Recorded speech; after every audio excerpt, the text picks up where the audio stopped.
Chapter 79 Mysterious Black Flame. In the core area of Kuruk Fields, one could see groups of grassland lion cubs every 100 meters or so. If a party's positioning were slightly off, they would attract tens of grassland lion cubs towards them. Moreover, at the large tree located in central region of the fields, there lived a level 6 elite grassland lion. That place could be said to be a forbidden area for level 6 players, however. Inside this forbidden area, Gentle Snow's party was constantly clearing the surrounding level 6 grassland lion cubs. They were clearing out an empty land for the purpose of hunting the elite grassland lion. If ordinary players were to see their daring actions, they would definitely exclaim in astonishment. A party waged battle against more than 10 grassland lion cubs. Wearing a suit of azure armor, Gentle Snow valiantly battled. She was like a war goddess fighting one against 10,000. A simple slash from her had sent 3 grassland lion cubs flying. Simultaneously, she was dodging the claws of the remaining 2 lion cubs. If an expert were to see Gentle Snow battle, their eyes might have popped out of their sockets by now. Although her single slash seemed simple, she struck the vital points of all 3 grassland lion cubs. Her dodges were even more accurate. It was like she possessed eyes at the back of her head. Without even turning her head, she was able to avoid the claw strikes that came from behind her on another side. The flame witch, Zhao Yueru, was like an artillery cannon. A single frost flame blast from her had taken away a third of the grassland lion cub's HP. Just when the grassland lion cub switched hatred and was about to rush at Zhao Yueru, the woman herself revealed a smile of disdain. As her mouth chanted the final verse of an incantation, her lily-white hands finished writing the incantation, following which a flame dragon appeared. The dragon spewed scorching hot flames, immediately decimating the grassland lion cub rushing towards Zhao Yueru. Zhao Yueru's control over magic was extremely subtle, reaching its pinnacle. Her chanting and tracing were even more extraordinary. Normally, players would need 3 seconds to complete both actions, but Zhao Yueru only spent 1.6 seconds. Her completion rate was even at 86%, increasing the damage of Fire Dragon's roar by 120%. This single move instantly took away 2/3 of the grassland lion cub's HP. A few moments later, more than 10 grassland lion cubs lay dead on the ground. Rest for a while and prepare to lure those 2 elite grassland lions over. Shield warrior, you'll tank one while I handle the other. After tidying up the loot, Gentle Snow commanded as she looked towards the 2 patrolling elite grassland lions in the distance. Just as everyone was resting, Gentle Snow received a single message signed with the name of Black Flame. Looking at this signature, Gentle Snow's brows slightly wrinkled. Previously, she put out word that she wished to discuss matters of cooperation with the Black Flame Forger. It did not take long before she received a reply. Originally, she had felt rather joyous at the fact. However, a few moments later, she received another pile of similar messages, all of them claiming themselves to be the Black Flame Forger. However, after undergoing a simple questioning and identification, she discovered that all of these players were fakes. Every one of them wanted to swindle some money from her. Snow. Is it another harassing message? Why not you just set it so you can only receive messages from your friends? That way these messages won't bother you anymore. Zhao Yueru suggested after noticing Gentle Snow's unnatural behavior. Gentle Snow shook her head, saying in a serious tone, I'm not acquainted with the Black Flame Forger. If the real Black Flame Forger were to contact us, and we weren't able to receive his message, wouldn't we have posted that thread for nothing? I'll still take a look at it. In any case, it is very easy to determine the authenticity of the Black Flame Forger. However, Gentle Snow suddenly froze when she read the message. That was because this message had very clearly proven the authenticity of this Black Flame. He wanted her to go to the virtual trade center, and using the password he had given, enter a designated trade room to trade for the Glimmer chestplate forging design. It seems that I finally have some gains after waiting for so long. Gentle Snow revealed a faint smile. From the contents of the message, she could clearly feel that this Black Flame was the real deal. Otherwise, he would not suggest trading the forging design at the virtual trade center. After all, Black Flame imposters would not have a forging design. What is it? Did the real Black Flame contact you? Looking at Gentle Snow nodding to her question, Zhao Yueru became immediately excited. Wishing to meet this mysterious forger, she asked, when do we meet him? Currently, the Black Flame Forger was known by everybody. He was even in possession of a forging design that could increase a guild's influence. After carrying out one questionable action after another, only now did they find out his true motive. Zhao Yueru couldn't help but admit the brilliance of the Black Flame Forger's methods. He paid such a huge price all to control the initiative in the game played by the various guilds. Now, every guild within the area of White River City could not help but get caught up in this spiral. Otherwise, they would be eliminated by the other guilds. His unpredictable actions even caused her to feel admiration. He was unlike a certain someone who was clearly just a lucky bastard, yet still pretended to be an expert. Just thinking about that person made Zhao Yueru's blood boil in anger. Compared to the Black Flame Forger, the difference between them was thousands of miles apart. I just contacted him. However, he does not want to add us as friends. He only said he wants to meet at the level 8 map, Fissus Canyon, in 4 hours. Fissus Canyon isn't that far away from our current location. I'll buy the forging design first, then we'll quickly clear up these elite grassland lions. If we hurry over, we should be able to make it. Even Gentle Snow was clearly excited right now. There were so many first-rate guilds in Starmoon Kingdom. Yet, she didn't imagine that the Black Flame Forger would actually be willing to cooperate with them. She couldn't help but admit that they were extremely lucky, or maybe that Black Flame had some other plans. In any case, she wouldn't be able to see through the thoughts of this Black Flame Great. Then let's hurry. If we make him wait too long, it would be terrible if he didn't want to meet us anymore. Zhao Yueru abruptly stood up, excitedly saying, "So look at you in such a hurry. We still have time." Gentle Snow rolled her eyes at Zhao Yueru. She did not imagine that Zhao Yueru would be so interested in Black Flame. Normally, she would not be as enthusiastic towards other people she met. Meanwhile, Shifeng, the target of Gentle Snow and Zhao Yueru's conversation, had already departed from Red Leaf Town. He was running towards the White Sand Ruins. The White Sand Ruins was a level 10 monster area. It was also one of the must-come leveling areas for players of Red Leaf Town and several other nearby towns. That was because the quests available here were very numerous. Amongst them, there was no lack of guild quests and reputation quests. There were even 2 unique quests here. The rewards for these 2 unique quests were extremely bountiful, and they would bring plenty of benefits to Shifeng when he officially entered White River City in the future. Hence why Shifeng was running to the White Sand Ruins. Just as Shifeng arrived at a sea of white sand, a message from Gentle Snow arrived. The message stated that they had to delay the meeting time by an hour suddenly, and as a compensation, aside from buying the forging design at price of 24,000 credits, they would give him an additional 20,000 credits. Their wealth was practically overbearing. Shifeng did not really mind the delay in time. In any case, he also needed quite some time to complete the quests here. Meanwhile, 20,000 credits was 2 months' worth of salary of a gold-collar worker. Gentle Snow used it as compensation for being late. Moreover, this was only the start of the business between them. Yet, he had already earned more than 40,000 credits. He could not help but admit that there were many benefits for working with a person like Gentle Snow, especially when the person herself was not lacking money. Even the rich from other virtual reality games could not compete with her following, which, based on his memories, Shifeng searched for a secret path in the White Sand Ruins. After walking this path for nearly half an hour, he caught sight of a bunker buried in the white sand. 2 level 10 elite black steel dwarves guarded the bunker's entrance. One of the 2 unique quests, Steel Fortress Barrutia, could be found inside this bunker. Chapter 80 Steel Fortress Barrutia. Black Steel Dwarves. They were a group fanatics addicted to forging. The civilization of the Black Steel Dwarves was once incomparably brilliant, and their shadows could be found in the creation of countless pieces of legendary equipment. The arms of Black Steel Dwarves were as thick and robust as their thighs, and their muscles were as hard as stone. In addition to their dark skin color, often they were mistaken for rocks during nighttime, and many people would sit on them accidentally. Of course, the consequences of such an action were very grave, as the thing these Black Steel Dwarves hated the most was being treated as stool. Shifeng straightforwardly walked over this bunker in the White Sand Ruins was extremely well hidden.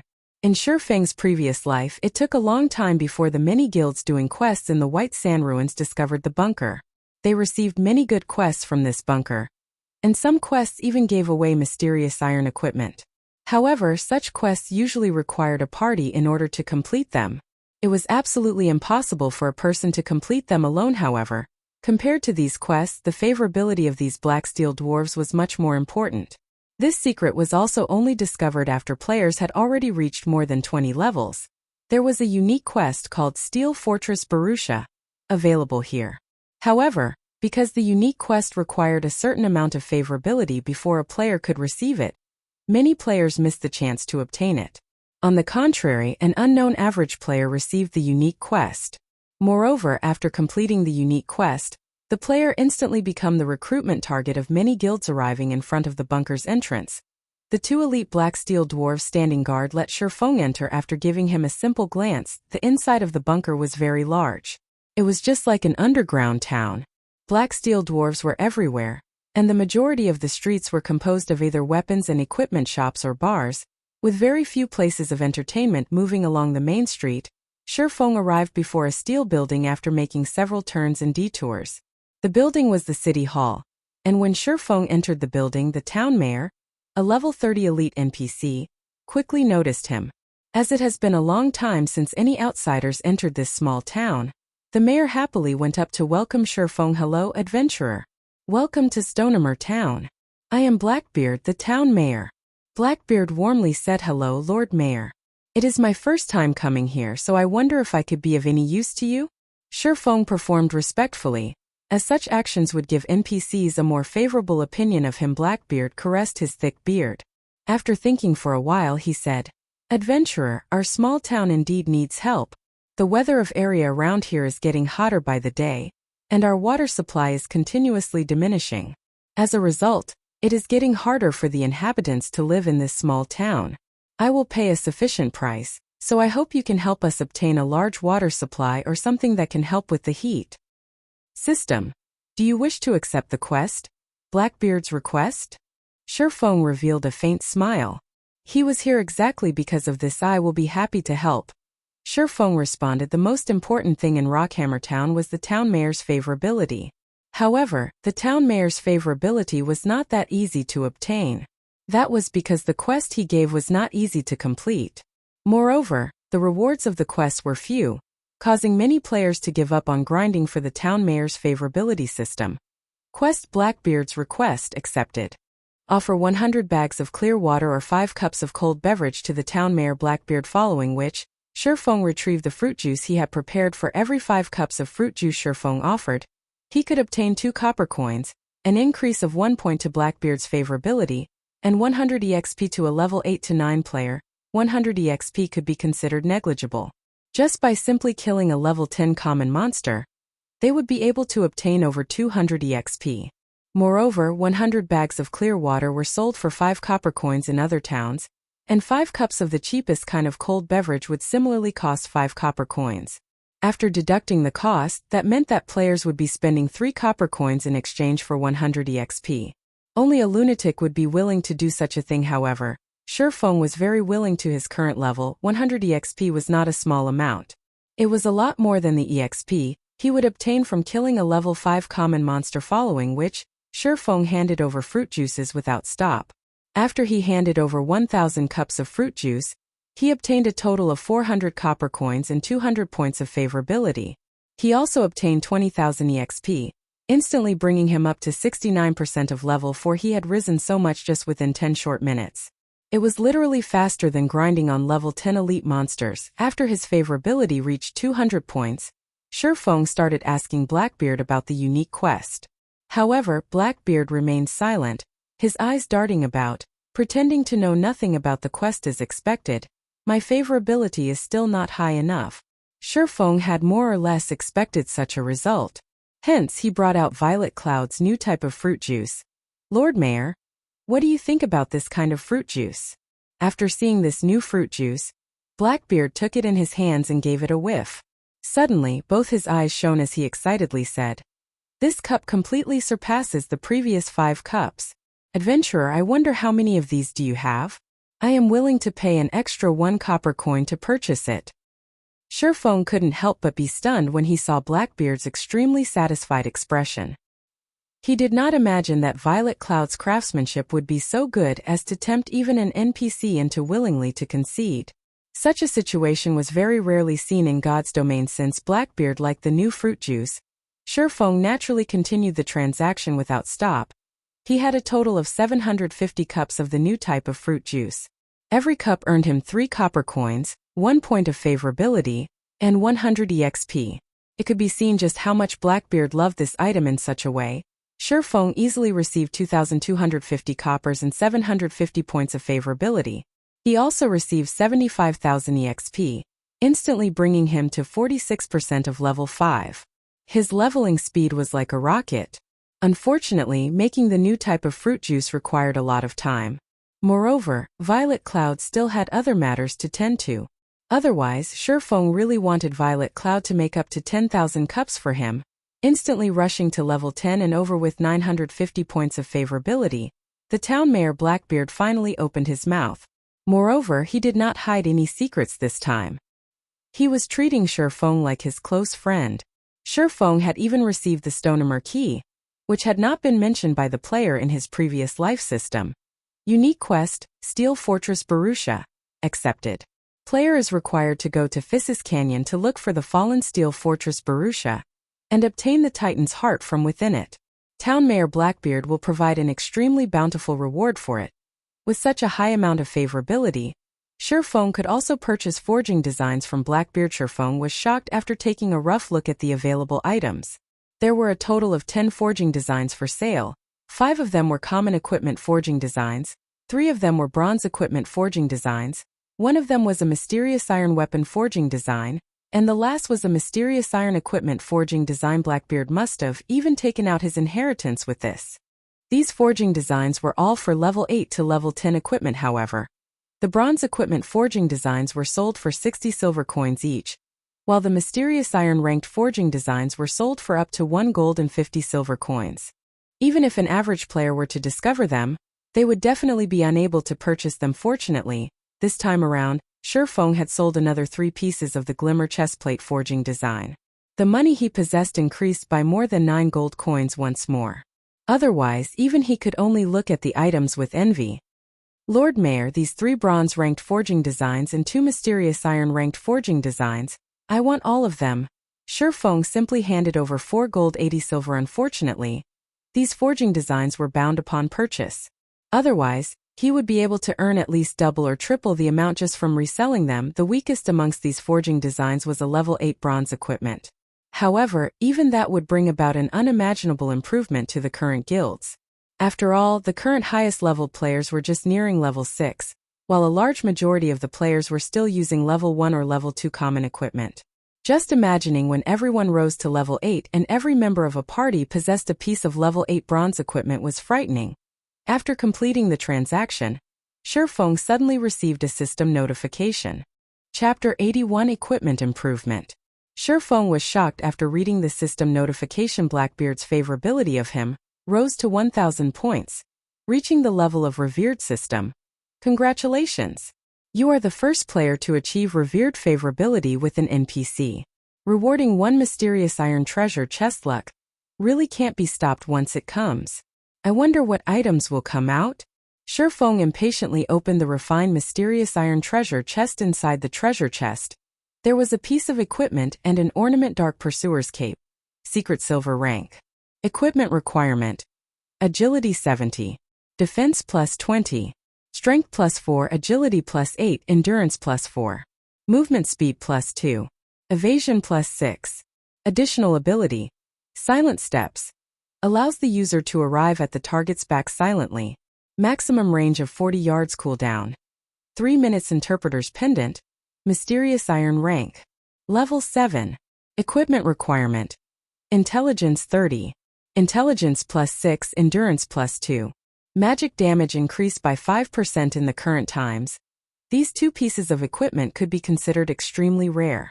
It was especially true for the Dark Pursuer's Cape. The cape was well suited for weapons specialists, and it would definitely increase their strength when equipped. Meanwhile, Silent Steps was an ability similar to the instantaneous movement of mages and shadow steps of assassins. It was equipment meant for Pika. The Interpreter's Pendant was even more of a top-tier ornament.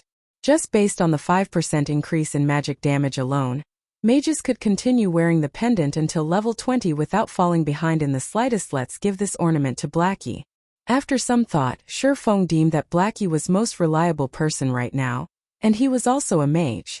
As for the cape, he was currently unable to equip it. Its requirement of 70 agility was just too high. At the very least, Shifeng needed to be level 10 before he could equip it. Looking at the equipment, Shifeng suddenly recalled that he was already level 5. Just by relying on the Abyssal Blade's attributes, in addition to adding his 6 free attribute points into strength, he was now able to equip the Silver Moon set equipment just at level 5. Shifeng was able to equip the best set equipment for swordsmen under level 10. His overall attributes were literally without rival, and the quests he would do later on would become much easier. Hence, Shifeng added all his free attribute points into strength and equipped the 5 Silver Moon set pieces. Also, now that Shifeng was level 5, the swordsman's dual-wielding talent had activated. Shifeng was now able to wield 2 one-handed swords.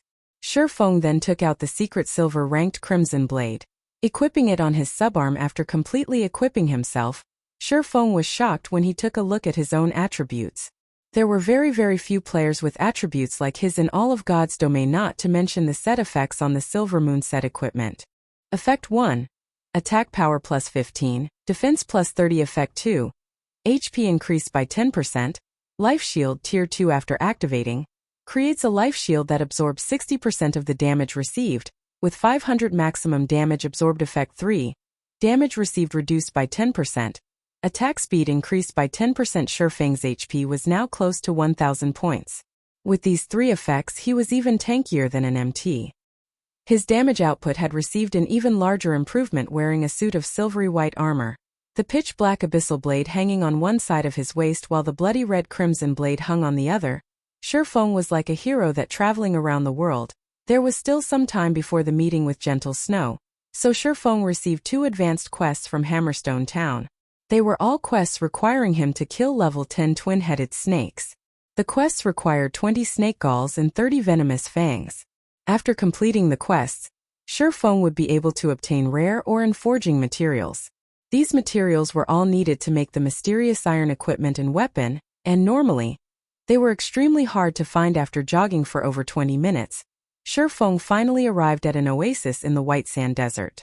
There was a group of twin-headed snakes circling nearby. Twin-headed snake, common rank. Level 10. HP 950/950. Although the twin-headed snakes had low HP, an average level 10 player would not be capable of going solo against them. Normally, they would need help to take these monsters on. Monsters in God's domain would have a qualitative change once they reach level 10. Their attack patterns were extremely flexible, and they knew how to defend against attacks. These were traits you would not find in common monsters below level 10. Without plenty of battle experience, average players would find it very hard to block or evade their attacks. Apart from this, their attacks would carry an additional special skill, and a slight slip in attention would cost players their lives. As for the twin-headed snake's attack pattern, it would usually attack with one of its heads while defending with the other. Because of this, a solo player would find it hard to deal damage. In addition to the fatal Fang skill it possessed, as long as it bit a player, they would be poisoned and lose 50 HP every second for 15 seconds. If they did not dispel the poison, an average player would practically lose their lives to it. Shifeng slowly closed in on the twin-headed snakes. Before he even reached the 20-yard range, a twin-headed snake the height of an adult spat out its tongue, rushing towards Shifeng. Since he had been discovered, Shifeng took the initiative to rush over as well. Wind Blade. The Abyssal Blade transformed into a black streak of light, piercing towards the vital point of the twin-headed snake. The snake reacted extremely quickly. One of its heads immediately bit down on the Abyssal Blade, preventing the Abyssal Blade from moving a single inch. Meanwhile, its other head opened its mouth widely, its sharp venomous fangs leaking a bluish-green poison as it bit at Shifeng. Shifeng's other hand waved the Crimson Blade, the weapon transforming into a red streak as it slashed at the twin-headed snake. Pung. He stuck as the twin-headed snake was retreating, and a damage of over 60 points appeared above its head. On the other hand, Shifeng only lost slightly more than 10 HP, and he did not retreat even a single step backward. Following which, the Abyssal Blade slashed towards the undefended belly of the twin-headed snake, immediately causing -96 damage. Incidentally, the Abyssal Blade's ability, Doom Curse, was triggered, greatly reducing the twin-headed snake's attributes. However, Shifeng was not finished. He continued slashing the crimson blade, piercing the twin-headed snake's vital points and causing another -112 damage. By the time the twin-headed snake started reacting, its HP had already been reduced by half. When one of the snakeheads bit at Shifeng, he dodged to a side, and his foot stomped on the ground, pushing him forward. His actions caught the other snakehead by surprise, rendering it unable to attack or defend. Double chop. The Abyssal blade and crimson blade pierced deeply into the twin-headed snake's abdomen. Shifeng then abruptly pulled on them, slashing apart the twin-headed snake's body and leaving 2 long gashes. 2 damages appeared above the twin-headed snake's head, -156 and -132. In addition, the snake also received a bleeding debuff. The twin-headed snake still wished to retaliate. However, before it could reach Shifeng, it bled itself to death. System. Level 10 twin-headed snake killed. Level difference of 5. EXP obtained increased by 500%. Obtained 1000 EXP. The twin-headed snake contributed a snake gall to Shifeng. Shifeng did not use many skills throughout the entire killing process, mainly only using normal attacks. He easily took care of a level 10 monster. However, Shifeng was still not satisfied. It was especially true for his first piercing attack. The twin-headed snake actually blocked the attack. Otherwise, he would have been able to kill the twin-headed snake with a series of continuous strikes. Shifeng then started searching for his next target. After an hour, Shifeng had killed over 40 twin-headed snakes. His experience rose to 81% of level 5. His leveling speed was like a rocket, and his experience gain was even faster than that of forging equipment. Shifeng couldn't help but have mixed feelings about it. With the entire Silvermoon set equipment in addition to 2 top-tier weapons, killing monsters that were of higher levels became extremely easy. If the situation continued as such, Shifeng would reach level 6 in less than an hour. I'm still missing 3 snake galls and 5 venomous fangs. However, all the twin-headed snakes in this area are already dead. It might take a while for new monsters to respawn. Shifeng observed his surroundings. There was actually not a single twin-headed snake present. Shifeng had no choice but to run to another spot to grind twin-headed snakes. However, just after taking a few steps, 3 twin-headed snakes slithered out from the oasis. Amongst the 3, one of them had larger heads than the other 2, and there was also a horn on each of its heads. This was a snake king patrolling its territory. And a rare elite, is it? Shifeng licked his lips when he saw the twin-headed snake king, his lips revealing a faint smile. A rare elite was not something that a person could often meet. It would appear randomly, and its strength was slightly more than normal elite monsters. Its drop rate was also extremely good. Being able to meet one depended all on luck. Chapter 82. Killing the Twin-Headed Snake King. The Twin-Headed Snake King, along with its 2 subordinates, slowly slithered towards Shifeng. However, it did not discover Shifeng's existence. Its tail calmly swayed, and its head proudly raised as it overlooked its own territory. Meanwhile, the 2 normal twin-headed snakes were closely following the Snake King. They did not act proudly like the Snake King, but more like bodyguards, their chilling gazes sweeping across their surroundings. As long as there were any signs of activity, they would immediately become their king's sharp swords, killing all enemies that were harmful to their king. From when the twin-headed Snake King approached his location to when it turned around and left, Shifeng only watched it silently. However, Shifeng was in no hurry to make a move. Instead, he stealthily followed it, using observing eyes on it, and waiting for the best terrain to start his attack. Twin-headed Snake King, rare elite. Level 10. HP 4000/4000. The other 2 twin-headed snake guards were both common monsters. They were both level 10, and they both had 1400 HP. Shifeng was about to face 3 level 10 monsters together. Moreover, there was even a rare elite amongst them. Even though Shifeng equipped with the full Silvermoon set equipment, he still needed to plan properly before taking action. After all, the few can't fight the many. Also, the snake race had extremely quick movement speeds, and the Snake King even more so. Shifeng followed the twin-headed Snake King to an area filled with sandstone. There were several stones taller than a person here that could be used to obstruct the twin-headed Snake King's vision.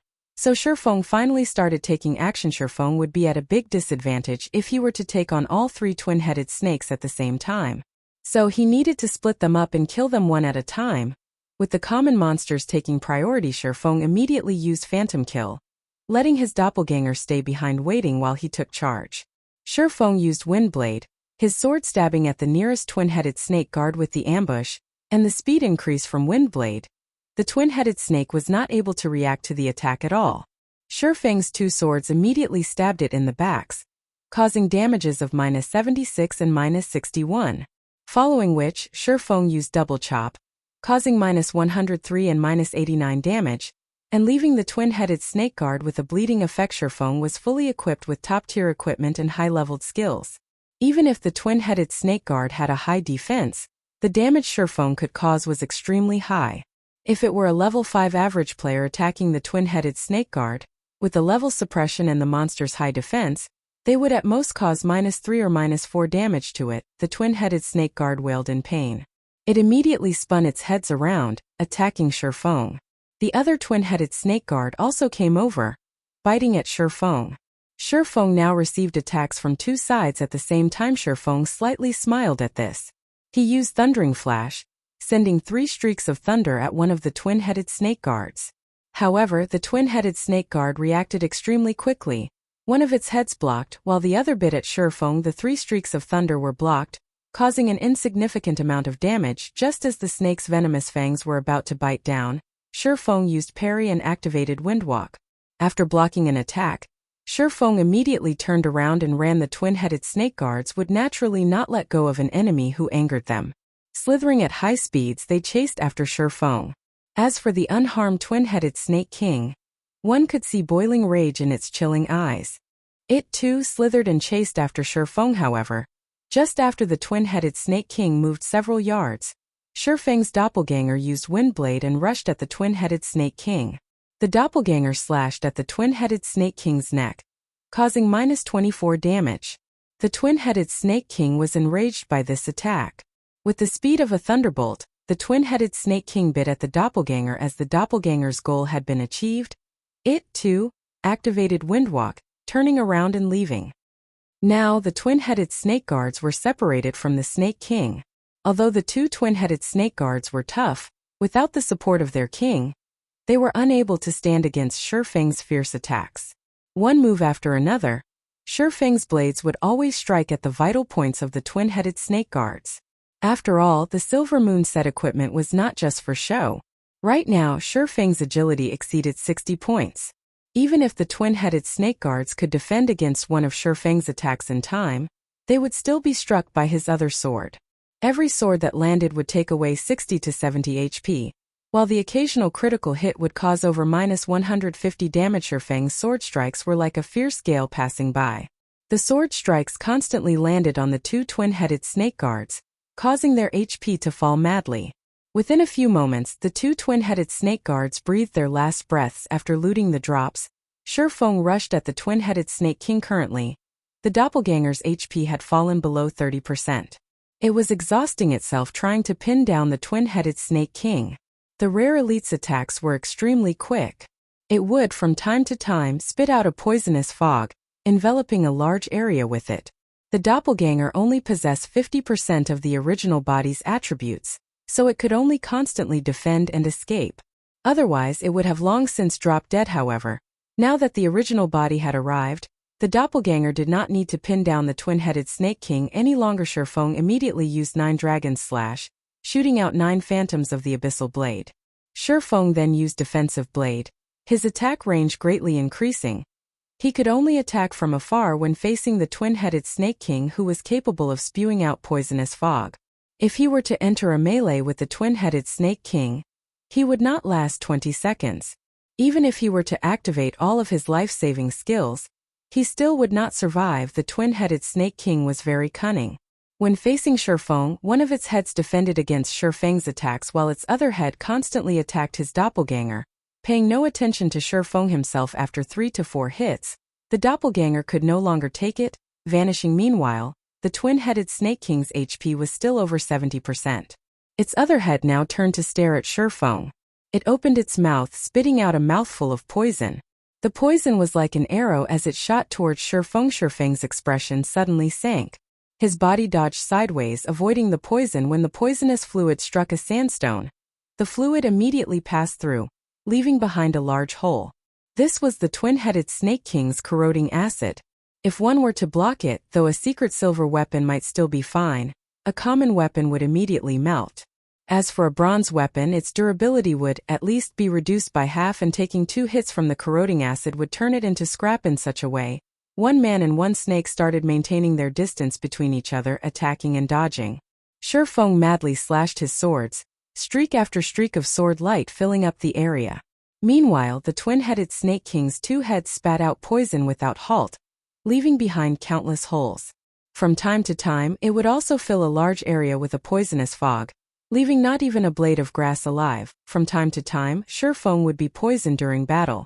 After over 10 minutes of constant battle, even though Shifeng was constantly drinking basic regeneration potions as soon as the cooldown was finished, his remaining HP was only at 8%. Meanwhile, the twin-headed Snake King still had 14% of its HP remaining. Seeing as both their HPs were low, the twin-headed Snake King revealed a sinister look. Its size faintly increased by a fold. Then suddenly it leaped into the air. One of its heads widely opened its mouth, revealing its snow-white poisonous fangs, while its other head spewed out poisonous fog. The twin-headed Snake King used an attack pattern that contained both attack and defense, and as long as Shifeng closed in on it, he would be trapped in the harmful fog. Going all out now? Currently, Shifeng could withstand the poisonous fog for 3 seconds at best, or take 1 strike from the Snake King itself. Hence, Shifeng took out a bottle of basic regeneration potion from his bag, gulping it down and recovering 180 HP. In his other hand, Shifeng took out a polymorph scroll. Just as the twin-headed Snake King was about to land, it was immediately turned into a sheep. Thundering flash. Chop! Double chop! Earth splitter! After a series of attacks, the twin-headed Snake King only had 5% of its HP remaining. However, it had transformed back into its original form, while its surroundings were filled with poisonous fog. The twin-headed Snake King's recovery speed increased by a fold while inside the fog, while its enemies would madly lose their HP. Shifeng immediately retreated, using Abyssal Bind on the twin-headed Snake King. Shifeng then took out the Tier 1 magic scroll, continuous flame bombs, and started chanting. 5 large fireballs smashed onto the twin-headed Snake King's body, taking away the last of its HP. The twin-headed Snake King dropped 4 items as it died. System. Twin-headed Snake King killed. Level difference of 5. EXP obtained increased by 500%. Obtained 5000 EXP. Shifeng finally loosened his breath. As expected, a level 10 rare elite was extremely hard to deal with. If he did not possess the Silver Moon set equipment and the Tier 1 magic scroll, he would have been the one to die in this battle. Fortunately, Shifeng killed it. Amongst the 4 items dropped, there was the level 8 mysterious iron staff, Song of Life, meant for clerics. Its overall attributes were quite good, and it also increased the levels of recovery skills by +1. It was absolutely a top-tier staff. The next item was a level 10 bronze cross shield with average attributes. However, shields were considered rare items, so it was already pretty good that one dropped. The final 2 items were the Snake King's Gall and the Snake King's Skin. Both were rare materials in making poison and leather armor. The quest items had already been collected, so after some rest, Shifeng returned to turn in the quests. He obtained the rare forging materials, and his experience increased to 91% of level 5, just a little more before reaching level 6. Looking at the time, it was not long before the arranged meeting time. So, Shifeng started heading towards the level 8 area. Physis Canyon. Chapter 83. Second Meeting. Physis Canyon, a paradise on Earth, it was a place filled with lush green vegetation. Multiple streams of water flowed through the canyon, while flocks of birds flew in the sky above. The forest as well was filled with the sounds of hundreds of birds squabbling with each other. Although this place was beautiful, right now, there was not a single player that came here to level up. After all, the highest leveled player right now was just level 6. Normally, they would be safely leveling up in level 6 or level 7 areas. Physis Canyon was a level 8 monster area, and level 9 monsters could even be found in the inner areas. For a short period, there wouldn't be any players coming to disturb this place. More importantly, Shifeng was here for the unique quest, Steel Fortress Barrutia. This quest was extremely important for him to establish his future guild in Shifeng's previous life. The player who completed this unique quest, just by relying on the quest rewards alone, increased a second-rate guild standing to first-rate. However, Now that Shifeng had received this unique quest, he would use it to benefit the guild he would establish after entering the canyon.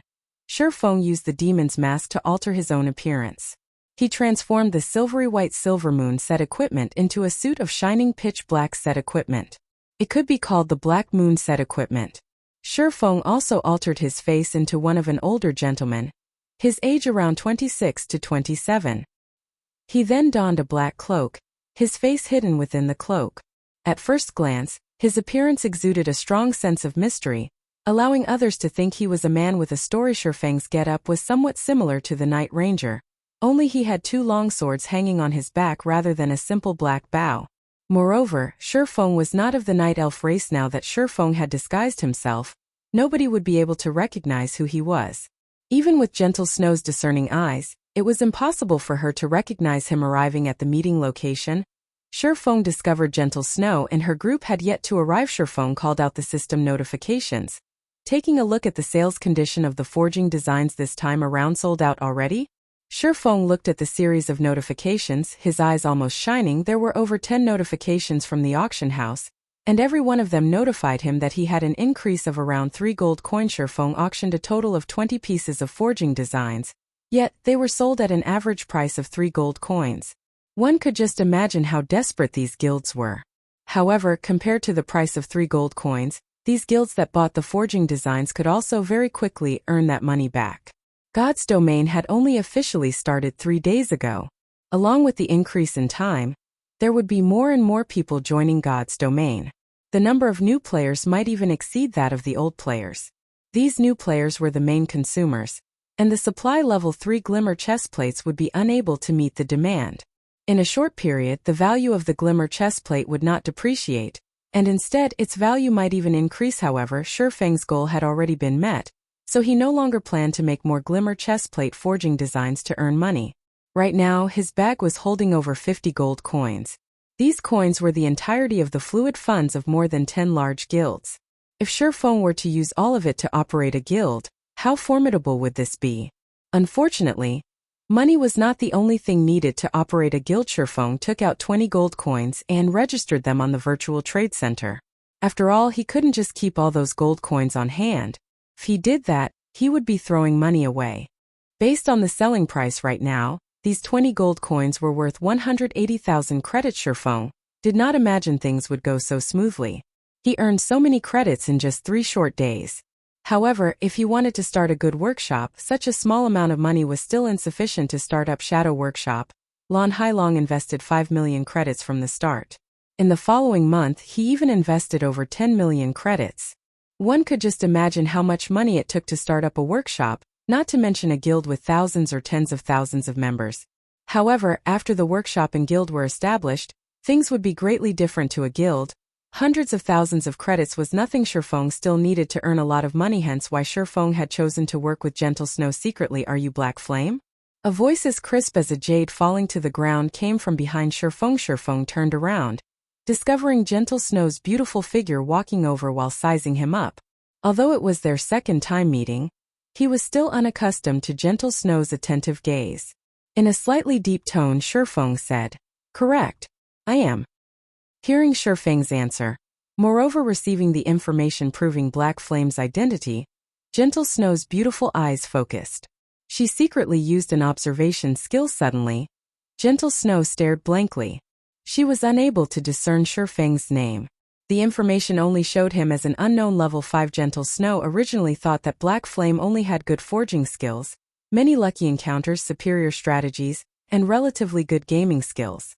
She never imagined that Black Flame's gaming skills were not just the average kind of good. He was definitely a top-tier expert. Otherwise, he would not be able to obtain such a high-grade item. Special items that could hide a person's identity. Even Ouroboros did not possess a single one of such an item. They had also never heard of any other first-rate guilds obtaining one. Meanwhile, not only did the mysterious man in front of her possess such an item, but Gentle Snow could also feel a powerful strength emanating from the equipment he was wearing. Even though the equipment's special effects were hidden, a single glance at the equipment's delicate make and the magical markings circling it told Gentle Snow that it was a set. In fact, Black Flame's equipment might not be any worse than hers. Her equipment was obtained through the efforts of the elite party behind her. How much time had they spent obtaining them? How did the man in front of her obtain such good equipment? Gentle Snow attentively gazed at Shifeng. She was even starting to suspect whether or not Black Flame was a player, or the leader of a mysterious organization. Otherwise, how would he possess such financial and physical resources to carry out all those tasks? His title of Chief Forger was even publicly acknowledged by the players of Star Moon Kingdom. Just carrying out tasks such as forging and organizing would take up most of his time, so how was it possible he obtained such a good set of equipment? Hello, I am called Gentle Snow, first vice leader of Ouroboros. Gentle Snow stretched out her jade-white hand in a very formal manner. It was different from the casual meeting when Shifeng first met her, where she regarded Shifeng with a superior attitude. The party members behind Gentle Snow were all shocked. They never imagined their leader would actually take the initiative to shake hands with someone else. Was this older gentleman in front of them that powerful to necessitate such formality? Zhao Yueru, who stood behind Gentle Snow, was constantly sizing up Shifeng with her beautiful eyes. Prior to this meeting, Shifeng's series of performances had caused her to become very interested in him. Now that she was meeting him in person, she discovered that Shifeng's entire body was exuding a mature and calm feeling, causing others to pay attention to him inadvertently. Now that even Gentle Snow had given her approval, Zhao Yueru had a faintly better impression of him. Hello? You can address me as Black Flame. Not wanting to act too aloof, Shifeng shook hands with Gentle Snow. He discovered that her hand was very soft and smooth as expected. If Blackie were to know of this incident, he would most likely shake Shifeng's hands, then not wash them for 3 days. The reason why Shifeng did not completely alter the Silver Moon set equipment's appearance was to awe and intimidate them. Seeing the satisfying results, Shifeng got right to the point and said, I have contacted you this time to cooperate with your Ouroboros. I wonder what your opinion of this is? Of course, we welcome it very much. If you are willing to become the chief forger of our Ouroboros, just state your price, Gentle Snow said with confidence. She guessed that Shifeng would demand an exorbitant price. However, as long as they could successfully poach Shifeng, then everything would be worth it. Moreover, with her current influence, satisfying Shifeng's appetite was no problem at all. Miss Snow, I think you are misunderstanding something here. I will not be joining your guild. Instead, I will be using an equal status to cooperate with your guild. If Miss Snow is unable to make this problem clear, we do not need to continue this discussion. Finished speaking, Shifeng turned to leave. Chapter 84 Horizon Alliance. Seeing as Shifeng was about to leave, the members from Ouroboros were stupefied. There was actually a man who would treat Gentle Snow in such a way. He even discarded the chance to work with Ouroboros without hesitation. Joru panicked. Her words caught in her mouth. She almost wanted to hold back Shifeng and mediate between them. Even the wise Gentle Snow had yet to speak. If Zhao Yueru took action herself, her standing out might cause the situation to worsen. So without a better choice, she just pulled on Gentle Snow's arm, secretly reminding her, however. What Zhao Yueru did not know was that Gentle Snow was similarly stupefied. She did not imagine that Shifeng's goal from the start was not to join Ouroboros but to cooperate with them on equal standing. However, did Shifeng have the qualifications to do so? Ouroboros was not as simple as it looked. It was a colossus in the virtual gaming world. The resources in its possession were not something an average player could imagine. To be able to cooperate with Ouroboros with equal statuses, at the very least, they needed to be a first-rate guild. Equally, on the other hand, the man before Gentle Snow wanted to cooperate with Ouroboros on equal standings as if it were a matter of course for him to be so confident. Did this man truly have some sort of hidden power standing behind him? This was also not an impossibility. Being able to carry out this series of matters, in addition to obtaining such a set of equipment, was not something a person could do within such a short period. Black Flame definitely possessed the support of a great power. That's the only way he would be capable of causing the vicious competition that was happening right now. According to their guild statistics, the income Black Flame obtained from selling the forging designs exceeded 60 gold coins. Meanwhile, the fluid funds of a first-rate guild right now did not exceed even 3 gold coins. If this money were utilized properly, it would allow a first-rate guild to surpass the other first-rate guilds instantly. Becoming a super guild would not be a problem suddenly. Gentle Snow felt chills crawl down her spine. As the vice leader of Ouroboros, she actually failed to notice such a great hidden power. However, for a power to be unknown to her, one could just imagine how deep this power hid. Fortunately, she was able to discover it now. Whether they were a friend or a foe remained unknown. Please wait. Gentle Snow urged Shurfeng to stay, saying, "You too should know that our Ouroboros is a first-rate guild. There are not many powers out there who possess the qualifications to work with us. If you can prove that you have the ability and capital and that your proposal would bring Ouroboros great benefits, then we can come to an agreement." Humph. Ouroboros sure does have a very big tone.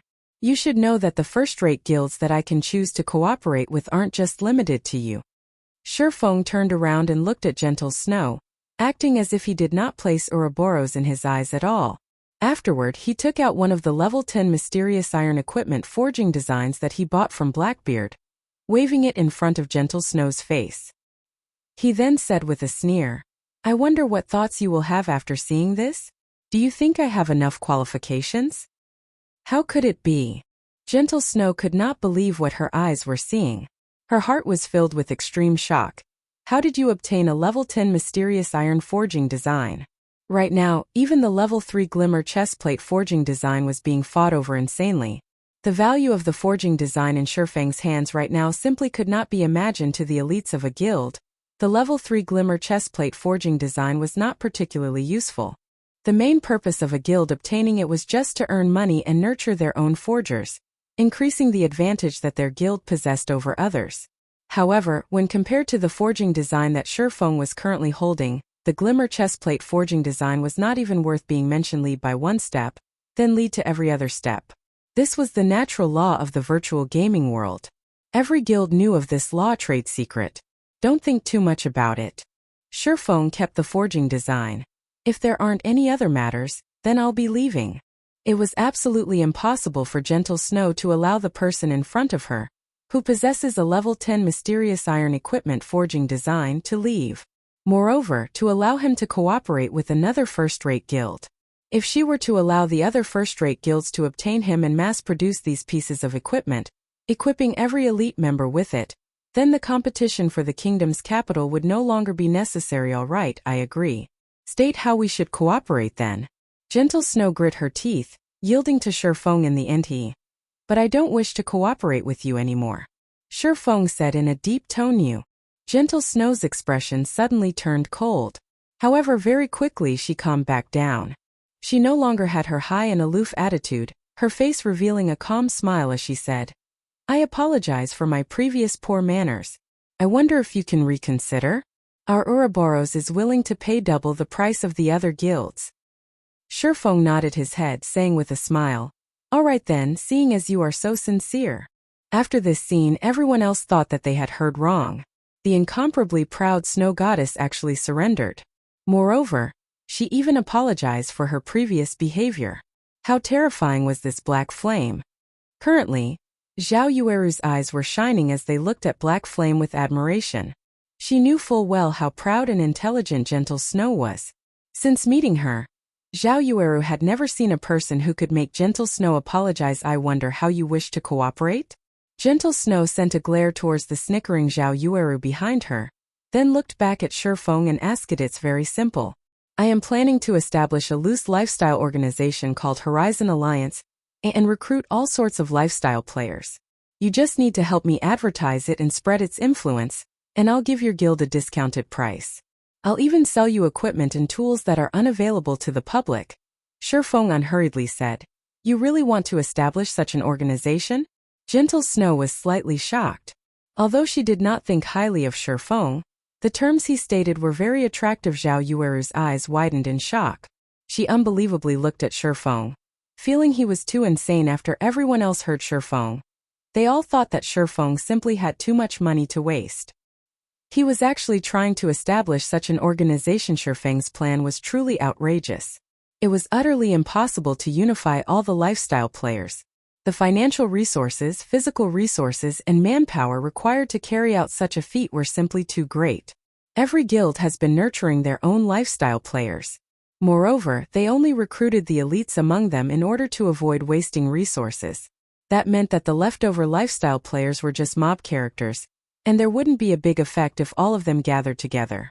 The resources needed to nurture these lifestyle players were even more needless.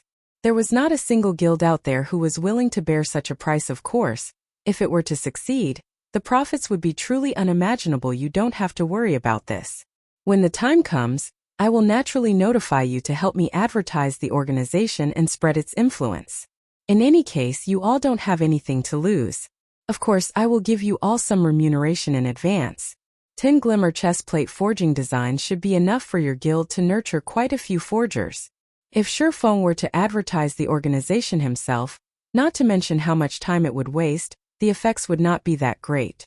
He would need a lot of time to increase the organization's influence.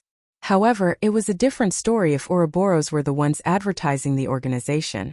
They could practically cover the entire Star Moon Kingdom, greatly shortening the process of gathering influence. Gentle Snow gave Shifeng's offer some thought. It was not much work for them to do the advertising. They could also obtain 10 glimmer chestplate forging designs now, allowing them to widen the gap between Ouroboros and the other guilds. They would also be able to nurture a large batch of lifestyle players, earning even more coins. As for the matter of establishing such a lifestyle alliance, nurturing lifestyle players in large batches meant it was a process of constantly spending money. It wouldn't be long before such a plan would collapse. Nurturing lifestyle players was an extremely tough task. If Shifeng did not possess the resource and financial support from a large guild, it would be very hard for him to obtain any achievements, following which, Gentle Snow signed a contract with Shifeng, stating that she was willing to help Shifeng spread his organization's influence throughout the entire Star Moon Kingdom. After doing so, Shifeng must repay her with 100 pieces of level 10 mysterious iron equipment. At the same time, Ouroboros will be able to purchase equipment and tools from Shifeng at the discounted price. Gentle Snow looked rather happy after receiving the 10 glimmer chestplate forging designs. She passed the forging designs to an assassin, letting him take the forging designs back to the guild. Then she looked towards Shifeng, inviting him. I see that the number of humanoid monsters is quite high here. Although their levels are slightly higher, it is a good place to level up. Why don't you level up with us? It would be much faster than leveling up by yourself. Chapter 85 Birdman.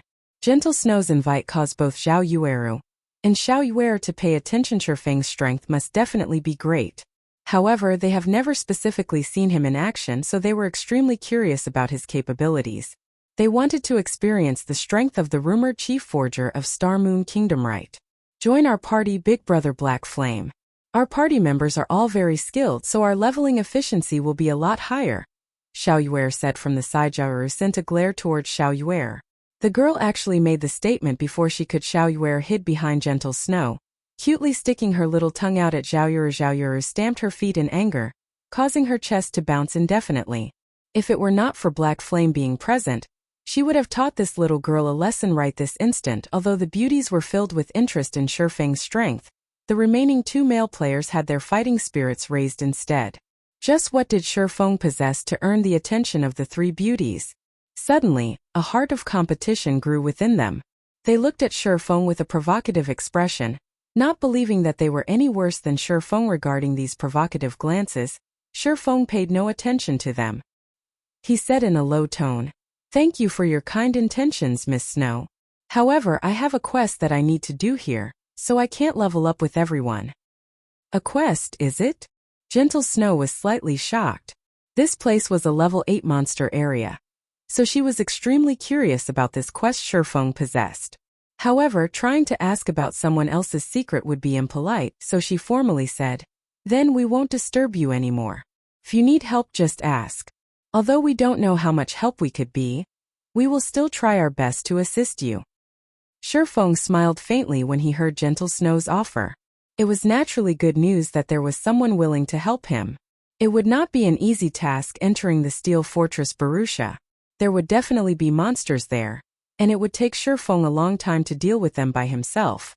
If there were such a powerful party helping him, then he would be able to save a lot of time. That's great. I need to go to a certain place. However, there are a lot of monsters there, so it won't be easy for me to enter by myself. Can you all help me clear the area? Shifeng implored. Originally, Gentle Snow was still thinking of a way to deepen the relationship between them and Shifeng.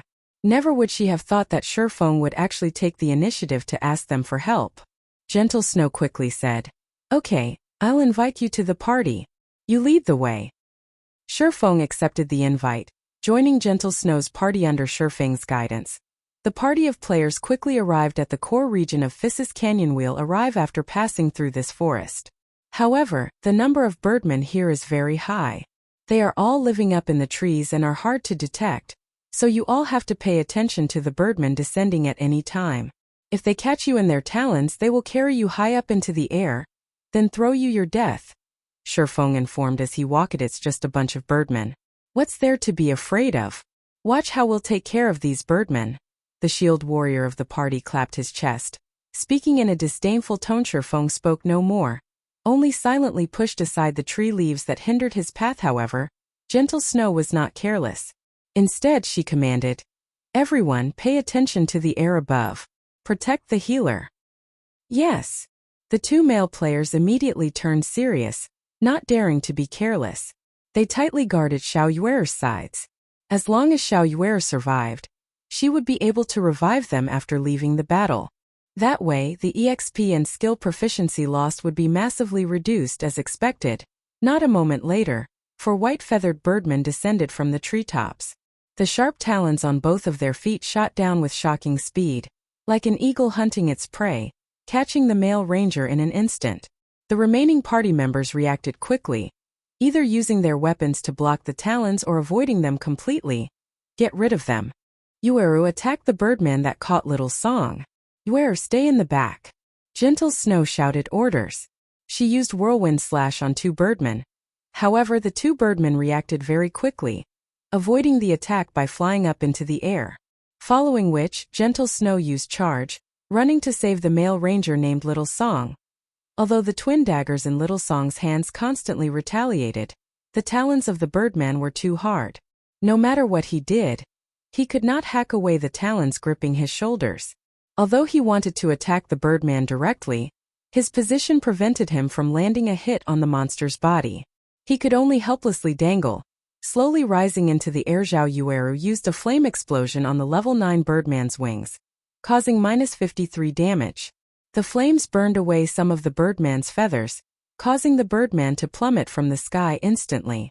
Gentle Snow was already waiting down below by the time the birdman landed.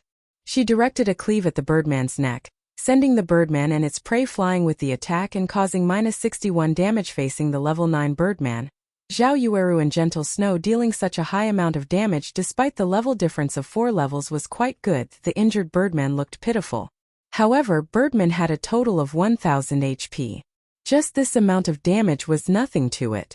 It would be better again after rubbing some spit on its wounds. Moreover, it was the first time Gentle Snow and the others dealt with the attack patterns of flying monsters. They did not know any effective attack patterns and battle techniques. Although Gentle Snow's party managed to save the ranger, they were still at a disadvantage against the 4 birdmen hovering in the sky. Aside from Gentle Snow and Xiao Yueru, who managed to deal over 50 damage to the birdmen, the damages dealt by the ranger and the shield warrior did not exceed 20. However, it was not because they were weak, but because the birdmen were wearing leather armor. Their defense was not low. In addition to the level suppression, the two male players would be unable to deal any significant damage. What is this brat trying to do? He still hasn't helped out after all this time. He is even watching from the side. Is he just a paper tiger? The shield warrior, unable to stand by idly and watch, ridiculed Shurfeng in a soft tone. However, just as the shield warrior finished speaking, Shurfeng took action with an abrupt leap. Shurfeng jumped past the trees, arriving in the treetops. Now that Shurfeng's agility had reached 40 points, in addition to activating the hidden skill Flying Steps, he was able to leap around the treetops effortlessly like a martial arts expert.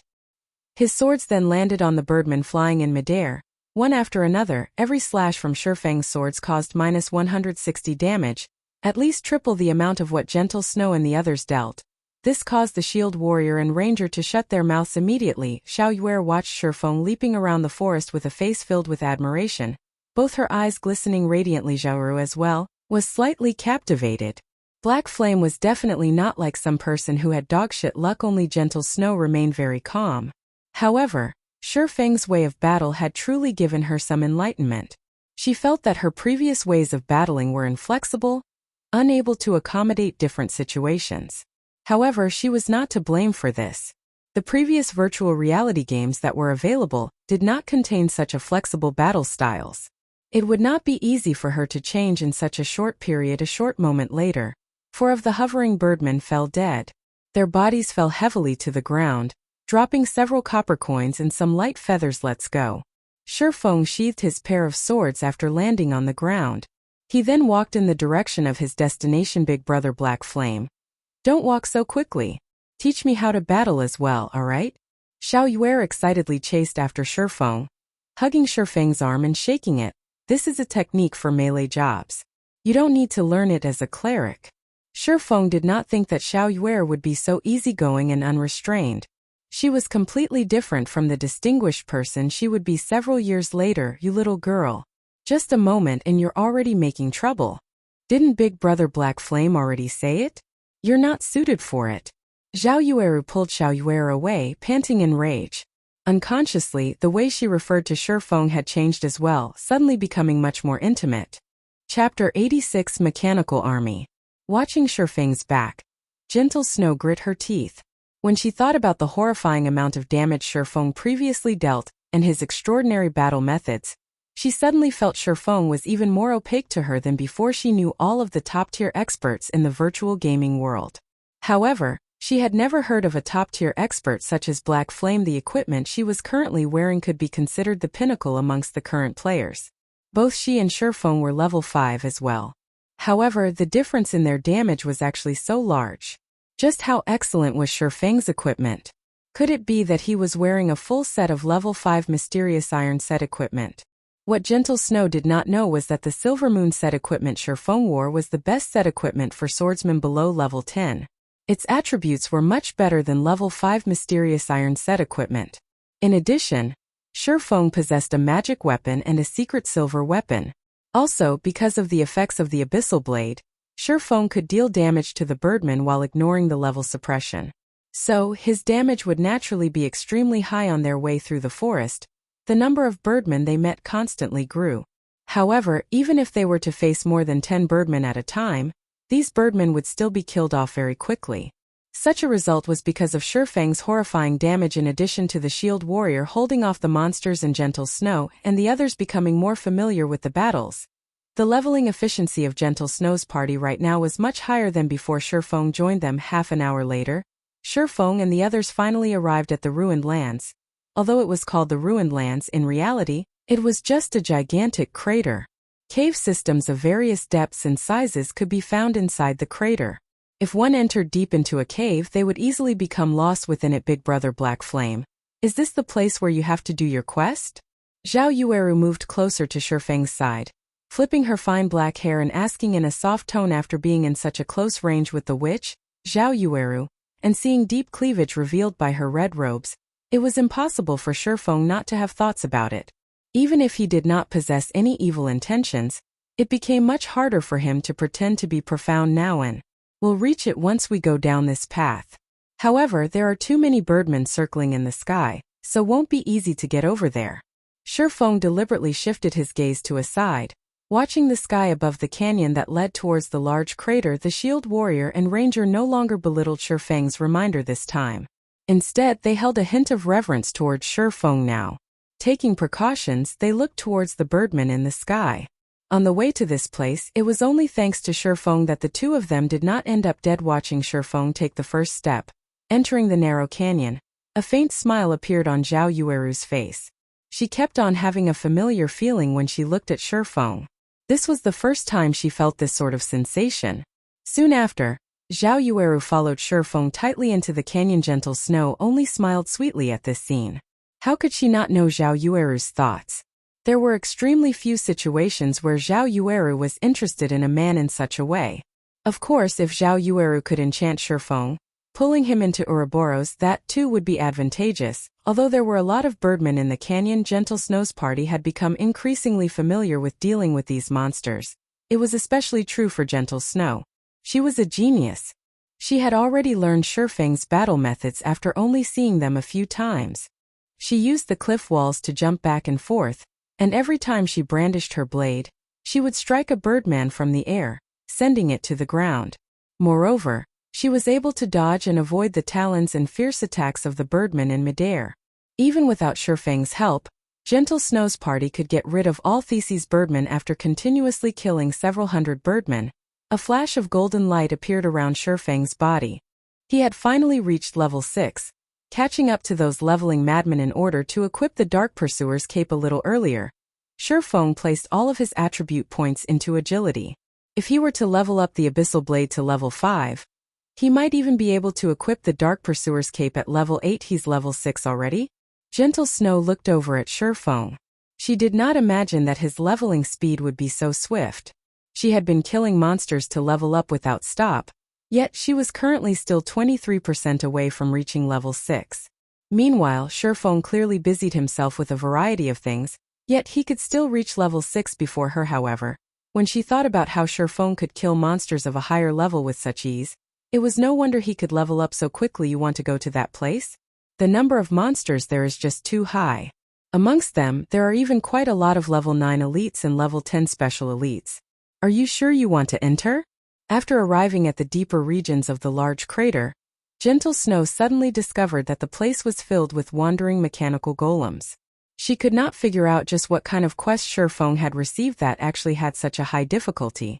Even if Shurfeng were even more powerful than he was now, it was absolutely impossible for him to enter that place. The mechanical golems were around a person's height. Mechanical golem, common monster.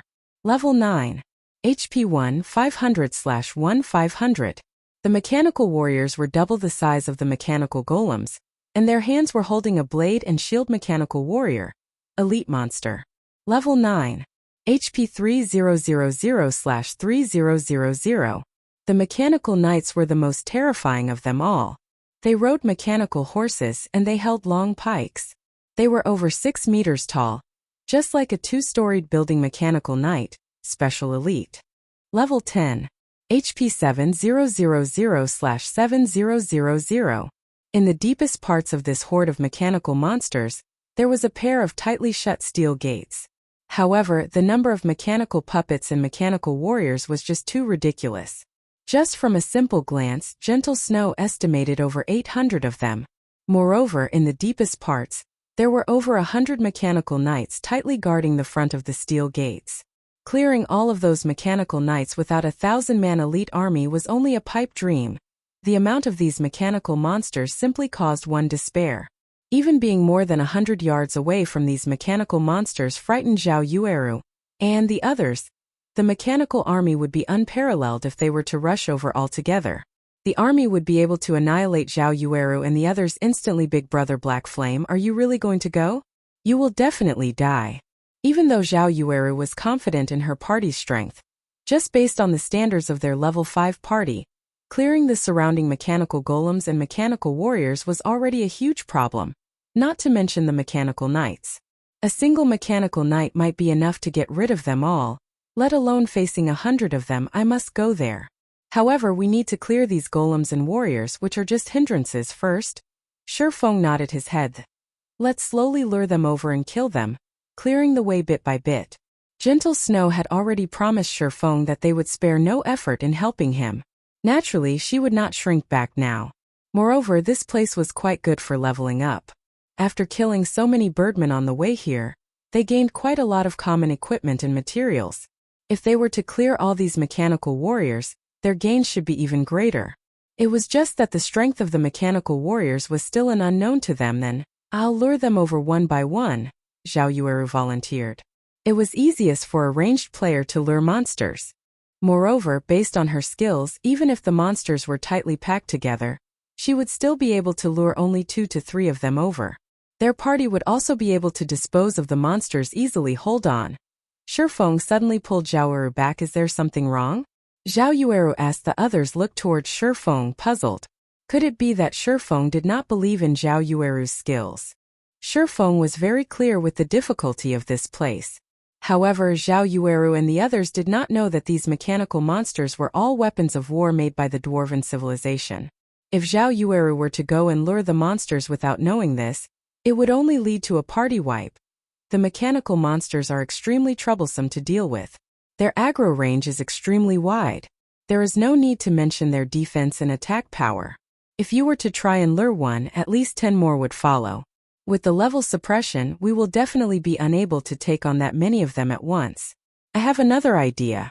Which one of you here has a movement speed of over 14 points? My movement speed is 17.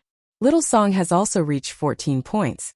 Gentle Snow answered even though she did not understand why Shifeng asked such a question. You and Little Song both use a speed scroll. In a moment, lure all of the surrounding mechanical monsters and gather them in a single location. Then leave the rest to me. Shifeng took out 2 speed scrolls. With these items based on the mechanical monster's speed, the mechanical monsters would definitely be unable to catch up to the 2 of them. After associating with Shifeng for some time, Gentle Snow knew that Shifeng was not one to spout nonsense. He definitely must have his own reasonings. Hence, she and Little Song both used the speed scrolls, the 2 of them starting to lure the monsters from both sides. Chapter 87 Flame Blade Dance. Gentle Snow and Little Song started luring monsters from 2 sides. Before they even came close to the 30-yard range, the monsters discovered the 2 of them. The monsters' eyes flashed a red glow, all of them turning their heads and staring at the intruders. Alert! Alert! Intruders detected. After the alarm rang out, all of the mechanical golems and mechanical warriors within a 40-yard radius were alerted. The surrounding mechanical monsters locked onto the 2 players, and within a moment, the 2 were being chased by hundreds of mechanical golems and mechanical warriors. Zhao Yueru was secretly shocked at seeing this. Fortunately, she did not rashly act and lure the monsters. Otherwise, they would definitely party wipe. Big Brother Black Flame, there won't be a problem luring the monsters in such a way, right? Zhao Yueru saw that Gentle Snow and Little Song were both being chased closely after by the mechanical army. If they had not run away in time, they might have already been dead by now. Relax. With the speed scroll in effect, these mechanical monsters won't be able to catch up to them, Shifeng said confidently after some time. As expected, not a single one of the mechanical monsters caught up to the 2. Everything happened just as Shifeng predicted.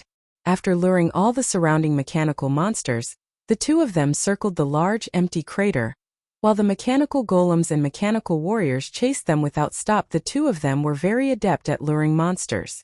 Within a short moment, they had merged the 2 waves of mechanical monsters into a single wave inwardly. Zhao Yueru was speechless. She too had a speed scroll. However, this item was just too expensive. Even if it was her party members, each of them only possessed 1 speed scroll for the purpose of saving their own lives. She never imagined that Shifeng could easily take out 2 of them. Moreover, he was only using it to lure monsters. It was truly an extravagant use. However, it was true that, with this added speed scroll, the 2 of them were able to lure all of the monsters safely now, though the real problem had arrived. After luring so many monsters, how were they going to deal with them? They did not possess any AoE magic, and even if they did, they would not dare to use it. Doing so would cause disorder to the control of hatred, as their MT did not learn an advanced skill such as Crowd Mock. At that time, everyone would just die. Shifeng naturally knew the question everyone was thinking. However, he only revealed a mysterious smile as he walked forward. In 10 seconds, both of you lure all the monsters to the center, Shifeng said in the party chat. Understood, Gentle Snow answered. Finished speaking, Shifeng took out a delicate, dark red scroll, then spreading it open in one go. Incantations were written throughout the inside of the scroll. Just the light coming from the incantations was enough to cause the fire mana in the surroundings to surge. After seeing this, even an amateur would know that the item Shifeng took out was not simple. As an elementalist, Zhao Yueru's face was filled with shock. Just what kind of magic scroll was this? The magic scrolls sold by the magic shops were definitely unable to create such a feat. Just the incantations alone were enough to cause the fire mana of the surrounding area to gather quickly, becoming incomparably violent. Such a gathering of fire mana was even stronger than the fire dragon's roar she used by several times. If Shifeng were to release it, who knew how strong it would be? At this moment, Shifeng activated the magic scroll and pulled out the abyssal blade. Suddenly, the fire mana collected above the magic scroll poured down like mercury, and streak after streak of flames over 10 meters in length penetrated the abyssal blade. Magnificent flames then burst out of the abyssal blade's form, suddenly transforming into a sword of flame. It faintly released the cry of a phoenix, resounding throughout the surroundings. Naturally, everyone noticed such a vast and mighty power. Nobody thought Shifeng would actually still have such a hidden ace in the hole. In fact, Shifeng did not wish to use this Tier 2 magic scroll. He would have one less after every use.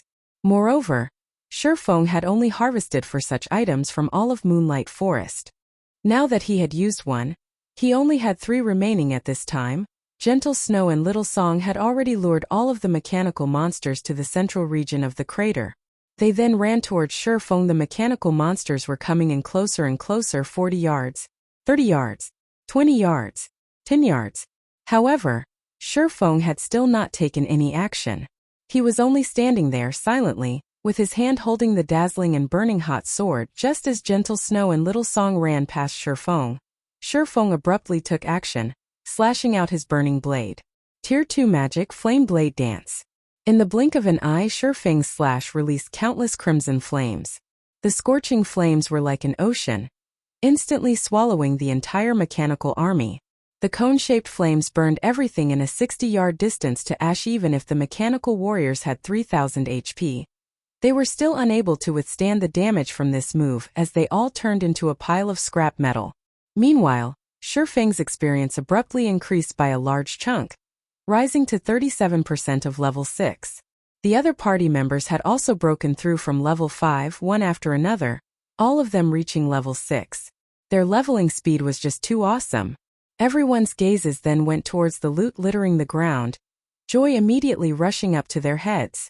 Shifeng was just too awesome. He used a single move to kill level 9 elite monsters instantly. Although he depended on an external item to do so, being able to obtain such an item was still proof of his ability. If they were to go through this process again several more times, they would be able to reach level 10 at any minute. At this moment, Gentle Snow as well was rejoicing at her choice to aid Shifeng in his quest.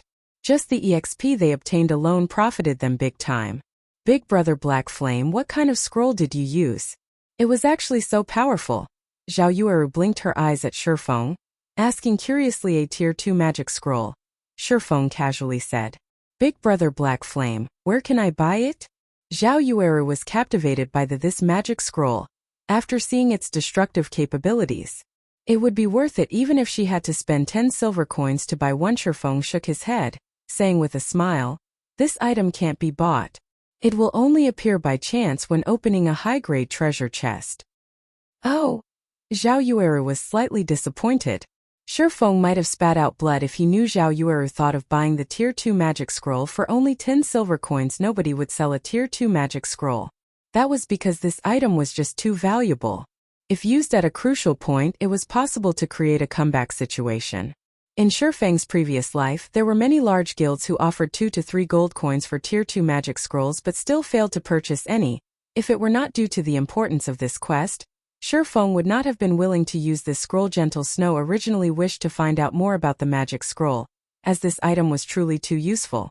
However, after hearing Shifeng's tone, it was clear that he was feeling heartache over having used the item. Even the rich and overbearing chief forger was feeling heartache. One could just imagine how rare this item was. However, when Gentle Snow heard that she could obtain such an item from a high-grade treasure chest, she thought to herself that she would let the players from her guild make a note of it, following which everyone else started cleaning up the loot. There were plenty of elite monsters amongst the over 800 mechanical monsters, so there were many items dropped. Amongst them, there was no lack of level 7 to level 8 common equipment. There were even over 30 pieces of bronze equipment and several skill books. You killed all these monsters, and we were not of much help, so we won't be taking any of the equipment or skill books. Gentle Snow traded all the items to Shifeng after she finished arranging the loot. However, the shield warrior started drooling when he looked at all the equipment for MTs. He was extremely reluctant to part with them. However, he also did not dare have any objections to give everything to Shifeng. You all helped out quite a lot. Let's split according to job requirements. As for these skill books, I'll be taking them. Shifeng only kept all of the skill books because he discovered a special skill, precision throw, amongst them. This skill was extremely useful to him.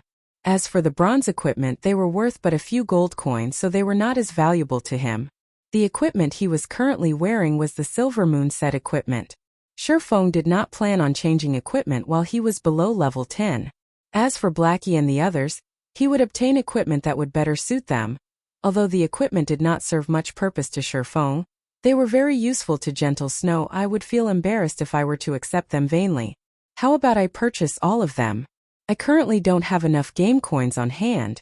Could I pay using credits? Gentle Snow, not wishing to owe Feng a favor, softly asked. Paying with credits is fine as well. Feng was naturally very willing. In a short moment, Gentle Snow had transferred 50,000 credits to Feng, enriching Feng quite a lot once more. What about the remaining mechanical knights? Are you going to use a magic scroll again? Gentle Snow looked towards the over 100 mechanical knights guarding the large gate, asking in anticipation. A tier 2 magic scroll can't get rid of them. Moreover, I don't need to kill them to enter into that place. I just need to lure them away. When Feng heard Gentle Snow saying so, his forehead couldn't help but sweat. Tier 2 magic scrolls weren't just some kind of cabbage he could waste. Leave it to me then. Gentle Snow looked at the terrain and entered into deep thought. She felt that there should be no problem in accomplishing the task. Here are some speed scrolls and return scrolls. As long as you run out of the crater, they will not continue chasing.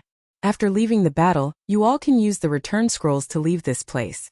Feng explained and took out several scrolls. Seeing that they were about to part from each other, Zhao Yueru felt unwillingness in her heart. She did not know why, but she could feel a sense of ease and security when she was with Feng. Big brother Black Flame, let's add each other as friends. We're going to enter a level 5 dungeon tomorrow, so how about you come and join us? Zhao Yueru suddenly said. Gentle Snow was faintly astonished. She looked at Zhao Yueru with a helpless smile. However, she felt that this was not really a bad choice. With Feng around, their chances of clearing the level 5 dungeon would be even greater. Feng did not think that this witch would actually want to add him as a friend. Moreover, she even invited him to dive into a dungeon. This behavior of hers right now was just way too different from before. We can add each other as friends, but I have some things to do tomorrow. We'll dive into a dungeon together when I have time in the future. Feng tactically rejected the invitation. After all, he couldn't suddenly multiply himself into 2 people.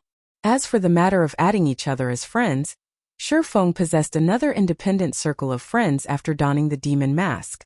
So, others would not be able to discover any issues. Let us add each other as friends then. Zhao Yueru softly bit her lips. She was slightly disappointed that she would not be able to dive into a dungeon with Feng immediately. However, it was still good that she could add him as a friend. She would be able to contact him more easily in the future system. Do you wish to accept Flaming Moon's friend request? Feng hit accept, and the name Flaming Moon entered Black Flame's friend window afterward. Feng headed towards the left side of the gate at this moment.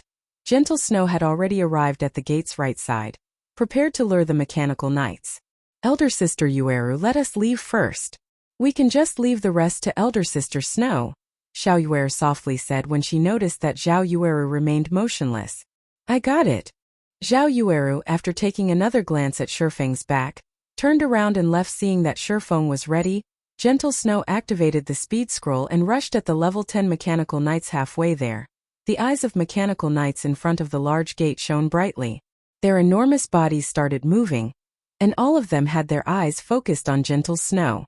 Gentle Snow immediately halted her steps. She then turned around and escaped. The mechanical knights bellowed in rage as they moved their large figures, chasing after Gentle Snow. Only when all of the mechanical knights left did Feng hastily run towards the large steel gates. Although Gentle Snow had lured the mechanical knights away, the amount of time they could be lured was limited. Moreover, they would not fall for the same trick the next time. So Feng had to seize the opportunity. Arriving at the large gate, Feng found a moss-covered keyhole. He then inserted the broken obsidian crystal given to him by Blackbeard. The fortress key had already been stored away for almost a millennium. Blackbeard also mentioned that the key might not be able to open the gates. However, it was still worth a try. Chapter 88, Advancing to Intermediate Rank. After inserting the obsidian key, there was no reaction from the steel gate. It was still as unmoving as ever at this moment. A message arrived from Gentle Snow.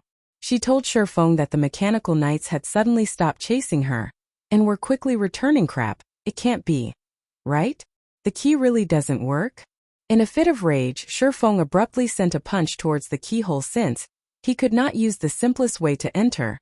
Then he could only use the more dangerous method to enter D. Suddenly, a dazzling golden light radiated out from the keyhole. Countless energy runes flashed on the pair of three-storied gates. After which, the gates slowly opened, letting out ear-piercing creaking sounds, seeing that the mechanical knights had already hurried over, while a gap fit for a person had opened between the pair of gates. Without hesitation, Shifeng pulled out the obsidian key, and the gates stopped moving instantly, following which, Shifeng squeezed himself through the gap between the gate system. You have discovered the steel fortress Barrutia. The two-storied tall mechanical knights tried to rush in through the gates. However, the gap between the gates was just too narrow for them to pass through. In addition to the gate's immense weight, the mechanical knights could only bombard attacks at the gate outside. Unfortunately, their actions were not one bit useful. I'm inside. After Shifeng sent a message to Gentle Snow, he carefully headed forward along the gigantic steel pathway on the other side of the ruined lands. Snow, how is he? Waiting by the side, Zhao Yueru asked when she saw Gentle Snow running in her direction. No problems. He's already inside, however. This quest is truly dangerous. I've roughly estimated the mechanical knight strength just now, and I've discovered that these mechanical knights are completely different than other special elites. They can swiftly block my attacks, in addition to instantly returning with a counter-attack. If it wasn't for my quick reaction, I might have died just now. If we do not possess a skill that could continuously deal large amounts of damage, even if we could kite them around, we would still be helpless against these mechanical knights. Instead, we would just be piling up our own corpses. Gentle Snow sat down and took out some refreshments, eating and drinking to recover. Currently, her mind filled with the battle scenes from before. It was truly a thrilling situation.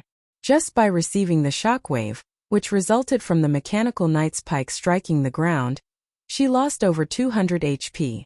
If the weapon hit her directly, the consequences would be inconceivable. After listening to Gentle Snow's words, for reasons unknown, Zhao Yueru released a relieved breath. Alright, stop dreaming. We'll be grinding Birdman in the canyon. The loot and experience here are quite good, so we should be able to quickly surpass those top-tier experts. After recovering, Gentle Snow stood up and commanded. Meanwhile, inside the steel fortress, Shifeng was advancing carefully. Signs of rust and corrosion covered every inch inside the fortress. There were only flashing fragments of light inside, barely allowing Shifeng to see the path clearly. After walking for quite some distance, Shifeng did not discover any danger. There was only the occasional sound of dripping water and the rumbling sounds of machines operating. Even though more than a millennium had passed, a majority of the machinery here still functioned normally. One could clearly see just how advanced the techniques the dwarven civilization possessed were. After passing through the large hallway, Shifeng arrived at an area with a humongous smelting furnace. The surrounding steel walls around the furnace were linked together with steel stairs, and at the bottom of the furnace was an endlessly deep pool of water. However, Shifeng did not head along the stairs towards the next exit. Instead, he leaped and jumped towards the pool halfway down. Shifeng activated gravity liberation. His falling speed sharply reduced, his body slowly descending like a feather. During his descent, Shifeng suddenly noticed a passage on the walls. The passage could barely allow a person to enter. However, the information Shifeng had collected in his previous life did not mention such a passage. Hence, Shifeng slowly floated over, accurately landing in the hidden passageway. There is actually a treasure chest here. Did none of those people notice it last time? Shifeng discovered that, in the deepest part of the passageway, there was a large pitch-black steel chest. Many runes were carved onto the chest, and a glance was enough to tell it was not just a simple chest. After observing it in detail, Shifeng determined that the chest was a mysterious iron treasure chest. However, Shifeng did not rush to open the treasure chest. Instead, he used Phantom Kill, allowing his doppelganger to go over and take a look. Just as the doppelganger started activating the treasure chest, the surrounding steel walls shot out countless flying arrows. The doppelganger was killed in an instant, giving Shifeng a scare. Fortunately, Shifeng had made it a habit to be cautious and prudent when in God's domain. Otherwise, he would have really died. Such types of traps were normally one-time uses. However, Shifeng did not rush. In any case, the chest wouldn't run away, so he might as well wait until Phantom Kill's cooldown finished, then use his doppelganger to open the treasure chest this time. The doppelganger had managed to open the treasure chest safely. With no more dangers present, Shurfeng walked over to the chest and took out its contents inside. There was a mysterious iron-ranked Blackstone shield. It was absolutely a top-tier level 10 shield Blackstone shield. Mysterious iron rank. Level 10. Equipment requirement. Strength 25. Defense plus 69. Defend rate 29%. Strength plus 7, endurance plus 10. HP plus 200. After equipping, all damage received from the front will be reduced by 10%. There was also a mysterious iron mastery book. When used, players would randomly receive 10 to 50 free mastery points. This item was several times rarer than the Blackstone shield. That was because mastery points could last a player forever, while the Blackstone shield could not. Hopefully my luck won't be too bad. Shurfeng slightly prayed before selecting to use the mastery book, following which, the system started displaying a pile of random numbers ranging from 10 to 50. As long as Shurfeng yelled stop, the final number to appear would be the number of mastery points he would obtain. It was something similar to Russian roulette in Shurfeng's previous life. Many experts collected various kinds of mastery books to increase their weapon mastery. However, mastery books were just too rare, and even with money one may not necessarily be able to buy it. Most players that obtained a mastery book would use it instead of selling it. After all, it was extremely hard to obtain a single free mastery point. Shurfeng had once seen a person who was fortunate enough to obtain a fine gold mastery book. Many players looked at that person with immense envy, and some were even willing to spend 1,000,000 credits to buy the mastery book from that person. However, that person refused to sell and instead used the mastery book for himself. The range of free mastery points provided by the fine gold mastery book was between 30 to 200. Originally, everyone thought this fellow had very good luck. However, that person only obtained 31 free mastery points, in the end becoming a laughingstock to everyone. The points he obtained was no better than a mysterious iron mastery book. Looking at the numbers constantly spinning, Shurfeng's heart madly thumped, not knowing what number would come out. Stop. Shurfeng shouted. The wheel of numbers abruptly halted, and Shurfeng peered open his eyes and took a look. 32 points, a relatively good number. Shurfeng had just effortlessly obtained 32 free mastery points, which was the equivalent of the free mastery points he would obtain by leveling up to level 20. Shurfeng opened his one-handed sword mastery window. Currently, his one-handed sword mastery was still at 20 points, placing him at the level of basic swordsman and increasing his base damage by 10% if including the 8 free mastery points he obtained for leveling up to level 5, and the 5 points he had remaining from before. He now had a total of 45 free mastery points. Shurfeng immediately added 30 mastery points to his one-handed sword mastery. Instantly, his one-handed sword mastery rose to the level of an intermediate swordsman, increasing his base damage by 15%. As for becoming an advanced swordsman, he was still 50 points away from doing so. Although it was just a 5% increase in base damage, it should not be taken lightly. This base damage would be magnified many times after factoring in the bonuses from skills. Often, the gap present between a top-tier expert and a normal expert was due to the difference in base damages. At this stage of the game, there might only be a fragment of experts who have reached basic mastery. Shurfeng had already reached intermediate mastery, leading them by a lot. Just as Shurfeng was about to continue advancing deeper into the Steel Fortress, the fortress alarm rang out. Chapter 89, Barrutia's Core Area. Alert! Alert! There is an intruder in Area F. Activating self-defense system. Before Shurfeng could celebrate his gains, a bucket of cold water dumped over his head by this loud voice. He did not think that there would be such a trap. After opening the treasure chest just after arriving at the passage's exit, Shurfeng discovered that the passages leading to the other areas of the Steel Fortress were all sealed off, preventing him from entering. Meanwhile, the water level of the pool below started rising, and according to its speed, it would not be long before the passage flooded. Without hesitation, Shurfeng took out a bottle of underwater breathing potion, drinking it. The potion allowed players to breathe underwater for 20 minutes. Following which, Shurfeng immediately leaped into the pool, diving towards the deepest region. After swimming down for over 10 minutes, Shurfeng finally saw a dark passage. However, the water currents from there flowed rapidly, and it would not be easy for Shifeng to approach the passage. After spending a long period, and drinking a second bottle of underwater breathing potion, Shifeng managed to crawl his way towards the passage entrance with much difficulty, following which, he was washed away by the rapidly flowing water, his body unable to move as the current continuously pushed him along the passageway. After flowing along the water currents for several minutes, Shifeng was thrown out of the passage and landed in another large pool near a wall of the large pool. Some stairs spiraled upward. As long as he went up these stairs, he would arrive at the core of the fortress. Shifeng swam towards the stairway. He then looked at the time. It was almost 8 o'clock in the morning now, and since locating the Titan's heart was not accomplishable in a short amount of time, Shifeng immediately called out the system interface and chose to log out upon waking up early in the morning. The first thing Shifeng did was train his body. This action had long since deeply ingrained in his bones, however. He could clearly feel that his body was different from yesterday. His body no longer felt stiff and instead it felt extremely refreshed. The positive effects of the C-rank nutrient fluids he drank were evident. The fluid was slowly altering his body's condition. Strike the iron while it's hot. Shifeng then started working out, doing sit-ups, push-ups and other muscle-strengthening actions. After working out for over an hour, Shifeng still did not feel tired. On the contrary, his body felt comfortably warm, as if there were an inexhaustible amount of energy within him. However, he did not continue training his body. Instead, he went downstairs to have a meal. Desperately working out was not necessarily a good thing. It needed to be done in moderation, as overworking his body would only yield opposite effects.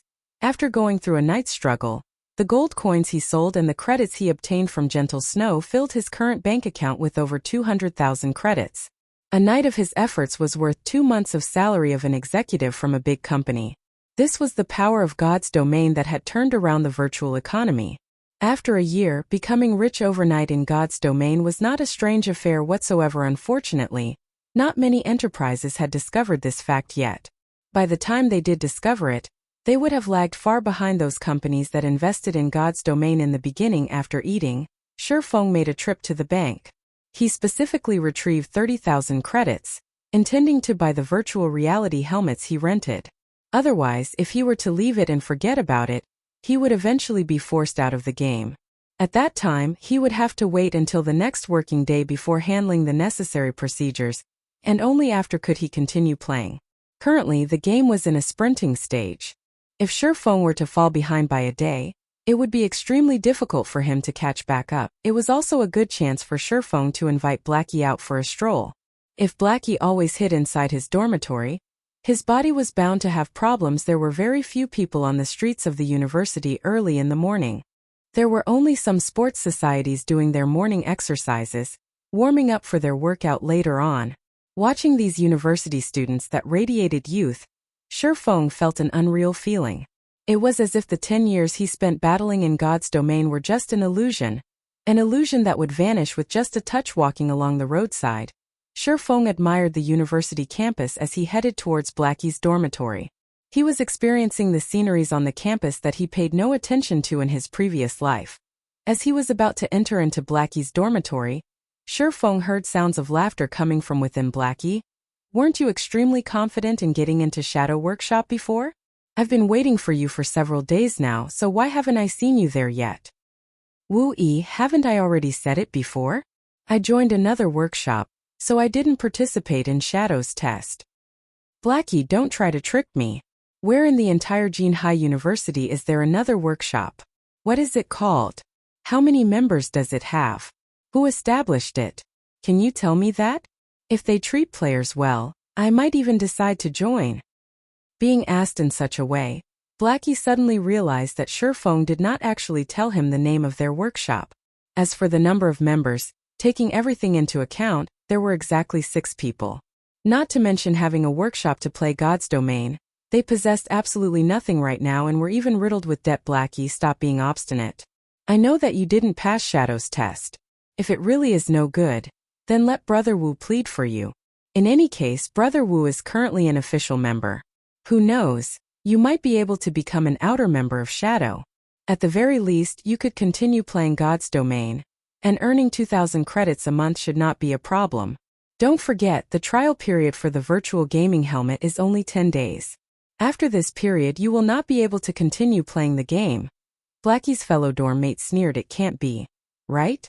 What kind of workshop can't even afford an official virtual gaming helmet? Isn't that just too pitiful? Wooey pretended to be shocked. He then clapped Blackie's shoulders, saying with a sigh, even the outer members of Shadow are given an official helmet. Official members even receive an advanced helmet that's worth 20,000 credits. Your workshop is just ripping you off. Who started the thing? I'll demand justice for you. Don't you mingle with me from now on? I can guarantee that you'll obtain an official helmet. By the time I become a core member of Shadow, I guarantee that you'll be able to live in luxury. You should know that young Master Lon has already invested 5 million credits in Shadow. I heard that he has invested another 2 million now. If you enter Shadow, your future will be limitless. Wooey, I've already said it. I won't be joining. I'm currently getting by very well. Blackie quickly rejected. Blackie, you should know that there aren't many such chances. Shadow Workshop is the best workshop in Jinhai University. If it weren't for the fact that you're already level 5 and we're classmates, I wouldn't even be looking for you. Wooey patiently persuaded. You keep saying that you've joined some other workshop, but you have to tell me at least the name, right? Must you keep lying to a classmate in such a way? What? Don't tell me that this workshop doesn't even have a name. Even if it doesn't have a name, you must know which person established it, right? Nowadays, even nobodies dare to make workshops, so you must be tricked. Shadow Workshop has an upright business sponsoring it, and there is also a contract to ensure that you won't starve to death at the very least. Wooey was all praises about Shadow. It was as if one would become an elite in society just for entering Shadow Workshop, becoming the envy of others. However, Blackie had long since seen through Shadow. He did not have even the slightest favorable opinion towards Shadow. He only blamed himself for having a big mouth, showing off to others that he had already risen to level 5. As a result, the information was found out by Shadow Workshop, and they had sent Wooey, his classmate, to recruit him. However, how could he so easily betray Shifeng and join Shadow? He was only able to obtain all of his current achievements by relying on Shifeng. Even if he had to suffer hardships right now, he still believed that Shifeng would lead him towards the path of success at this stage of the game. All the level 5 players were experts. To Shadow Workshop, which was currently lacking experts, Blackie was an alluring beauty. So, naturally, they were itching to try and recruit him, turning him into one of their belongings. At this moment, Shifeng opened the door, taking a step into the room. I am the nobody that established the workshop. I wonder what kind of opinion you have. Shifeng looked towards the robust Wooey, speaking coldly. Chapter 90 starting from 0. As Shifeng entered and spoke. Who are you? Wooey was slightly startled, his eyes evaluating Shifeng. Shifeng wore a cheap-looking white-blue sporting wear. Although his imposing manner gave Wooey chills down his back, after seeing that Shifeng was not even wearing a quantum watch on his wrist, a hint of disdain entered Wooey's eyes. In this day and age, even the slightly wealthier students all possess quantum watches. Wooey determined that Shifeng was not one of the wealthy children and that he was in a similar situation as Blackie. Brother Feng, why are you here? Blackie's expression was slightly panicked. He was worried Shifeng would misunderstand and think he was trying to job hop. Brother Feng, I really didn't seek out Shadow. I've also rejected them, but Wooey won't stop annoying me about it. When Blackie's classmates saw him panicking and explaining, they were all puzzled at the identity of this new arrival. Blackie had already risen to level 5 in God's domain, so he was definitely an expert. Many workshops would fight over for him, treating him as an important guest. Even Shadow sent someone over to recruit Blackie. If the upper echelons of Shadow met Blackie, they might also act very cordially and treat him with respect. However, Blackie had respectfully addressed the stranger in front of them as Brother Feng, confusing them. Could the person in front of them be some famous person in their school? However, no matter how they racked their brains, they could not think of such a person present in their university. I know. Shifeng sent Blackie an expression that told him to be at ease. Shifeng then looked towards the man named Wooey and laughingly said, I'm called Shifeng, and I am the nobody who established the workshop you just mentioned. Didn't you wish to know the name of my workshop? I can tell it to you. The workshop's name is Zero Wing. It means that everything has to start out from zero and to spread your wings and soar. If you don't have any other matters, please return and tell your boss not to try poaching the members of other workshops. He is better off taking care of his own lands, lest they fall apart without him even knowing what happened. Hearing Shifeng saying so, Wu Yu couldn't help but reveal a sneer as he laughed as expected. Even a nobody knows how to start a workshop. Why don't you take a look at yourself? Do you think you can start a workshop just by announcing it? Wu Yi narrowed his eyes, mocking. Do you know how large our shadow workshop is? Do you know how many members our shadow workshop has? Do you know who is backing our shadow workshop? Do you know how much our workshop has invested? Do you still think that we need to poach members from worthless workshops like yours? Just based on the fact that you guys are still using the trial helmet to play the game shows how dirt poor you are. Did you think that, just by being full of zeal, you could establish yourselves in God's domain and earn money? All the workshops that have tried to establish themselves in God's domain have at least invested several millions of credits. Meanwhile, you have no money, no members, no facilities, and not even the most basic of assurance. So, what right do you have to compare to us, Shadow? If you kneel down and beg me right now, I might even put in a few good words to Brother Lon. If you pay up some 10 or 20,000 credits, you might be able to join the workshop. How about it? Think about it. This is a rare chance for you. Wu Yi smiled savagely. He then shifted his gaze to Blackie, coldly saying, Shadow is already giving you a lot of respect by sending me here to recruit you. As long as you join, you'll immediately receive the treatment of being a core member, and your monthly salary will be at least 5,000 credits. It is hundreds of times better than staying in a workshop that is barely surviving. When Blackie's several dorm mates heard of this treatment, all of them had expressions of shock on their faces. They did not think that playing God's domain would be so rewarding. Compared to those city white-collar workers, Blackie's salary was much higher. Suddenly, the gazes they used to look at Blackie changed. They no longer looked down on him.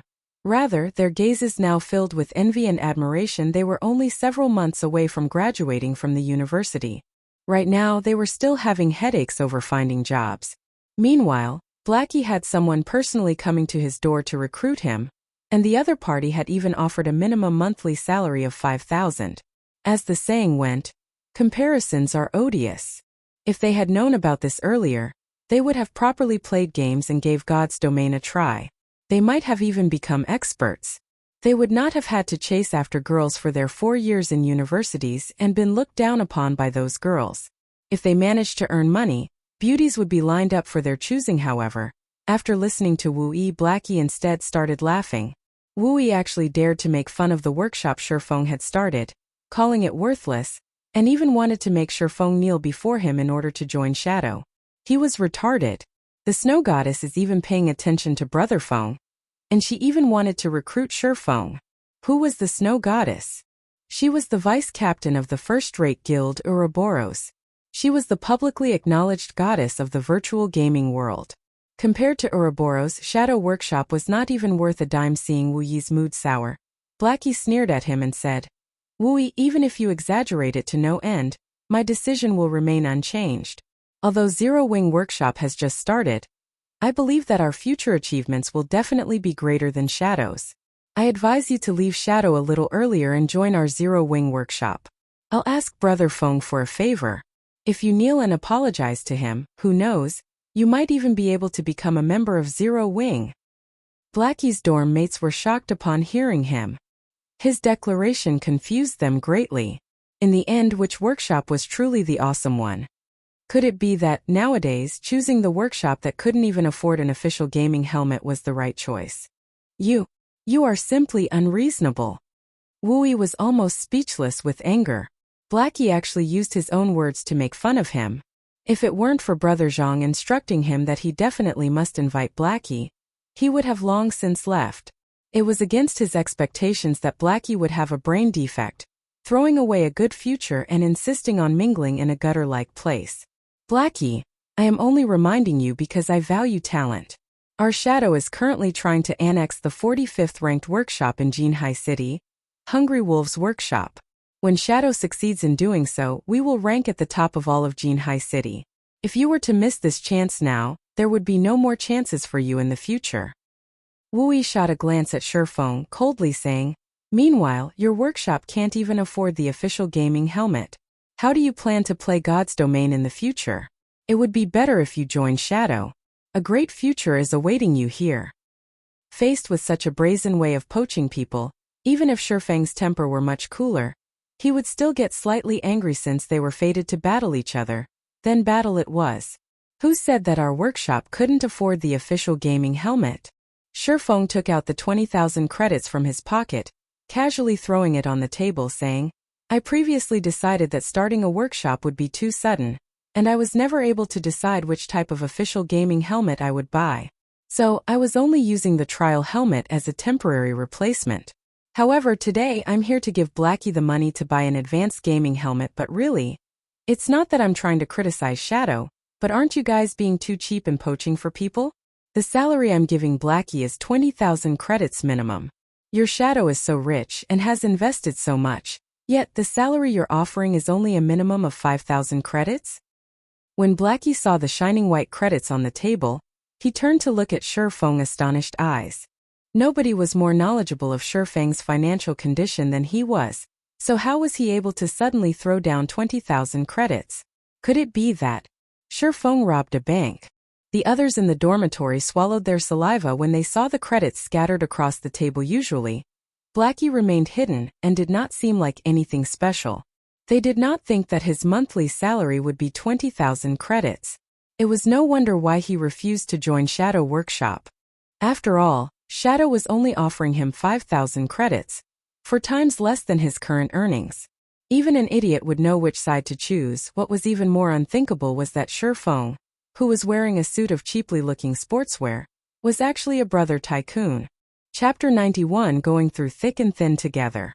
Looking at the credits on the table, Wu Yi's complexion alternated between green and red.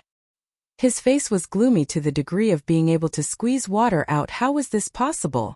Ignoring the credibility of the monthly salary of 20,000 credits, just being able to toss down 20,000 credits casually was not normal. Wu Yi had seen many wealthy tycoons before, and his eyesight had never failed him before. The clothing that Shifeng was currently wearing was not even worth 300 credits, so how could Shifeng possibly have that much money? Moreover, when he took it out, it was just so simple. He even casually threw it onto the table. This series of actions were not habits of an average person, and they were impossible fake. Only those tycoons that paid no heed to credits would carry the action out in such a relaxed and comfortable manner. What Wu Yi did not know was that Shifeng was once the guild leader of Shadow. Throwing money away like dirt was just a small matter to him. He even spent tens of millions of credits to poach a few master-level lifestyle players. During those times, he had thrown stack after stack of credits onto the table, causing those lifestyle players to worship him immediately. Throwing out just 20,000 credits was not even a warm-up for him. Just this amount of money is nothing. As long as you have the strength to join the upper echelons of Shadow, a monthly salary of 50,000 to 60,000 credits is just a small matter. Moreover, we have the support of young Master Lan, so our funds are extremely abundant. Furthermore, the celebrities of our school have also joined Shadow. The 1st, 3rd, 6th and 9th rank students in the university's most recent fighting competition have all joined Shadow. These people are the true experts, and they could easily rise to fame in God's domain. Meanwhile, what kind of true experts does your workshop have? Wu Yi pretended to be calm as he coldly snorted. However, he still could not help himself to steal a glance at the 20,000 credits thrown on the table. The basic wage for an official member of Shadow was just 3,000 to 5,000 credits. Although it was slightly better than the salary of many university fresh graduates, there was still a limit. Such an amount was not enough for one to act carelessly. Wu Yi, we will deal with the matters of Zero Wing by ourselves. It is still not up to you to comment on our problems. If your boss wishes to annex our workshop, first offer up a monthly salary of 100,000 or above. Let me be Shadow's vice leader, and Brother Feng the guild leader. Otherwise, please return. Blackie was extremely irritated after hearing Wu Yi speak. He abruptly stood up and pointed towards the dormitory's entrance as he looked at Wu Yi with a disdainful smile. Blackie's performance was extremely arrogant and incomparably rampant. He held no regard for Shadow at all. Was it amazing to have many members? Did being an expert in a fighting competition mean they could play well in God's domain? If one had the ability, then they could hitch up a relationship with those first-rate guilds. See if they pay any attention. Blackie, you better not regret this in the future. Shadow is fated to become a giant in Jinhai City. When that time comes, don't even think about joining Shadow. Wu left after speaking. He was determined to tell Brother Zhang and young Master Lan about everything that had happened here, letting them take care of the ignorant Shifeng and Blackie. Thanks for your worries, but I never eat the medicine of regret when I do something. Although Shadow is amazing, unfortunately, it isn't enough to enter my eyes. Blackie loudly declared, and almost everyone in the entire building could hear him speak. Blackie's dorm mates were all stunned. When did Blackie become so awesome? He actually dared to let out such bombastic words, publicly rejecting the invitation of Shadow Workshop that's famous throughout the whole university. How many people dreamed of the job he rejected? After Wu left, Blackie instantly lost his previous heroism. His bum immediately landed in a chair, his heart silently lamenting that it was all over. Because of his momentary rampant emotions, he became hot-headed and made enemies out of Shadow. Wasn't this just making trouble for Zero Wing? On the other hand, Shifeng was extremely touched. As expected, Blackie was still the same in both his previous and current lives. In Shifeng's previous life, Blackie had immediately resigned from his position without hesitation and followed Shifeng. Now this was a true brother. In Shifeng's previous life, the countless people around him could only share the gains but not the pains. Shifeng also knew what Blackie was currently worried about, so he clapped his hands and said in agreement, "Well said. In the struggles of the virtual gaming world, winning or losing can be changed in the blink of an eye. There are no such things as eternal winners. As long as we work hard enough, sooner or later, we will definitely surpass Shadow." As long as Zero Wing Workshop developed, they were bound to come into conflict with Shadow. If Shadow wished to spare no expense to deal with them, then they could just use Shadow's reputation to spread Zero Wing's fame throughout the university campus. That way, Shifeng would not have to waste efforts to publicize his guild. Let's go. We'll go out and take a walk and buy an advanced helmet on the way. Always staying in your dormitory won't be good for your body. Shifeng left the room, letting Blackie tidy himself up. Blackie was constantly holed up in his dorm room these days. He was even playing God's domain during the daytime, not doing any other activities. Although it wouldn't be a problem in the short term, after a while, the damage to his body would become very significant. Brother Feng, wait for a moment. I'll come immediately. Blackie immediately collected all the credits on the table, then tidied himself before leaving the dormitory with Shifeng. Only his dumbfounded dorm mates remained in the room. They all looked at each other, their faces revealing bitter smiles. Normally they had many times made fun of Blackie. Never would they have thought that Blackie was hiding his true appearance. He even managed to gain the favor of a tycoon. This won't do. I will also apply for a trial gaming helmet. I've decided. I'll become a professional gamer in God's domain. When Shifeng had walked out of the dormitory, Blackie quietly stuffed the 20,000 credits into Shifeng's pocket. Brother Feng, you really gave me a shock today.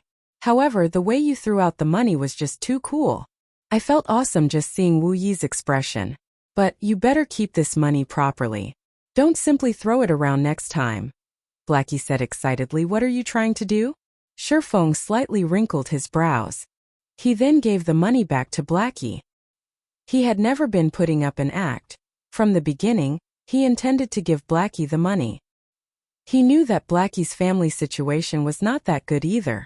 With this money, he would be able to alleviate a lot of his family's burden. I've already said that your basic salary every month would be 20,000 credits. Did you think I was just joking with Wu Yi? Just take this money as your salary in advance. Looking at the 20,000 credits in his hands, Blackie's mouth widened, staring blankly at the money. Originally, even if Shifeng's previous words were but a joke, they were enough to make him feel happy.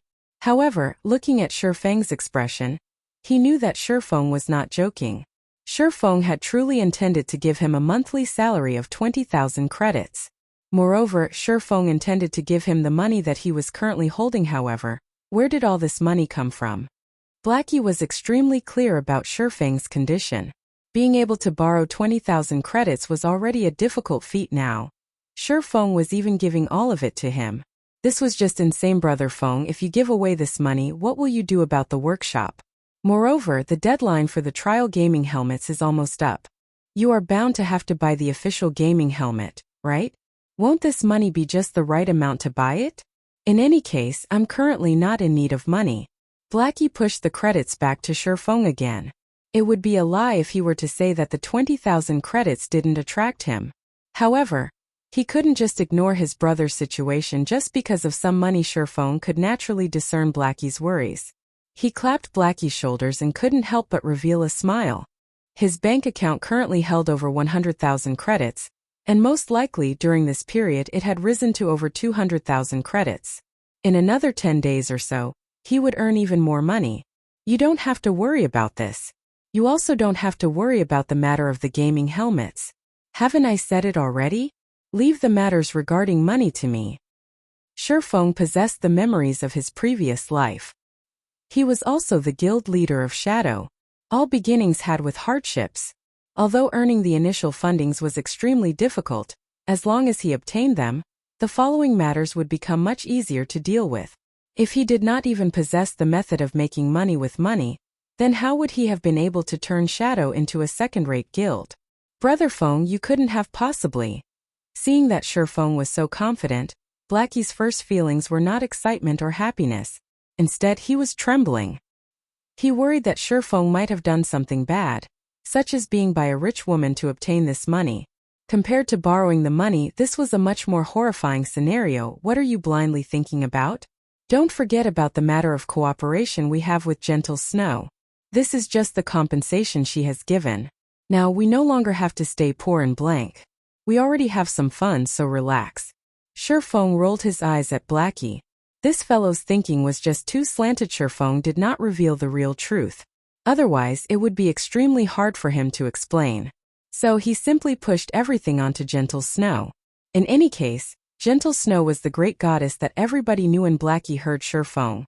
Sudden realization struck him. He sent Shi Feng a gaze filled with worship. Being able to gain the favor of the snow goddess was the dream of every man.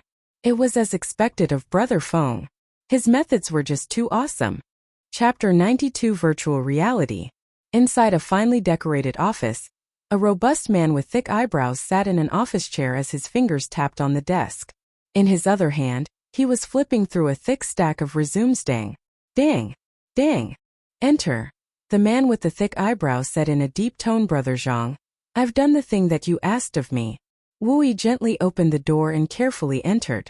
He then stood, panicked, in front of the desk. Although it was not his first time meeting Shadow's person in power, Zhang Luowei, he still felt an intense pressure every time they met.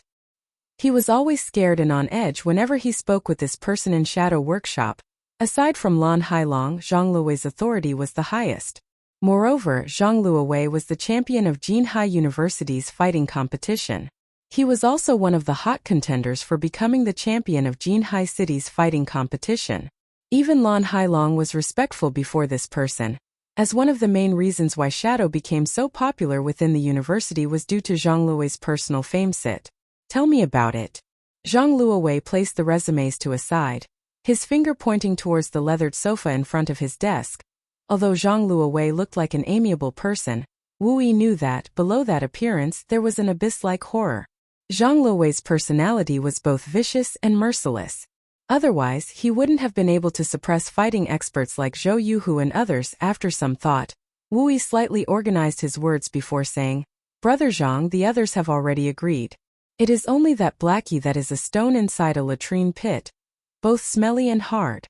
He wouldn't agree no matter what, and he had joined a newly established workshop called Zero Wing. He even said that it was beneath him to join a trash workshop like Shadow. Not willing to join, is it? He's even joined Zero Wing Workshop? Zhang Luowei displayed contemplation as he smiled. However, inside his eyes a cold glint flashed. What is the origin of this Zero Wing Workshop? Why haven't I heard of it before? Brother Zhang's Zero Wing Workshop was established by a Year 4 student named Shi Feng. I heard that this workshop has nothing at all. They are also buying their gaming facilities only today. However, that person is quite rich. He offered Blackie a basic monthly salary of 20,000 credits. He even wanted me to bring back word to Brother Zhang, telling you to stop trying to poach members of other workshops and take care of your own land. Wu Yi was very angry while he spoke. When I heard this, even I couldn't bear to stomach it. They are just a greenhorn workshop, yet they dare to challenge Shadow.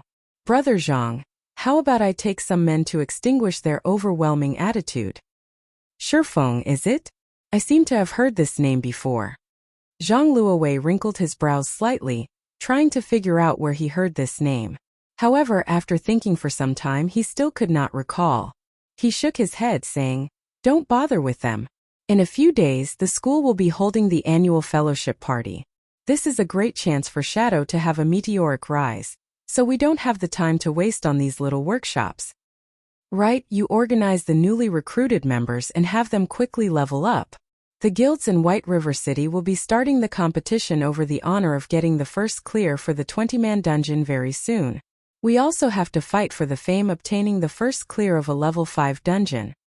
Yes, you can rest assured, Brother Zhang. I will help them quickly rise to level 5. Wu Yi clapped his chest, assuring elsewhere. Shifeng brought Blackie along to purchase 2 advanced virtual gaming helmets. Although the current virtual reality technology was very advanced, the basic helmet was a cheaply made in consideration of the general masses. Its degree of synchronization was just 80%. However, the advanced version of the helmet could reach up to 90% synchronization, and the user's 5 senses would become much more sensitive. Although the difference did not seem too great, during a battle between equal strengths, this small difference would be the determining factor of victory or defeat. The battles in God's domain were always life or death battles. Moreover, the penalty of a single death was a great amount of EXP and skill proficiency. Hence, most large-scale workshops would allocate an advanced virtual gaming helmet to all their official members previously. Shifeng did not have the money to purchase even a basic gaming helmet.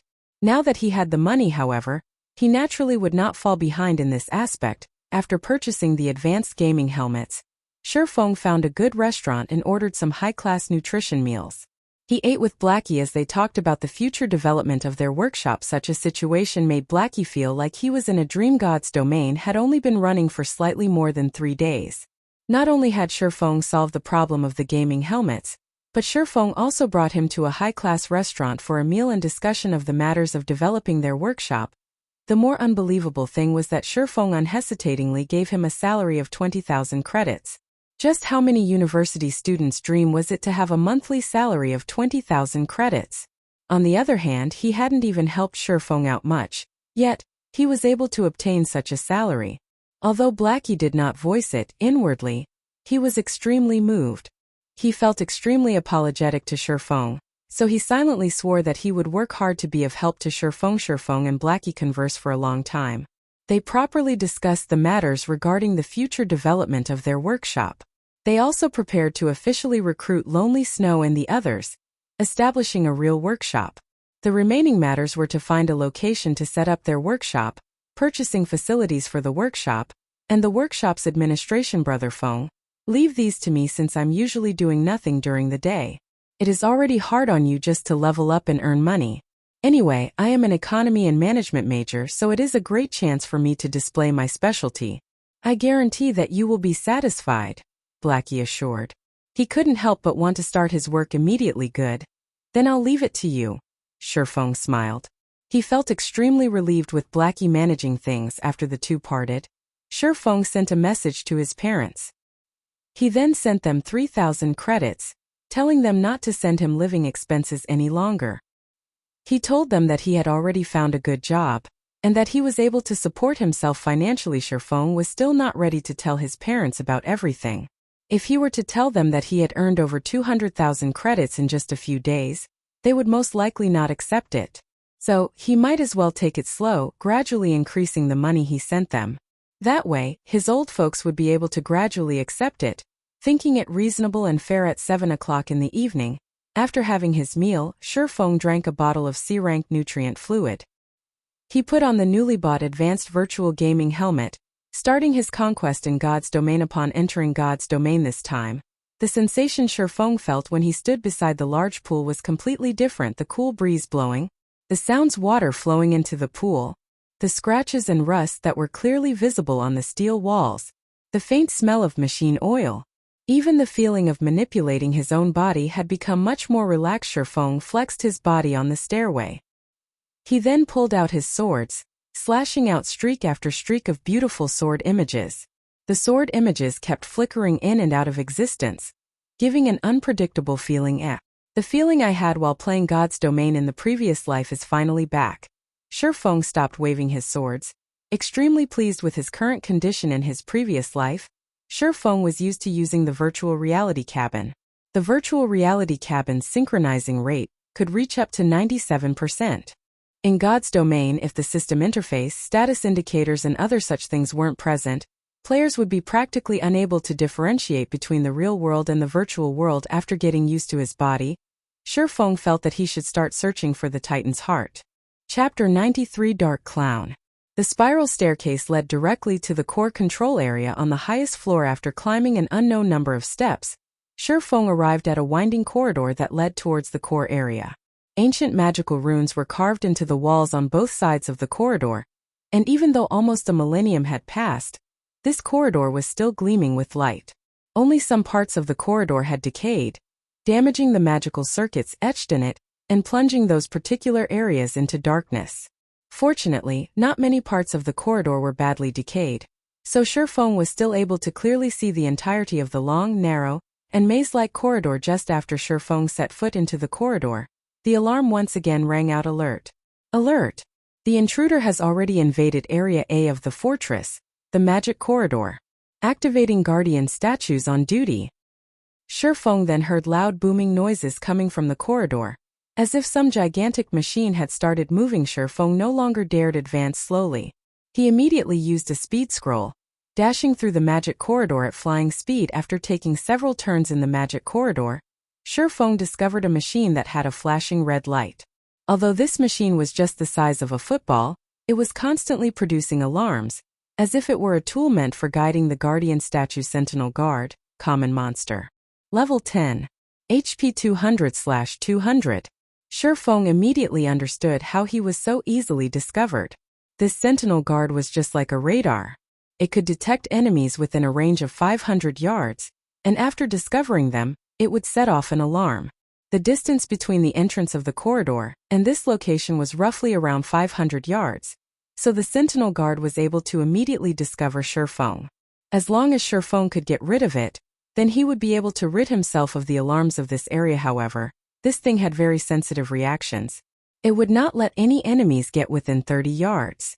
Also, if it were attacked even once, it would try to retreat with all its might. Simultaneously, it would increase its speed of calling for its allies, and it would absolutely not give the enemy a second chance to attack. It was extremely hard to deal with. I guess I've no choice left. I can only give it a try. Shifeng unsheathed both of his swords. He could already hear the angry roars of the guardian statues coming from behind him. Based on his strength, fighting in this narrow area would only lead to his own death.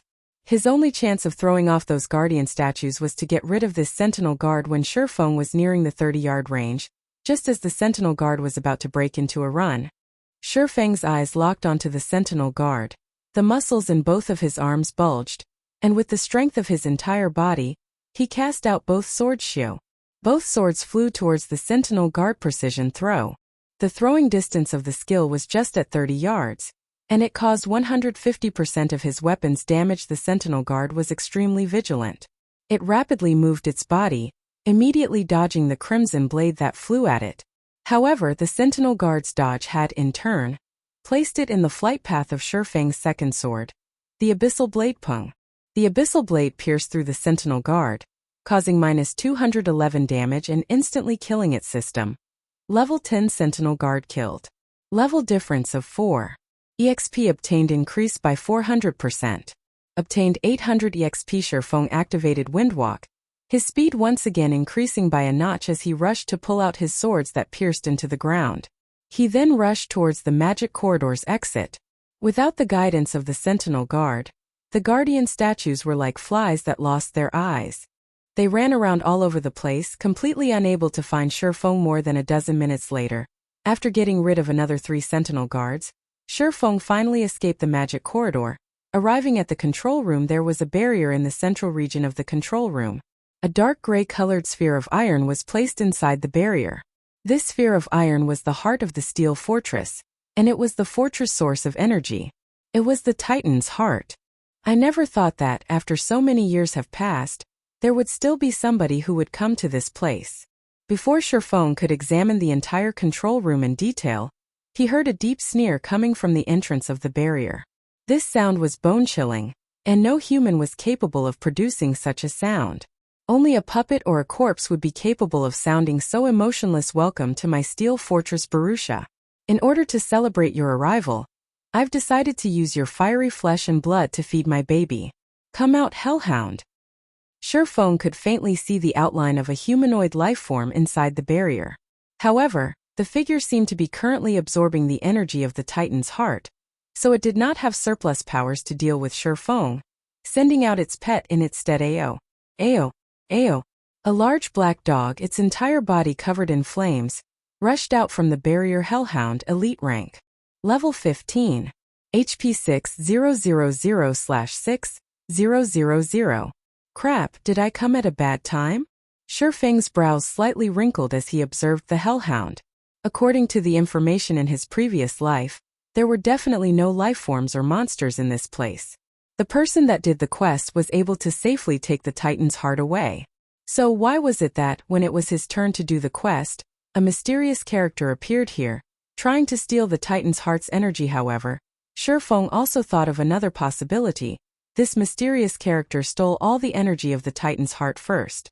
Meanwhile, the player who came here had merely taken away the Titan's heart that was empty of any energy. On the other hand, Sherfong had coincidentally run into this energy thief. However, unfortunately for Sherfong, he wasn't even capable of defeating the pet of this mysterious character, not to mention the person itself. Since you want to battle, then come. Sherfong pulled out his swords, his attention affixed on the slowly approaching Hellhound. As the Hellhound's distance from him continuously shortened, Sherfong could feel his surroundings become exceptionally hot, causing his mouth to feel parched.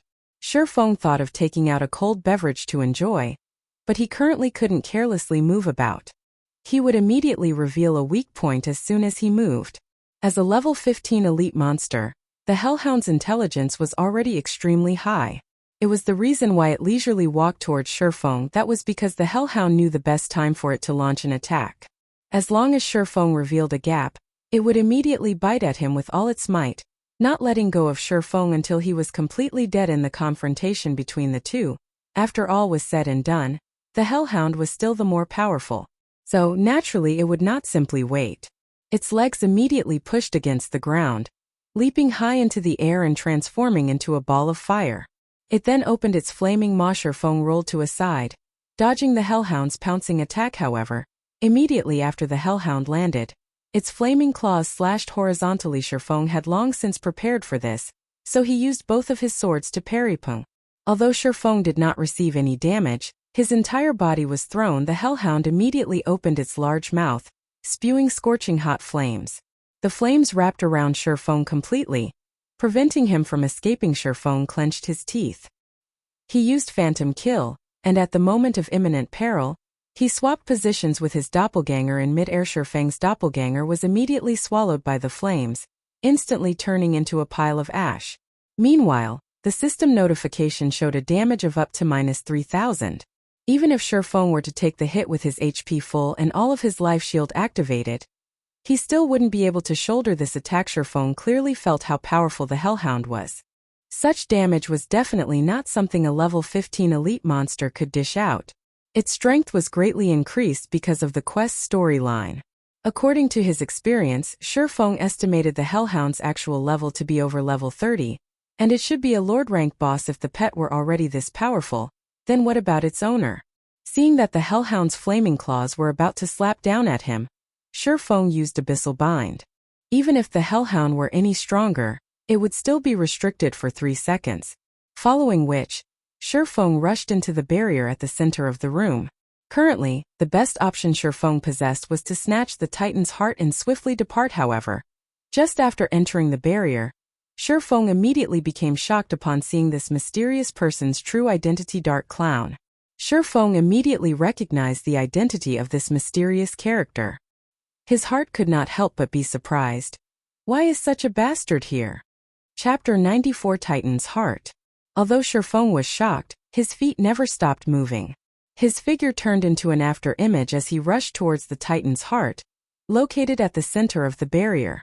He then used observing eyes on the dark clown unknown. Feng was shocked. Aside from the information showing that the figure was indeed a dark clown, there was nothing else displayed.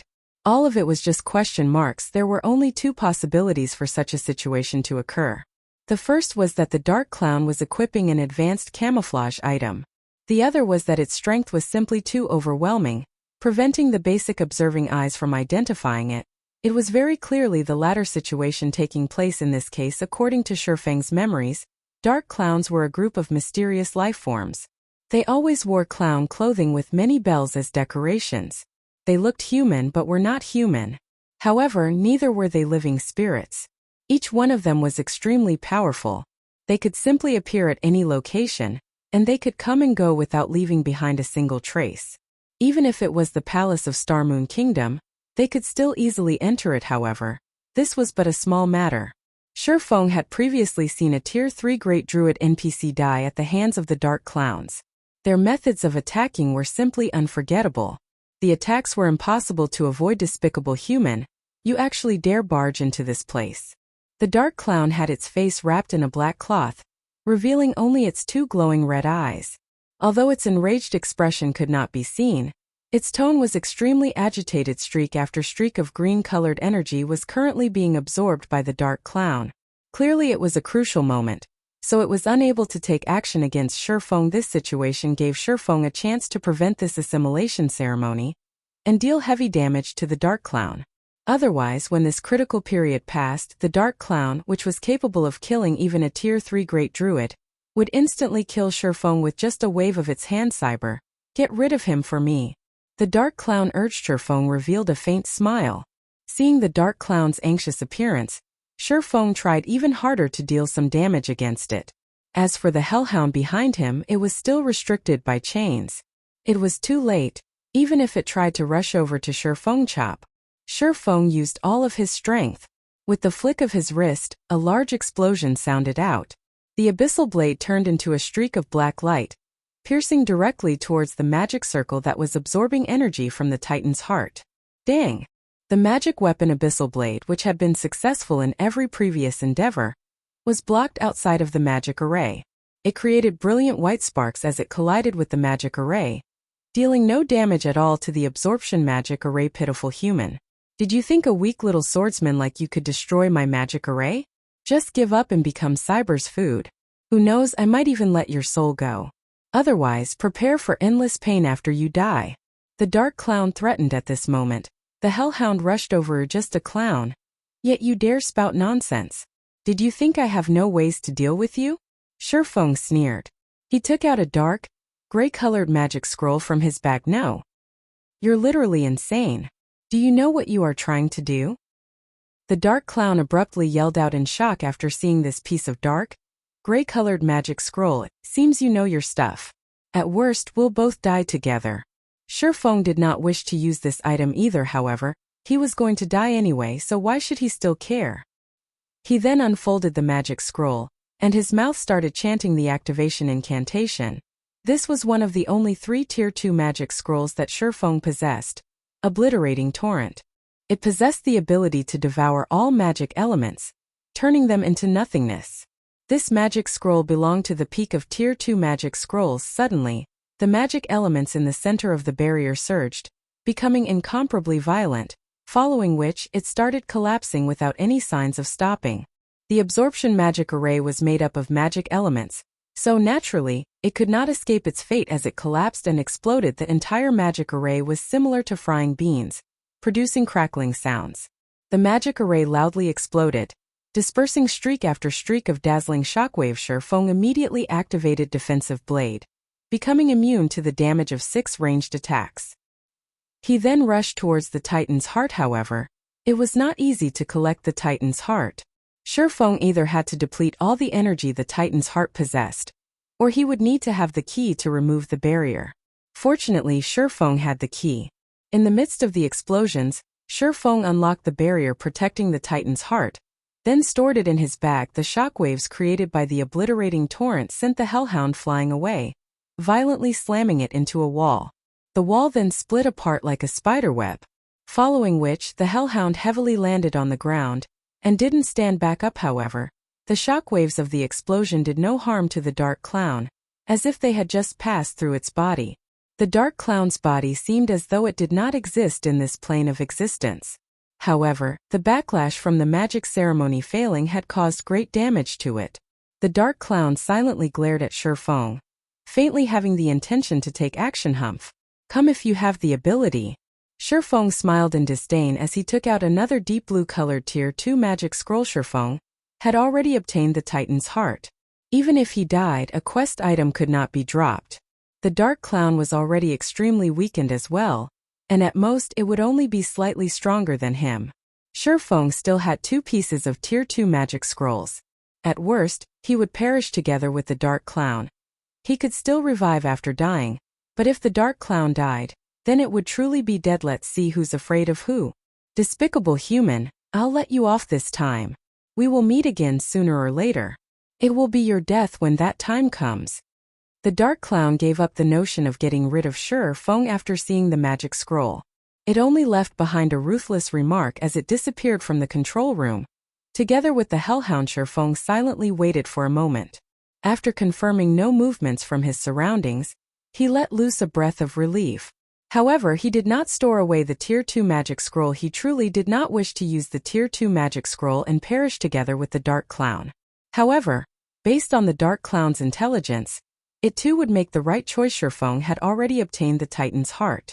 He took out a return scroll and started chanting. 30 seconds later, Shifeng turned into a white glow, disappearing from the control room. As well, after Shifeng disappeared, the dark clown appeared once more.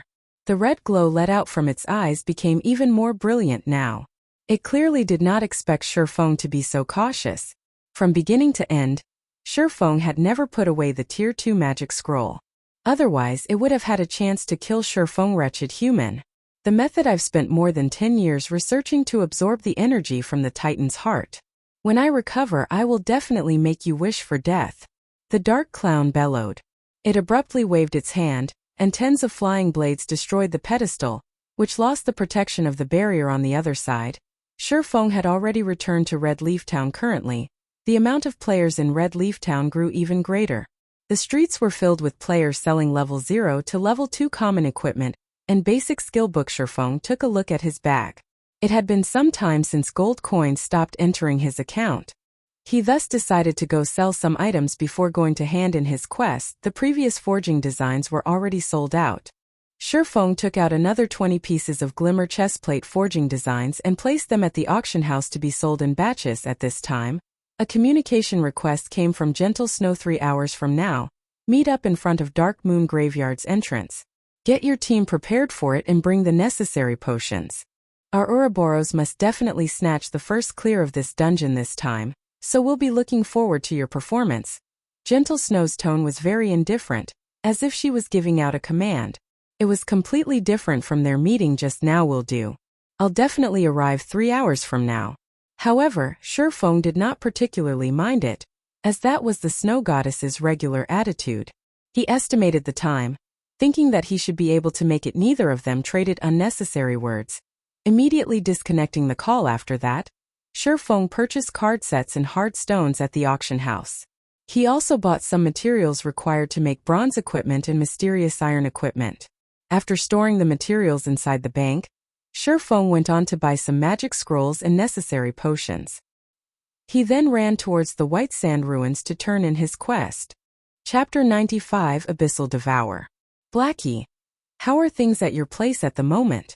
What level are you guys at right now? Shifeng asked. Leveling up in this hidden area is just too awesome. There is still no one coming over here to steal monsters, and everyone is at level 5 right now. Moreover, we obtained a lot of wolf meat and wolf skin, and our bags have long since been filled to the brim. Right now we're preparing to return to town and clear out our bags a bit, Blackie excitedly said. In this short period of time, They had obtained 4 pieces of level 5 bronze equipment from grinding on forest wolf dens.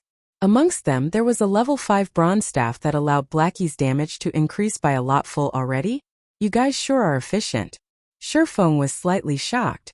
A stack of wolf meat had 100 pieces in it. Previously, Blackie and the others had purchased plenty of big bags. Shurfeng never thought that they would be filled so quickly. How many wolf meat was this? If all of them were to be given to Violet Cloud to be made into advanced cookings, then it would become a huge profit. That's right, you guys pass all of your wolf meat to a female cleric called Violet Cloud. Just give out my name when you meet her. Afterward you guys rest up a little and buy some HP and MP recovery potions, then wait for me at the trade area. Brother Feng, are we going to go dungeon diving with the snow goddess? Blackie excitedly asked after recalling some things in. So properly rest up. You'll have to tense up your nerves after entering the dungeon.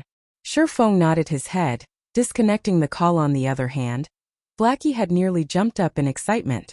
Originally, he had thought Shurfeng would not be bringing them along to the dungeon. After all, their techniques were not that great. They would only be making fools of themselves if they were to go. However, since Shurfeng did not forsake them, what else did they have to say? Anticipation grew within Blackie. He was fortunate enough to dive a dungeon together with the snow goddess. So what if he would shame himself? It would still be an honor when mentioned to others.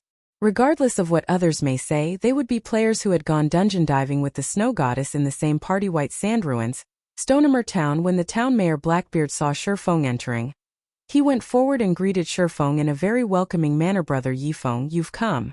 The fruit juice you sold to me the last time was just too good. It captivated everyone in our little town. Now we can't sleep properly if we don't drink a cup before bed every day. Blackbeard joked. Lord Mayor Blackbeard, is this the Titan's heart that you wanted? Shurfeng smiled, taking out the Titan's heart as he asked. When Blackbeard saw the gray-colored metallic sphere, his mouth suddenly opened wide in shock. This shape, this color, this texture. It was exactly the same as the Titan's heart mentioned in the legends. Correct. This is the Titan's heart. It is exactly the same as the one recorded in the ancient records.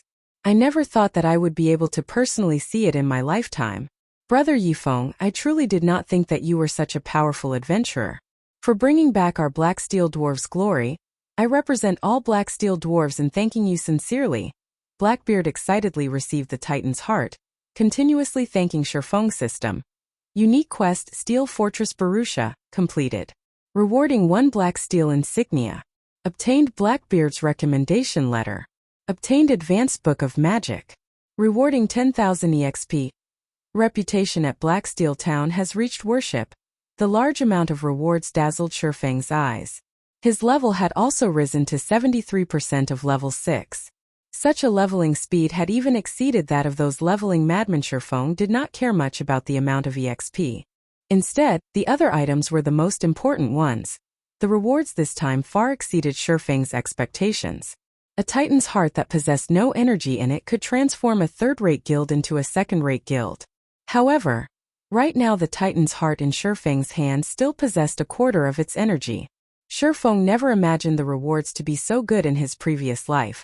The player that completed this unique quest did not obtain such a bountiful reward.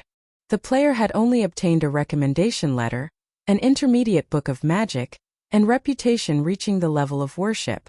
There was absolutely no Blacksteel's insignia. Blacksteel insignia. Fine gold rank. Unique equipment. User restriction, Yifeng. The Blacksteel insignia is the highest medal of honor amongst the Blacksteel dwarves. After equipping it, forging success rate increased by 5%. Proficiency has a 10% chance to increase by 1 extra point when forging. There is a 1% chance to increase the forged item's attribute. Shurfeng was shocked after looking at the introduction. This Blacksteel insignia was literally a godly tool for forging. It was several degrees stronger than the forging talent. It was especially true with the 1% chance for an attribute increase. That meant that, out of 100 items forged, there would be 1 piece that would have its attributes increased. If Shurfeng forged items every day without stop, he would have no problem making 300 to 400 pieces of equipment. In turn, he would have 3 to 4 pieces of equipment with their attributes raised. The thing players compared most when playing games was the quality of their equipment. Even if the attributes on a piece of equipment was only slightly higher, When the attributes of all the other pieces of equipment were accumulated together, the total amount would allow a player to exceed the others by quite a lot. Regardless of whether it was PK or dungeon diving, the player would have a great advantage in both situations. Although Shifeng did not know how much of an equipment's attributes would be increased, even an increase of a single point would cause an equipment's price to increase by multiple percentages. If it was a big increase, then the price would increase by several folds. The price of a single piece of equipment could even rival the price of 10 or more pieces. The black steel insignia was an unexpected profit. Shifeng's main purpose for doing this quest was to obtain the Book of Magic and Recommendation Letter, as both of these items were capable of allowing a guild to rise up. It was especially true for the Book of Magic. Moreover, the one Shifeng obtained was even an advanced Book of Magic. Aside from forging equipment, Shifeng could also forge other items, such as armor kits, gemstone buckles, alchemy wands, and much more. Amongst them, armor kits were the most popular and also had the largest demand generally. Armor kits were capable of increasing either a chestplate's defense or attributes. These all depended on the armor kit's quality and level. Meanwhile, the Book of Magic Shifeng obtained from Blackbeard was for making the strengthened version of the armor kit, the Mana Armor Kit. The Book of Magic was a unique item, and there was only one of it in the entire God's domain in Shifeng's previous life. It was exactly this item that had allowed a guild to earn a large sum of money, turning it from a third-rate guild into a second-rate guild. As for Blackbeard's recommendation letter, it would only be useful in White River City, so Shifeng was still unable to use it right now. However, now that Shifeng's reputation in Stonehammer Town had reached the level of worship, he could purchase a few bronze equipment, and even mysterious iron equipment, that would bind to the player's character upon purchase. Moreover, the prices of these equipment items were very cheap, to the degree that even an average player at level 10 could afford them. Stonehammer Town could be called the best location for players to obtain mysterious iron equipment. Hence, many players loved coming to this place to grind for reputation. After their reputation reached worship, they would be able to gear themselves fully with level 10 mysterious iron equipment. Unfortunately, it was not easy to grind for reputation.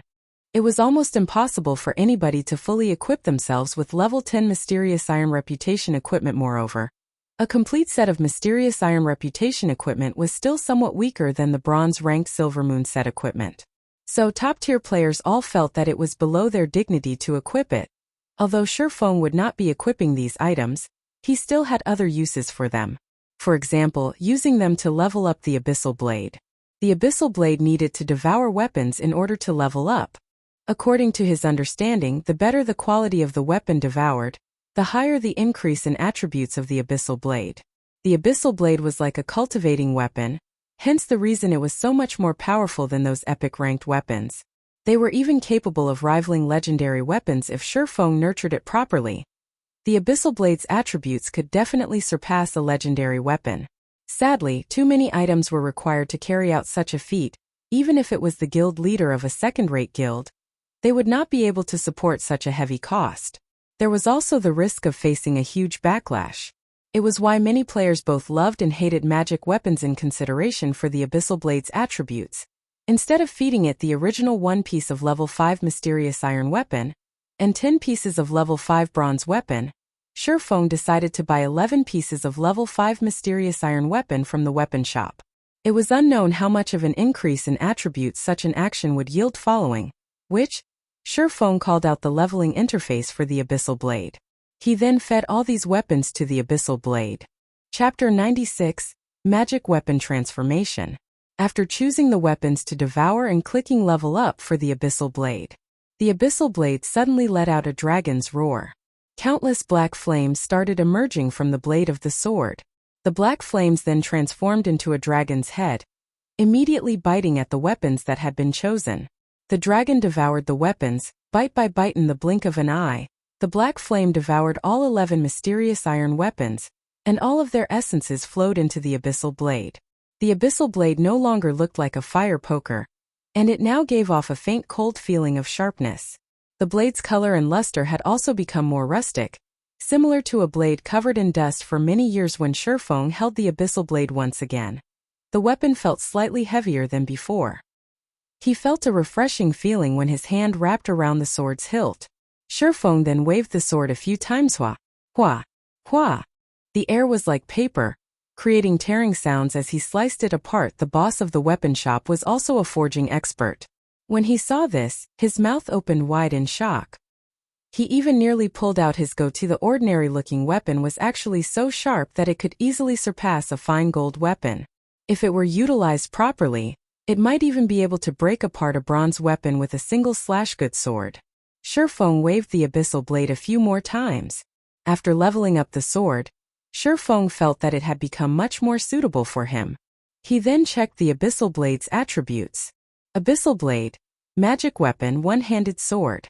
Attack power 39. All attributes plus 14. Attack speed plus 5. Ignore monsters level by 5 levels. Attacks have a 15% chance to cause 2 times damage, 10% chance to induce doom curse, reducing all stats by 40%, lasting 30 seconds if wielder belongs to any swordsman job, all skill levels plus 2. Increase free ability points received by 2 points for every increase in level. Equipment level 5. Can be leveled up.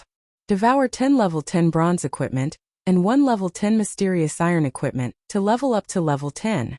Can be evolved. Unknown. Additional skill 1. Phantom kill. Instantly creates a doppelganger. You can control this doppelganger. Doppelganger will have 50% of original body's attributes and all skills. At the same time, doppelganger and the original body can be swapped. Duration of 35 seconds. Cooldown 5 minutes. Additional skill 2. Abyssal bind. Binds enemies and prevent movement, reducing defense by 100%. Duration of 3 seconds. Cooldown 1 minute. Additional skill 3. 9 dragon slash. Instantly create 9 phantoms of the abyssal blade for the wielder to use. Each phantom sword is capable of dealing up to 30% damage. Duration of 24 seconds. Cooldown 5 minutes. The abyssal blade was personally created by Master Smitholises using the Black Dragon King's fangs as material. It is one of 36 famed swords, and it is ranked 31st. However, this sword has been cursed by the Black Dragon King. Aside from being able to provide the wielder with immense strength, there will be a backlash every period. However, after being remodeled by Jack using a star crystal, the strength of the backlash has been greatly reduced.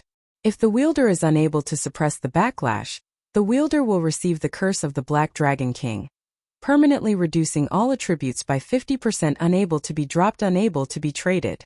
The abyssal blade's attributes increased by quite a lot. Just its attack power alone could rival a level 5 mysterious iron two-handed weapon. With the basic attributes included, it would far exceed even a level 5 secret silver two-handed weapon.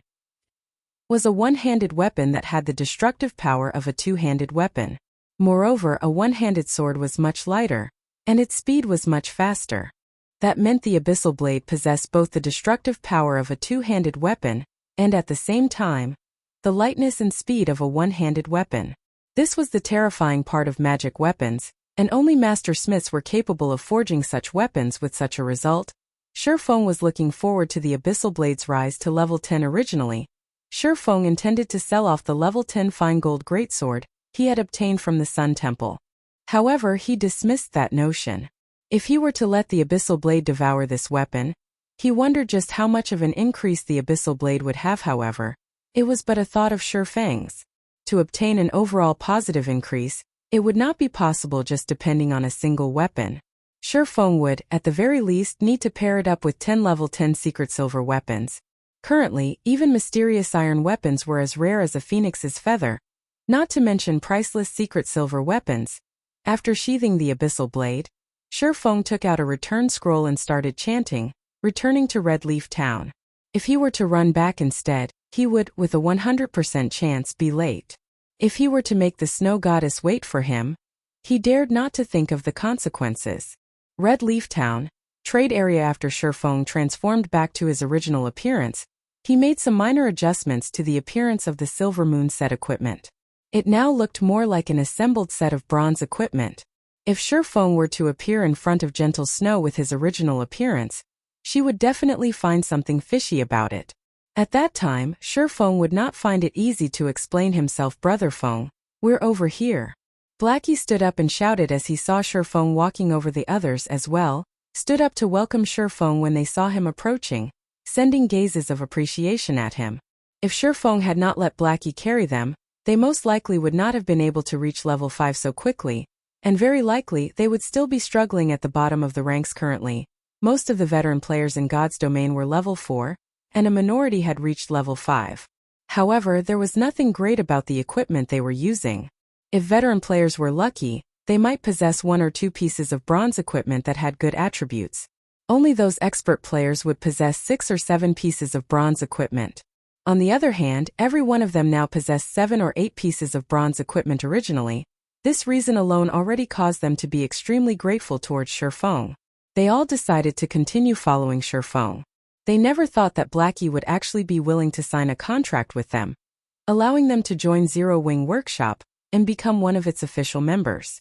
They could also enjoy a monthly salary of 4,000 credits. They were not just fools playing a game. They knew the treatment an official member received in other workshops. The treatment for official members of top-ranking workshops in the city only received a monthly salary of 3,000 credits. Even so, many veteran players would still try to worm themselves into these workshops in whichever way they could. Meanwhile, they were just a bunch of fresh noobs, yet they actually had a monthly salary of 4,000 credits. This situation was just like a dream to them. Although they requested to lower the treatment they received, Blackie had firmly rejected all of them. He had said that Shifeng had personally declared it as such, and no changes were permitted. Helpless, they could only sign the contract, becoming official members of Zero Wing Workshop. Although they looked well off now, deep in their hearts, they were very clear about their own strengths. It was practically impossible for them to get invited to a workshop. It would be a good thing if they could even become outer members, not to mention official member. Shifeng swept a glance at everyone's equipment. Based on his many years of experience, he could roughly estimate an equipment's attributes. The basic attributes of the equipment his party members were wearing had definitely exceeded the elite members of many small guilds. However, it was still not enough. Let's make a trip to the warehouse first. Everyone was confused. What were they going to do at the warehouse? However, they did not question Shifeng's decision. Only following him arriving at the bank, Shifeng retrieved all the equipment that could be used by his party members. He obtained all of the equipment from the treasure chests he opened in the Moonlight Forest. Every piece of the equipment had extremely good attributes. Everyone was dumbfounded when they saw the equipment. They had ceaselessly grinded monsters and had even killed quite a few elites. Yet, all of their gains combined could not even rival the equipment Shifeng had obtained by himself. The quality was, of course, much higher. It was all level 5 bronze equipment, surpassing the level 2 or level 3 equipment they obtained by leaps and bounds. Brother Feng, how many elite monsters did you actually kill? Blackie's heart was filled with shock. However, he did not remain courteous as he swapped all his equipment that could be swapped. After doing so, the set of equipment on his person was just slightly weaker than a level 5 bronze set equipment. However, the level 5 mysterious iron staff he wielded easily made up for this gap. The other party members also fully swapped out their equipment. Their basic attributes right now far surpassed those of the elite members of large guilds. Every one of them had exchanged their shotguns for cannons. Even if they were to enter a 20-man dungeon right now, they would still be full of confidence. Shifeng examined through everyone's attributes once, nodding his head in satisfaction as he said, "Let's go." Chapter 97 Gathering of Heroes. Dark Moon Valley. Dark Moon Graveyard. Countless tombstones stood around a dilapidated chapel. In the midst of night, one could hear wails of agony coming out from the tombstones. Meanwhile, kobold assassins roamed the dark and hidden locations around the broken-down chapel. This place was the most famous location of Dark Moon Valley due to this place being the closest and the first 20-man team dungeon activated near Red Leaf Town. It held high importance to the many guilds stationed in Red Leaf Town. Compared to the previous 6-man party dungeon, the various guilds were paying the most attention to this team dungeon. That was because team dungeons and party dungeons were different. Not only was the difficulty for team dungeons higher, but the equipment that dropped from them was also better. Moreover, only by clearing a team dungeon would a guild be able to prove their strength. Aside from that, there was a gigantic glory list beside the teleportation gate of every team dungeon. On it, the names of the team and players who obtained the first clear for the dungeon would be listed for latecomers to admire. Of course, aside from the first clear, the record for the fastest to clear the dungeon would also be recorded, with the reserved record set at 3 hours. As long as a team surpassed the record time, their names would be recorded. However, this record was not permanent but only temporary. As long as another team could obtain an even shorter record time, they would replace the current holders of the record. Currently, players filled all of the Dark Moon Graveyard. Aside from the various large guilds from Red Leaf Town, there were plenty of temporary groups attempting to challenge this team dungeon. Wow. It's just as expected of the competition for the first clear of the team dungeon. The equipment on these guys is just too gorgeous.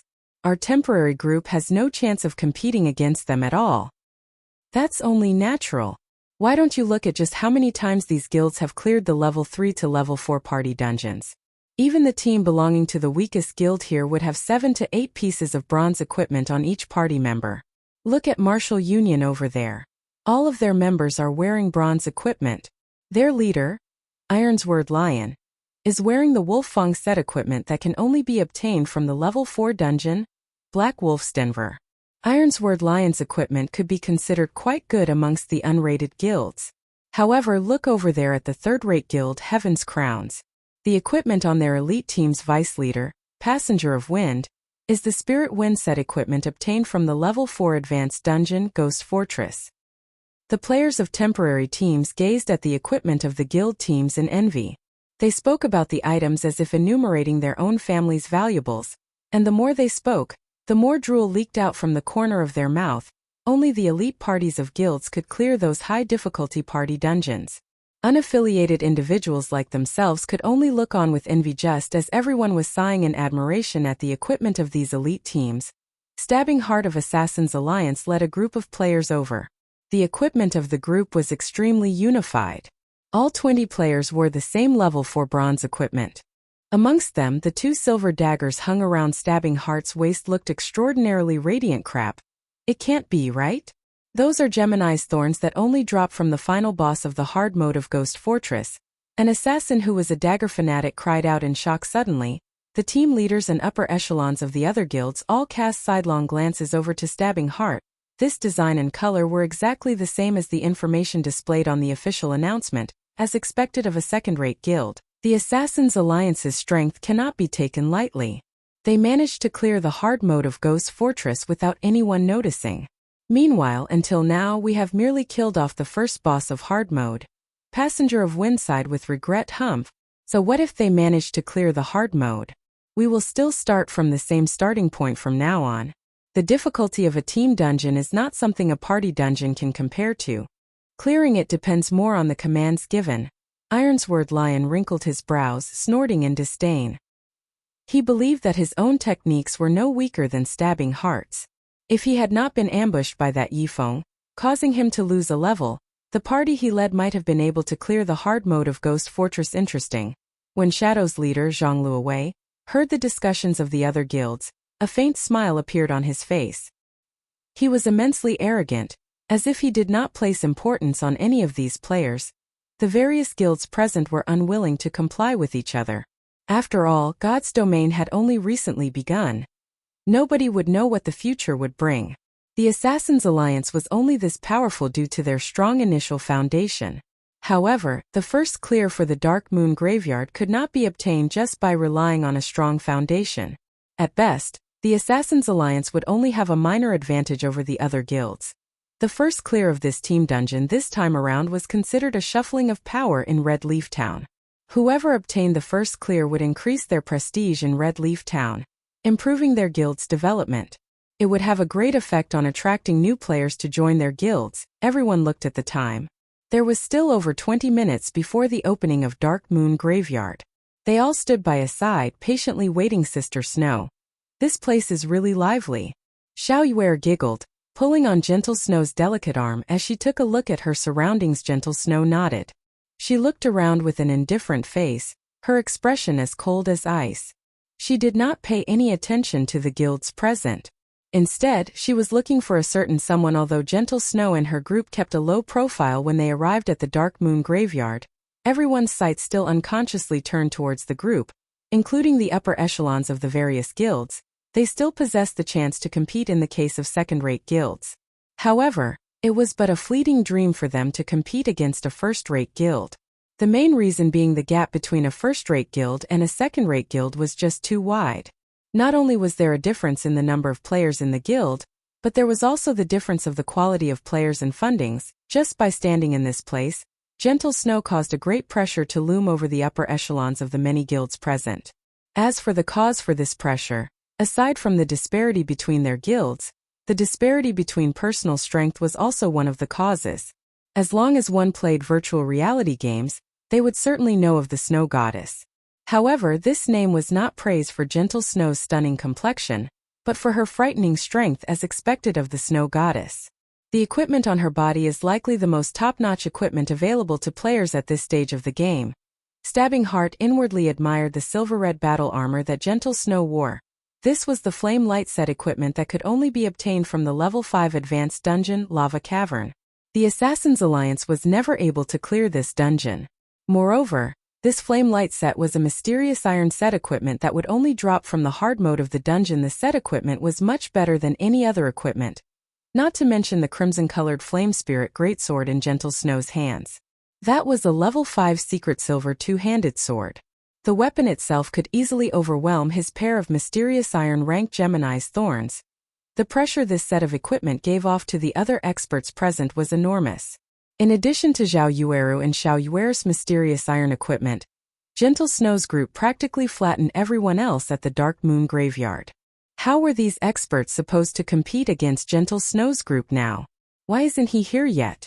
After taking a look around, a faint layer of frost appeared on Gentle Snow's face as she was unable to discover Shifeng's figure anywhere. Ha ha ha. Snow, that guy must have known that he would just humiliate himself, so he didn't dare show up. Why don't we just call a few more members over? Zhao Yueru stuck out her impressive twin peaks, laughing delightfully. Gentle Snow gave Zhao Yueru's words some thought.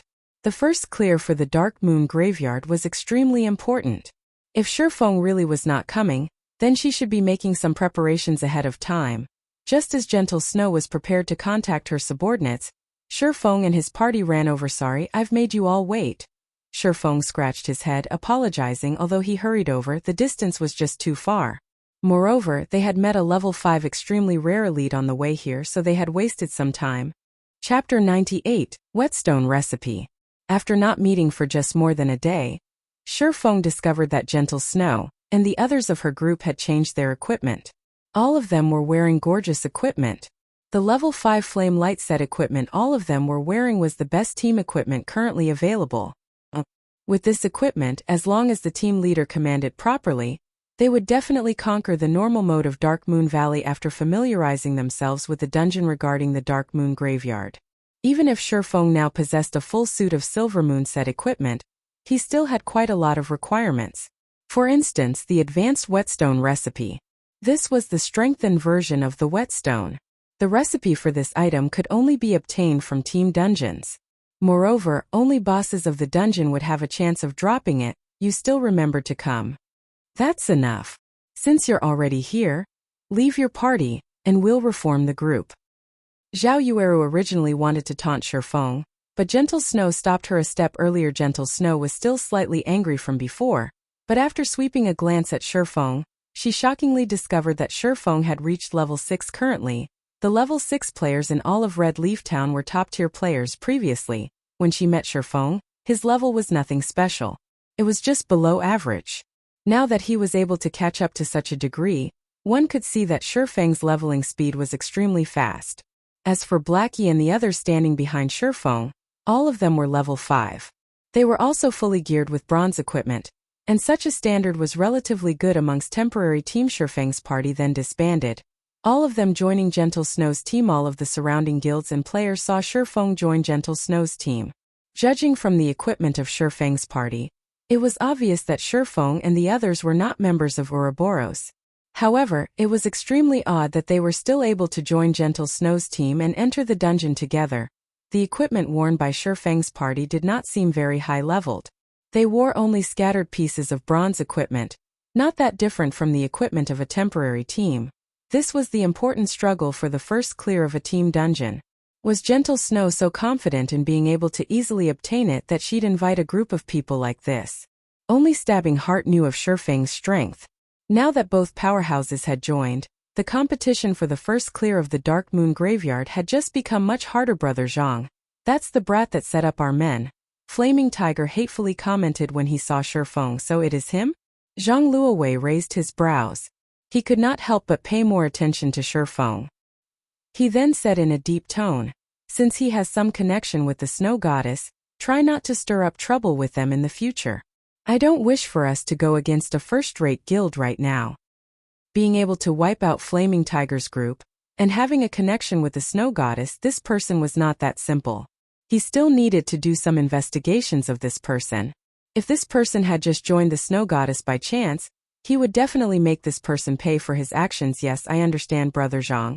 Flaming Tiger glared at Shifeng, only gritting his teeth as he answered. However, it was a different situation on the side of Martial Union. Every member of Martial Union could not help but wish they could get rid of Shifeng right that instant. It was especially true for Ironsword Lion previously. He put out the word that he would kill Shifeng back to level 0.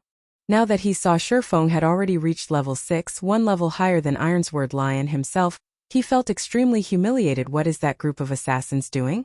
They actually allowed him to wash away his red name, and even rise to level 6.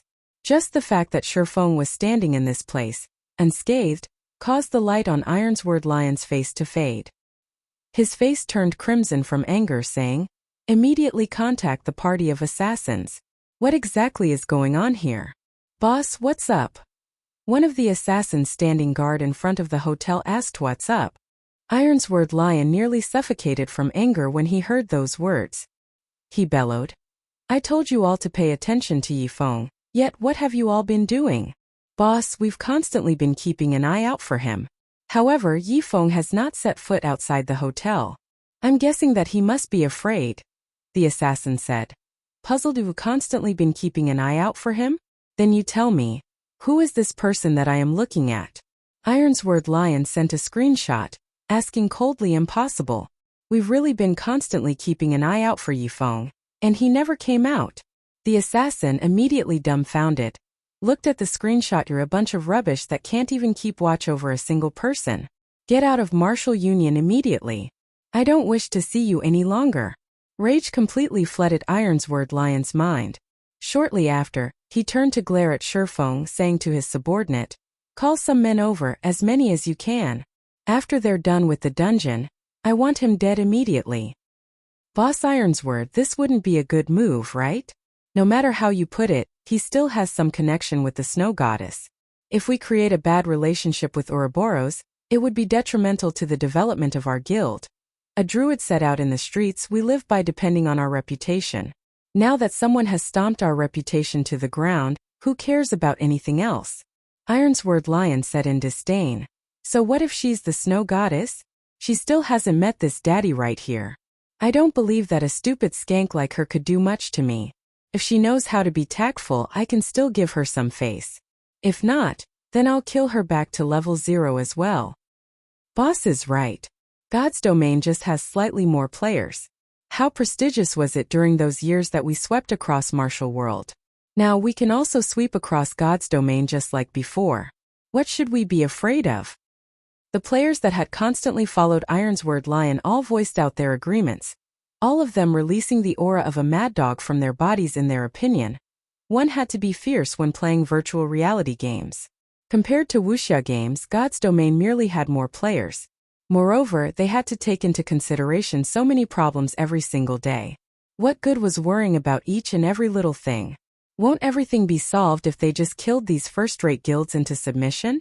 They had only depended on being fierce to succeed in the previous wuxia game they played, and it would be the same in God's Domain. Only the druid, who had only recently joined, helplessly shook his head. These people were insane. Shifeng did not notice the movements of Martial Union. He only discussed the matter of cooperation with Gentle Snow. The items dropped from the dungeon will be distributed according to job requirements. If both sides require the same equipment, then there should be no problem if we just roll for it, right? We don't have any problems with the distribution of equipment. However, I want priority over the recipes and materials for lifestyle jobs.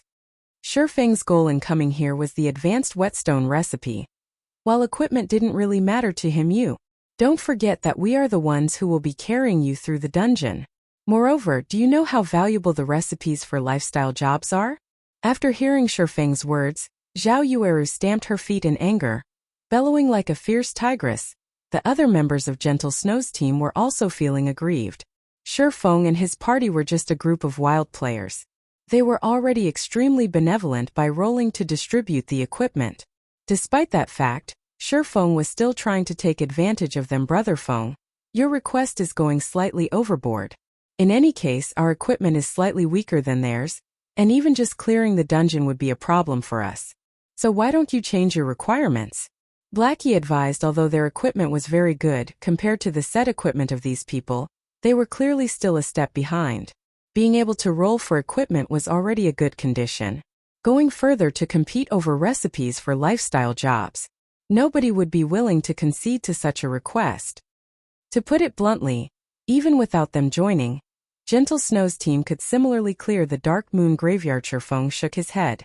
He would not mind if it were any other recipes. However, he would not concede even a single step for the advanced Whetstone recipe. He also could not reveal any specifics to avoid attracting the suspicion of others. After all, before a team dungeon was conquered, the official website would not reveal any information about its drops. 20-man dungeons would only refresh once every 3 days. There were only that many team dungeons nearby, and every one of them was extremely precious. The earlier Shi Feng obtained the advanced Whetstone recipe, the earlier he would obtain an advantage over the other players. To a workshop like theirs that lived on the edge, they had even more reasons not to concede. Gentle Snow, who had an ice-cold expression, also opened up her mouth this time around, saying, "Recipes for lifestyle jobs are extremely important to our guild. Your request, I cannot agree to it."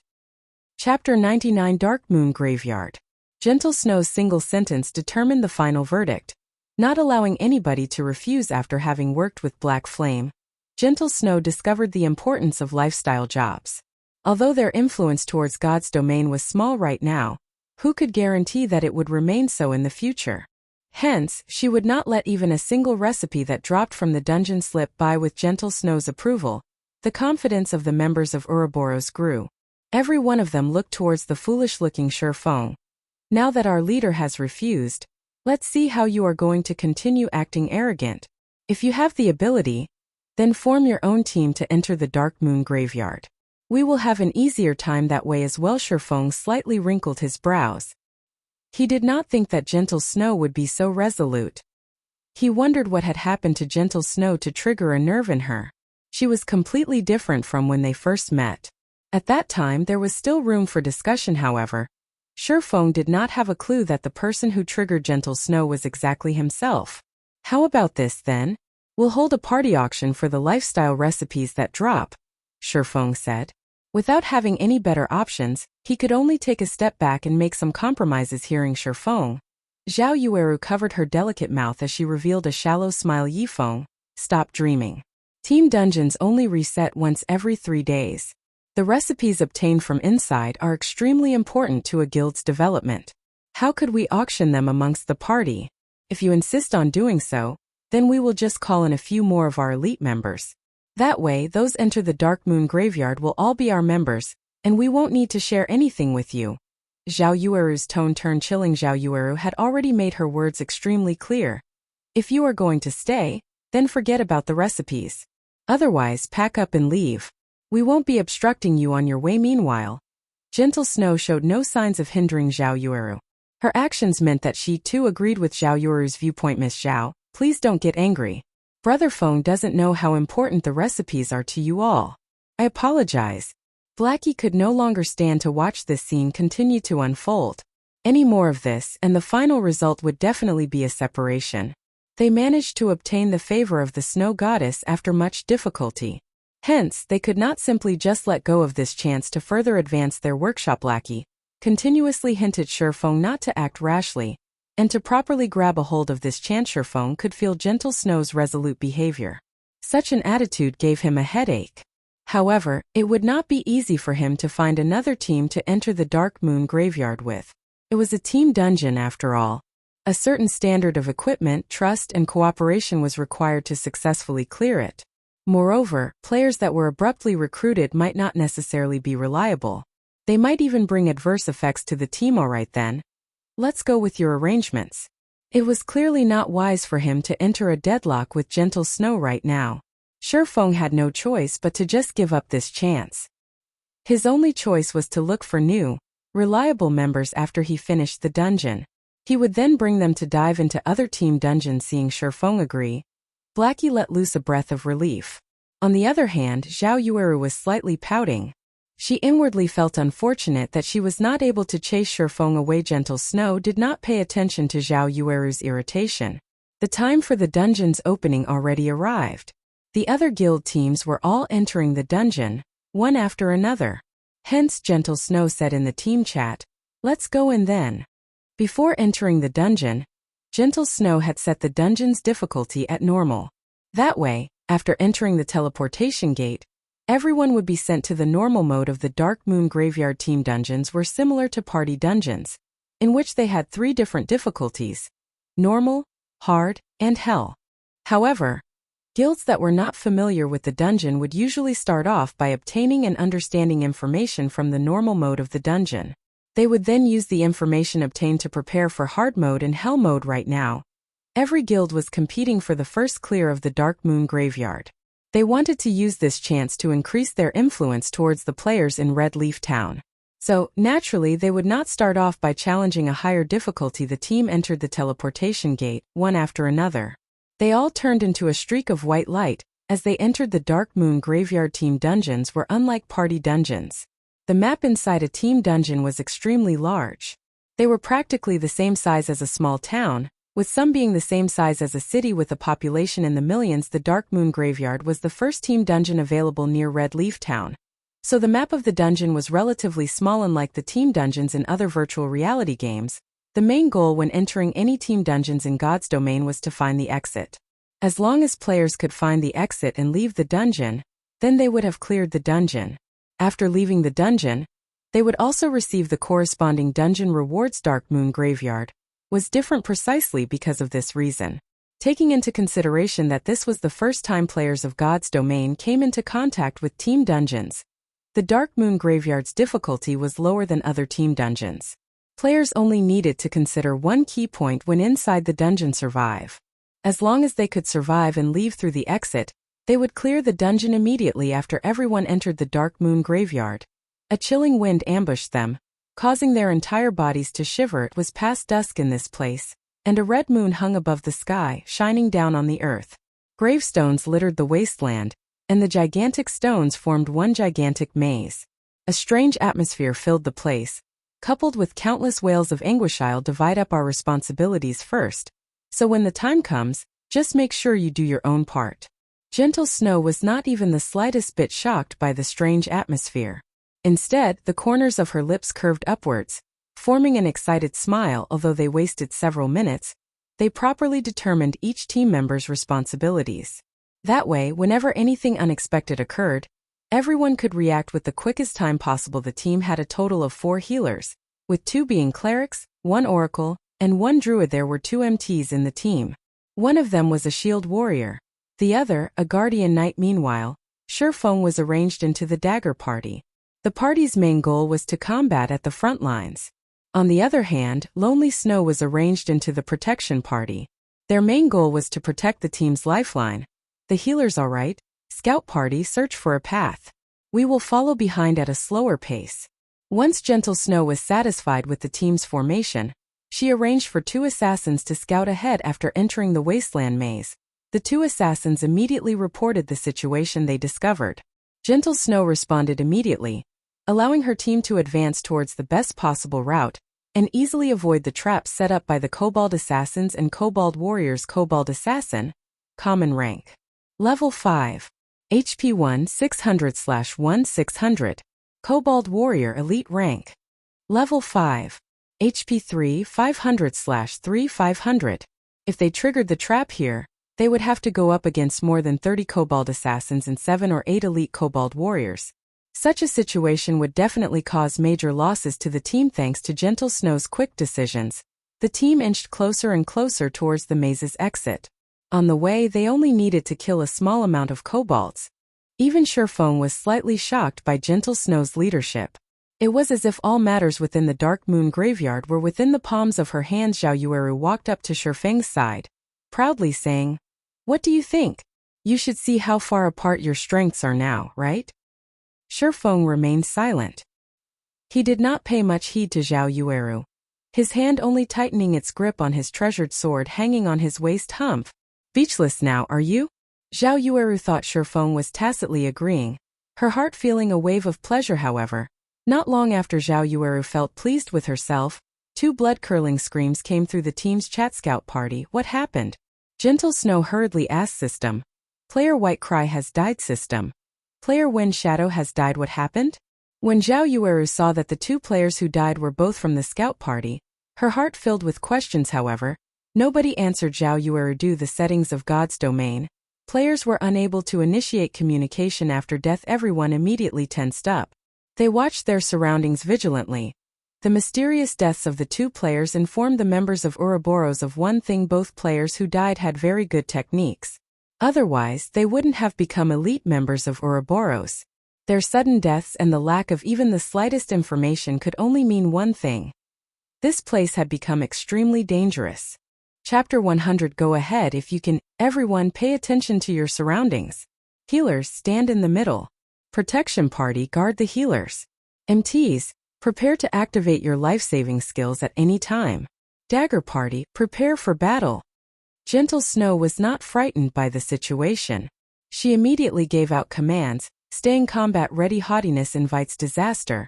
Humility receives benefit. This sentence just happened to be applicable to the members of Ouroboros.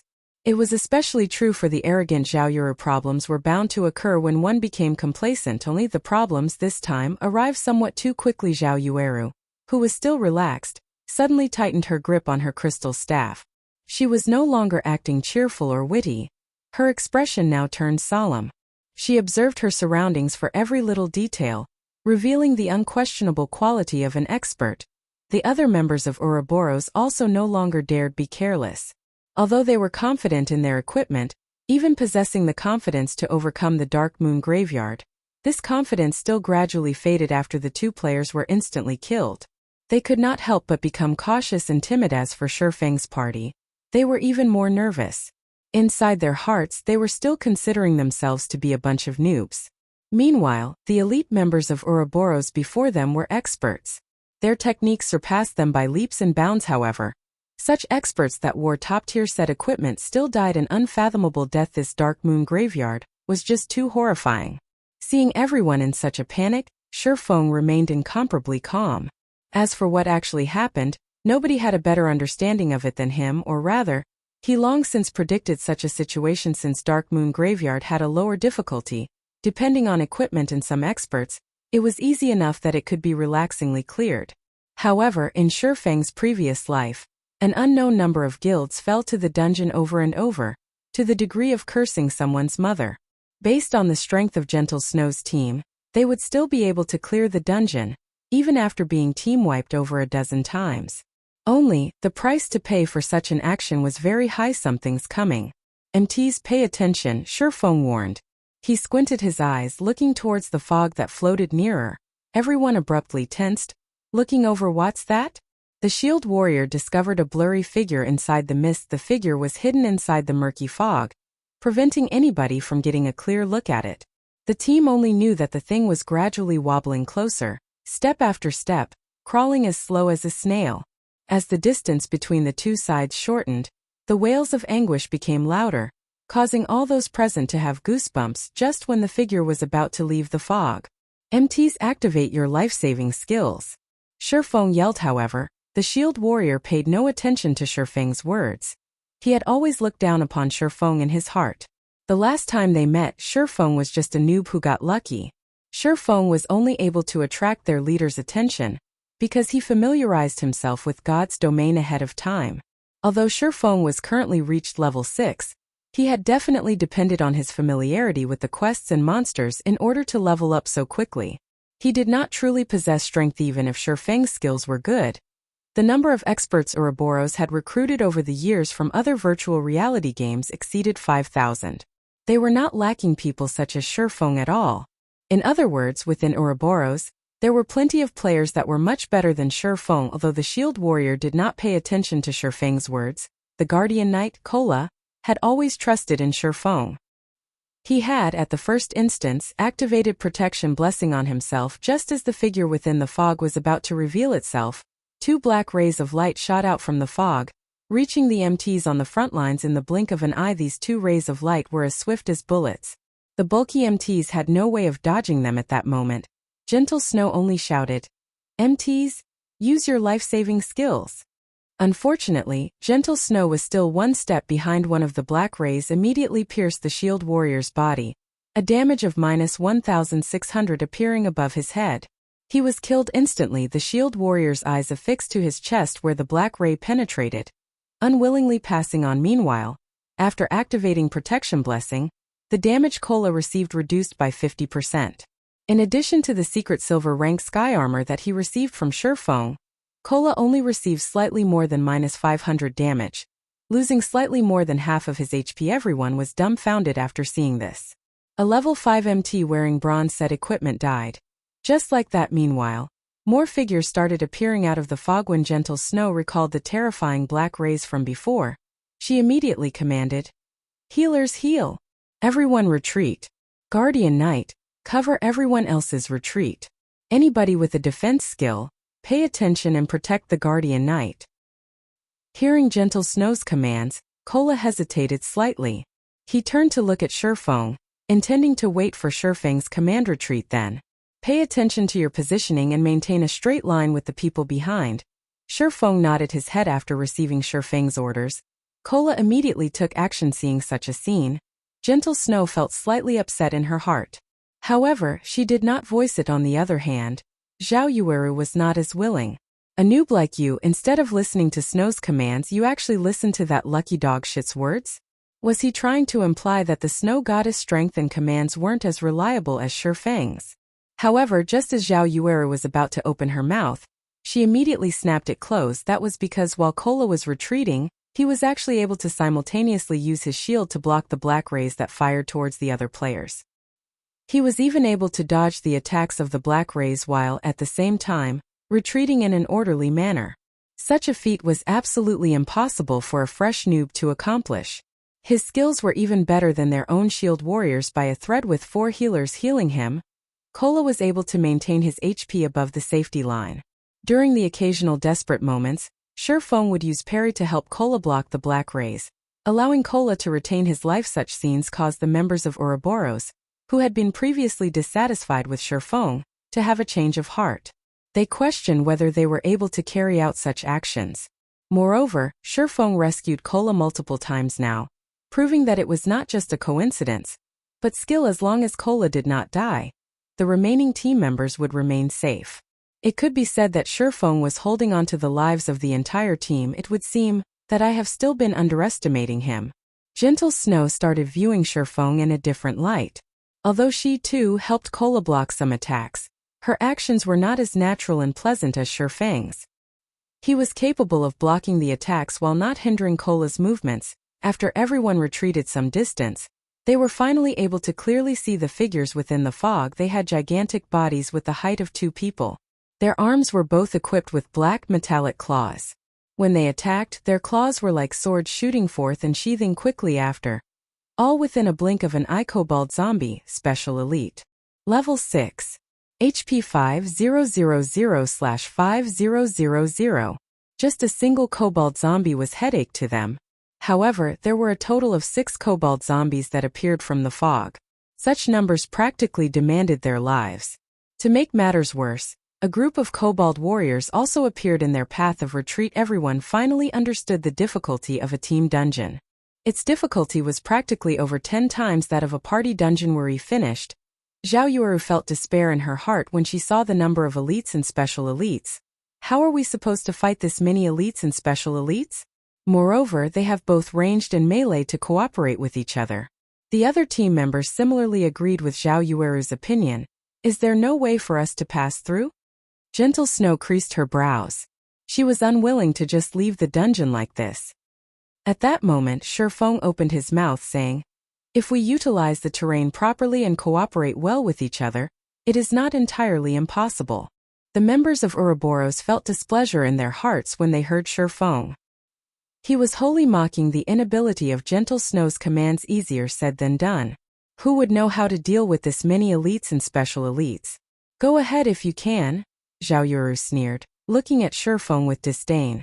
Chapter 101 Entering Hell once more. Ridiculed by Zhao Yueru in such a way, the expressions on Shifeng's party members turned dark. Even if Blackie loved beautiful women, he was still unable to overlook such an action. How could a great beauty like her have such a poisonous mouth? Although Blackie wanted to refute her, his words were unable to leave his mouth. The Dark Moon Graveyard was just too hard. Even if they believed in Shifeng's strengths and techniques, when faced with so many elites and special elites, who could guarantee that they'd be able to pass through? What? Nothing to say? Zhao Yueru asked coldly when Shifeng had remained silent as if he were in deep thought. The members of Ouroboros were also looking at Shifeng with disdain. They were already feeling despair towards the Dark Moon Graveyard, and even Gentle Snow felt helpless. So what could a beta tester with only some slightly good techniques do? You're just a beta tester. Who doesn't know how to talk big? If you have the ability, then you take command and kill all of those monsters. If you don't, stop spouting bullshit. Humph. Just a bunch of independent players foolishly making second guesses after we can't get through. The members of Ouroboros all had their own arrogance. They all supported Zhao Yueru one after another. They hurled all sorts of ridicule towards Shifeng, venting the despair in their hearts. What did guys you say? If it weren't for Brother Feng, would you still be alive right now? Shifeng's party members could no longer stand by idly and watch. Every one of them revealed expressions of anger, intentions of starting a fight surfacing. If it weren't for Shifeng's warning, both of the team's MTs would have died. Without the MTs to act as meat shields, the players behind would have definitely died, and it would be lucky if even a few survived. Just as both sides were about to start a dispute, a deep muffled voice came from the team, disrupting everyone's argument. Every one of the team members was dumbstruck, thinking they had misheard after observing the surrounding area and those monsters. I've thought of a way to get through the fog. I wonder if Miss Snow would be willing to let me take command? Shifeng faintly smiled as he looked at Gentle Snow. Regarding the ridicules of Zhao Yueru and the others, Shifeng did not mind them in the slightest. That was because everything was going according to his plan. From the moment Zhao Yueru started mocking him, his goals had already been achieved. If Zhao Yueru and the others did not react the way they did, how would he be able to seize the opportunity to take the initiative? If you can lead everyone across the fog, it won't be a problem to pass leadership to you. Gentle Snow's iceberg-like expression faintly changed. Being able to get through the fog was a good thing. She was also not a petty person. It was just that, for some reason, when she looked at Shifeng's smile, she had a faint feeling of disharmony, as if all of this was within Shifeng's grasp. Snow, I was only joking. How could you give this bastard leadership over the team? Zhao Yueru panicked. Ouroboros' first vice leader was actually being commanded by an outsider. Wouldn't that make them the laughingstock of the other first-rate guilds? They would call out Ouroboros for their inability. If you have any other methods to pass through, I won't really mind. Shifeng shrugged, spreading his hands to signify that he did not care. Zhao Yueru wanted to dissuade Gentle Snow. She had only been speaking out of anger before. If Shifeng had really become the team's leader, then wouldn't an upheaval occur within the team? Who would be willing to submit to an independent player? Even if Shifeng's techniques were quite good, there were still heaps of such personnel within the guild. Okay, now is not the time to care about reputation. Clearing this dungeon is our priority. From now on, Yifeng will command the team. His words are my words. If anybody doesn't listen, you'll know the consequences. Gentle Snow said in a chilling tone. Gentle Snow naturally knew Zhao Yueru's concerns. She too had considered the problems. However, if they gave up the team dungeons first clear due to this little reputation, that would truly cause their guild to become the laughingstock of other guilds. Alright then. Whatever you say. However, if he doesn't command us adequately, only blindly giving out orders, I won't obey. Zhao Yueru shot a glance at Shifeng in anger. She did not believe that Shifeng could properly command the team, not to mention lead them through the fogged area. After all, Shifeng was just an independent player. It was impossible for him to have any experience in commanding a team. In a moment, she would watch and make fun of Shifeng making a fool of himself. Seeing that Gentle Snow had already nodded her head in agreement, Shifeng unhurriedly said, "Since we're done with the matter of leadership, let's talk about the matter of distribution. All of the equipment will be given out according to job requirements, while the other items will be auctioned within the team. Any problems?" "Yifeng, don't go overboard." Zhao Yueru glared at Shifeng like a wrathful tigress. "Miss Zhao, I'm not trying to swindle even a single item. We're just fairly competing inside the dungeon, so is there a need to talk about going overboard?" Shifeng calmly smiled. Previously, Shifeng agreed to Gentle Snow's arrangements because he did not possess the power to back himself up. He knew the strategy to conquer the Dark Moon Graveyard. However, he couldn't reveal that fact earlier. After all, Team Dungeons had not activated during the beta test of God's Domain. Hence, if Shifeng were to reveal knowledge that not even beta testers of God's Domain had, Gentle Snow and the others would definitely become suspicious. Now, everyone was aware of the Dark Moon Graveyard's information. Moreover, Shifeng himself had followed them into the dungeon.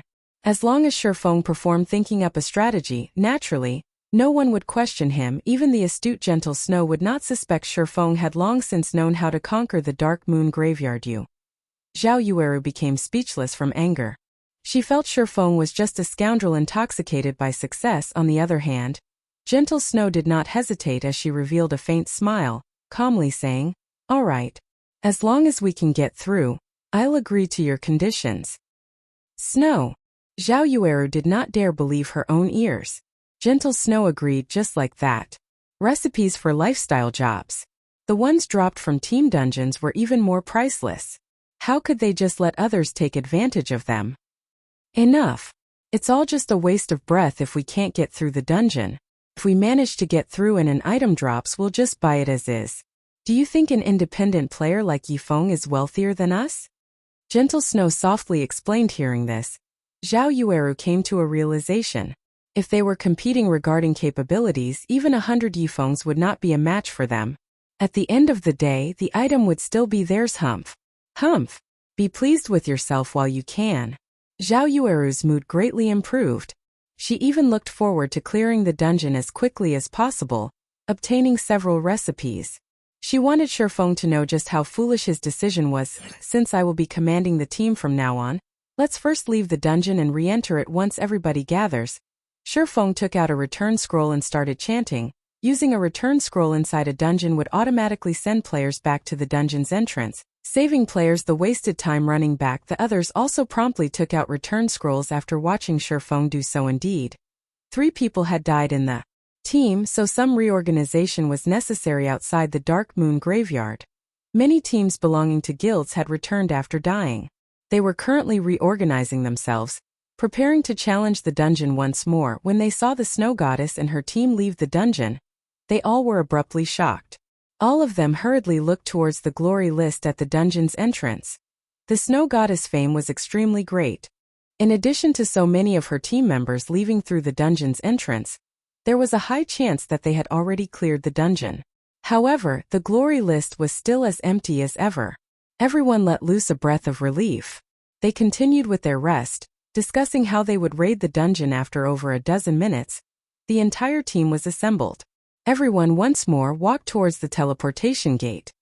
As the leader of the team, Shifeng immediately adjusted the dungeon's difficulty to hell mode. Immediately, the color of the teleportation gate changed. A flickering image of a ghost's head appeared, causing others to shudder before anyone within the team could react. They turned into black rays of light as they entered the Dark Moon Graveyard outside the dungeon's entrance. The members of the various guilds were all dumbfounded. What sort of situation was this? Didn't they just enter normal mode once? After understanding some information about the Dark Moon Graveyard, they're already starting to raid hell mode. Was there a need to be so strong-willed? Chapter 102 Kobold King 1. The sky was dark, and the bright moon illuminated all of the Dark Moon Graveyard. Compared to the normal mode of the Dark Moon Graveyard, a great expanse of dense fog shrouded the wasteland. Not only did it obstruct one's vision, but it also carried with it an endless air of murder. It was like a battlefield. A heavy and oppressive feeling permeated the wasteland, causing one's body to grow sluggish. This is the hell mode of the Dark Moon Graveyard? Gentle Snow surveyed her surroundings, Revealing an indifferent smile, she discovered that the fog here was almost alive, and she felt as if she were being watched. Moreover, there were crimson-red spots glowing, floating about the fog, most likely the blood-red eyes of the kobolds. Just the number of monsters here far exceeded that of the normal mode. Moreover, there was also the dense fog hindering one's vision, greatly increasing the difficulty of battle. Yifeng, what are you trying to do here? Why did you bring us to hell?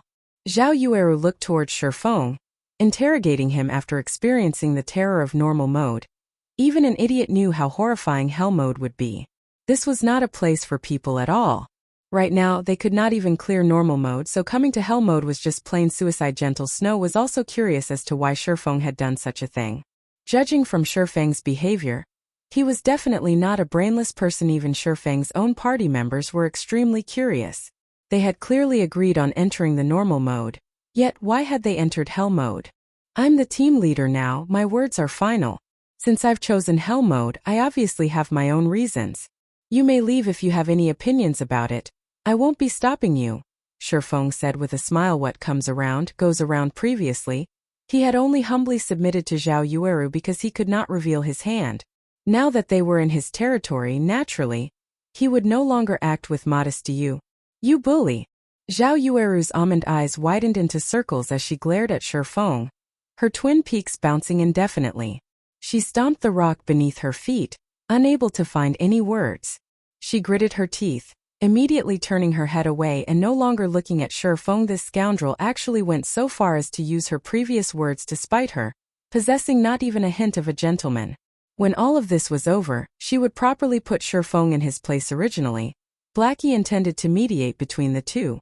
However, when he saw Zhao Yueru's sudden silence, not speaking even a word, he secretly raised his thumb at Shifeng as expected of Brother Feng. He even dared meet a great beauty head-on. If he were standing in Shifeng's position, he would not have been able to do such a thing. Yifeng, do you really have the confidence to clear hell mode? You should know that, although the difficulty is only different by 2 levels on the surface, in reality it is 10 or more times harder. The requirement of equipment, cooperation, and leadership also increases by several levels. I don't want my team members to die a meaningless death, Gentle Snow softly asked. Although the death penalty inside team dungeons was much lower than the death penalty in party dungeons, it was still a 5% experience loss. Moreover, hell mode was different than the other difficulties. The loss of experience in hell mode after a single death was 10%. Without a success rate of 70% or above, most players were unwilling to dive into the hell mode of a dungeon. There should be no problems. However, we still have to try before we can know the results. Shifeng did not reveal his full opinion. Based on the team's current composition and equipment, Shifeng was extremely confident of clearing the hell mode of the Dark Moon Graveyard. Otherwise, he wouldn't have chosen hell mode in the first place. In Shifeng's previous life, only after going through countless team wipes and experience accumulation, he figured out several methods of passing through the hell mode of the Dark Moon Graveyard. If he let Gentle Snow to fumble about slowly, who knew how long he would have to wait or how many team wipes they'd have to go through before they successfully passed through. Watching Shifeng's calm behavior, after giving it some thought, Gentle Snow decided to support Shifeng's decision. It was a good chance for her to observe the extent of Shifeng's capabilities. If he performed well, it would be beneficial to invite him to join the God-slaying army. Gentle Snow nodded. At this time, even if the others were still unwilling, they had no choice but to listen to Shifeng's commands. However, it was not because they believed in Shifeng. Rather, they believed in Gentle Snow's decision, after which Shifeng started assigning responsibilities. Overall, his arrangements were mostly similar to Gentle Snow's. The difference was that he placed 3 elementalists in the dagger party and disbanded the scout party to place their members in the protection party instead, protecting the healers after entering the fog. Both MTs are to activate your life-saving skills and rush after me without stopping. However, pay attention to dodge attacks. Everyone in the back must also follow, and remember, no matter what happens, never stop moving your feet. Healers only need to use instant cast skills to heal the 2 MTs. Everyone else should use your own recovery potions, Shifeng explained. If all of you understand, then everyone should use a speed scroll now. Everyone grew suspicious after hearing Shifeng. What was he trying to do, turn them into kamikazes? He even wanted them to use speed scrolls. Was he complaining that they wouldn't die quick enough? Moreover, they could only earn so much money from a trip into the dungeon. There were 20 players in the entire team, which meant they would be expending 20 speed scrolls. Just how much money was that? Alright, everyone, just use your speed scrolls. Noticing the unwillingness in everyone's eyes, Gentle Snow could only helplessly support the command. Everyone was helpless.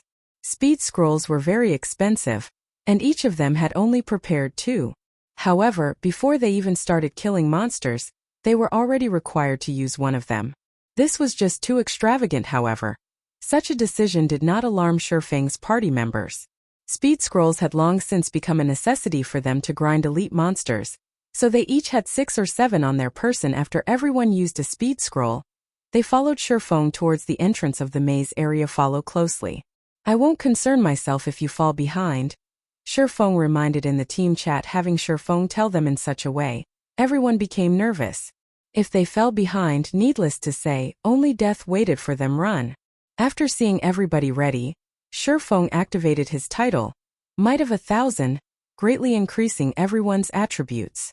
As a result, their running speed also increased. Before shock took hold of anyone over their increased attributes, Shurfang started running.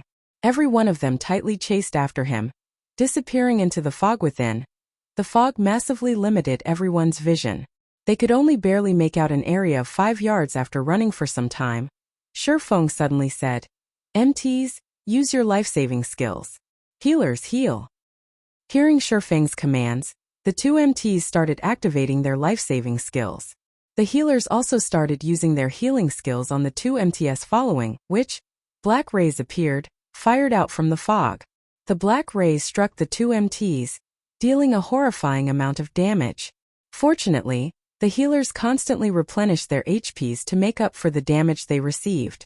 In addition, the 2 MTs had high movement speeds, reducing the chances of the black rays striking them. With the 2 MTs taking the full brunt of the damage, the other team members behind had nothing to worry about. In such a way, everyone ran after Shurfang for a full 10 minutes, making twists and turns every so often. In between, they all used another speed scroll. If the healers were lacking mana, they would drink mana recovery potions. Such a situation worried the members of Ouroboros greatly. How was this still a dungeon raid? They were just throwing money away. Moreover, everyone clearly felt the countless monsters closely chasing after them. The monsters constantly bellowed, and as long as they halted their steps, those monsters would definitely kill them. Fortunately, this place was just like a maze. There were plenty of paths available for them. Moreover, the paths were relatively narrow, resulting in a situation where the monsters hindered each other's advance. As a result, it would not be easy for the monsters to catch up to the team. Turn left ahead and enter the small path. After everyone has entered, both MTs block the entrance of the path and use your life-saving skills. Healers, spam your heals on them. Blackie, prepare to use Hellflame. When the MTs are unable to hold on, the 3 elementalists should use Frozen Nova to block the monsters.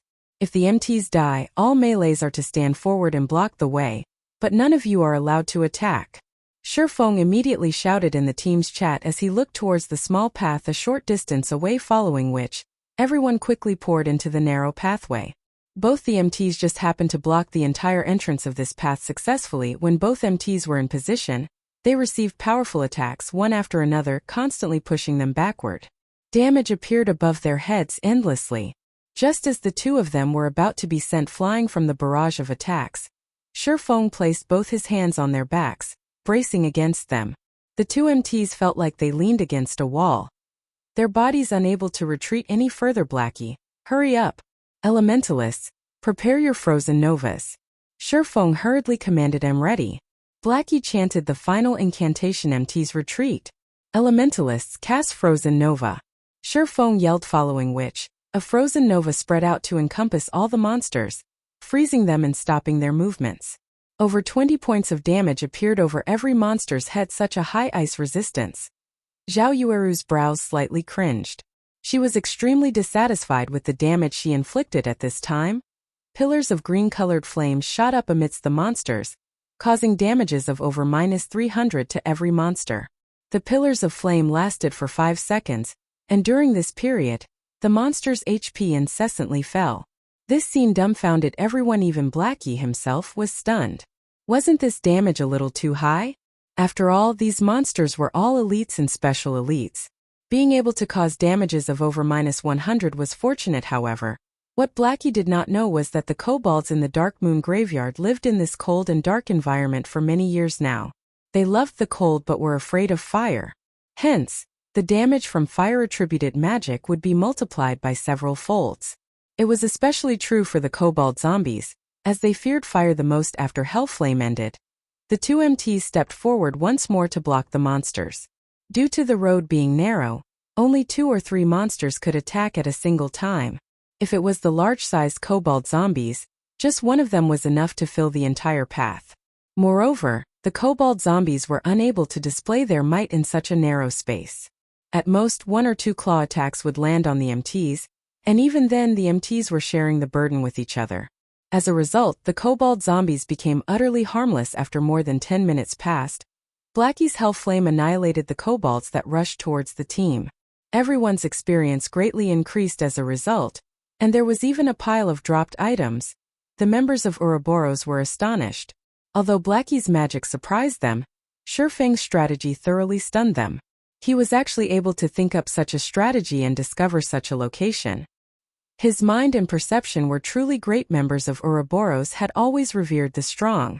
As a result, every one of them now felt embarrassed over their previous slandering of Shurfeng. Even Zhao Yuru was rendered speechless after witnessing Shurfeng's leadership.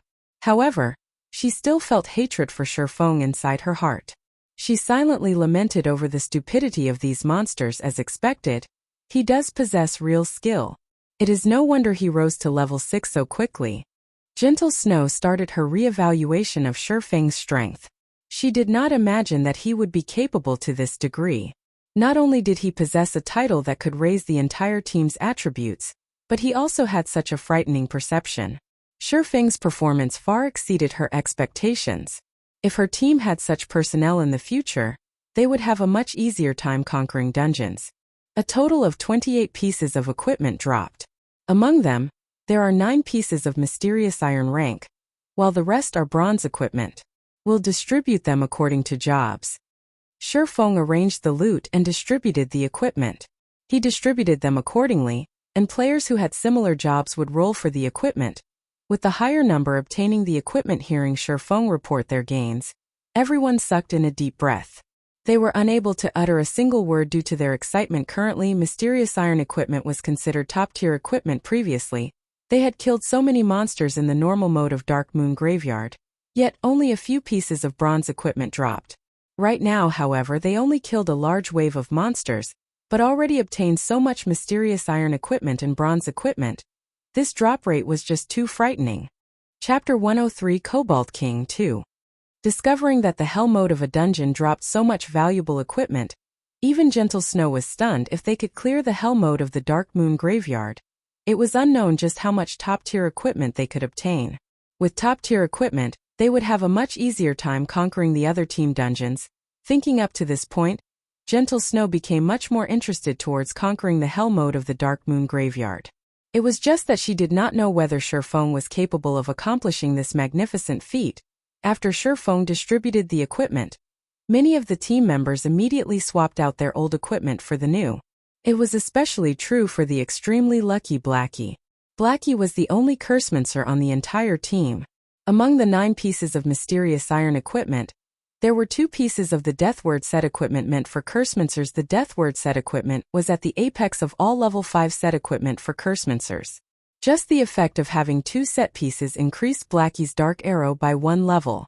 In addition, Blackie's Dark Arrow was already level 4 at level 5.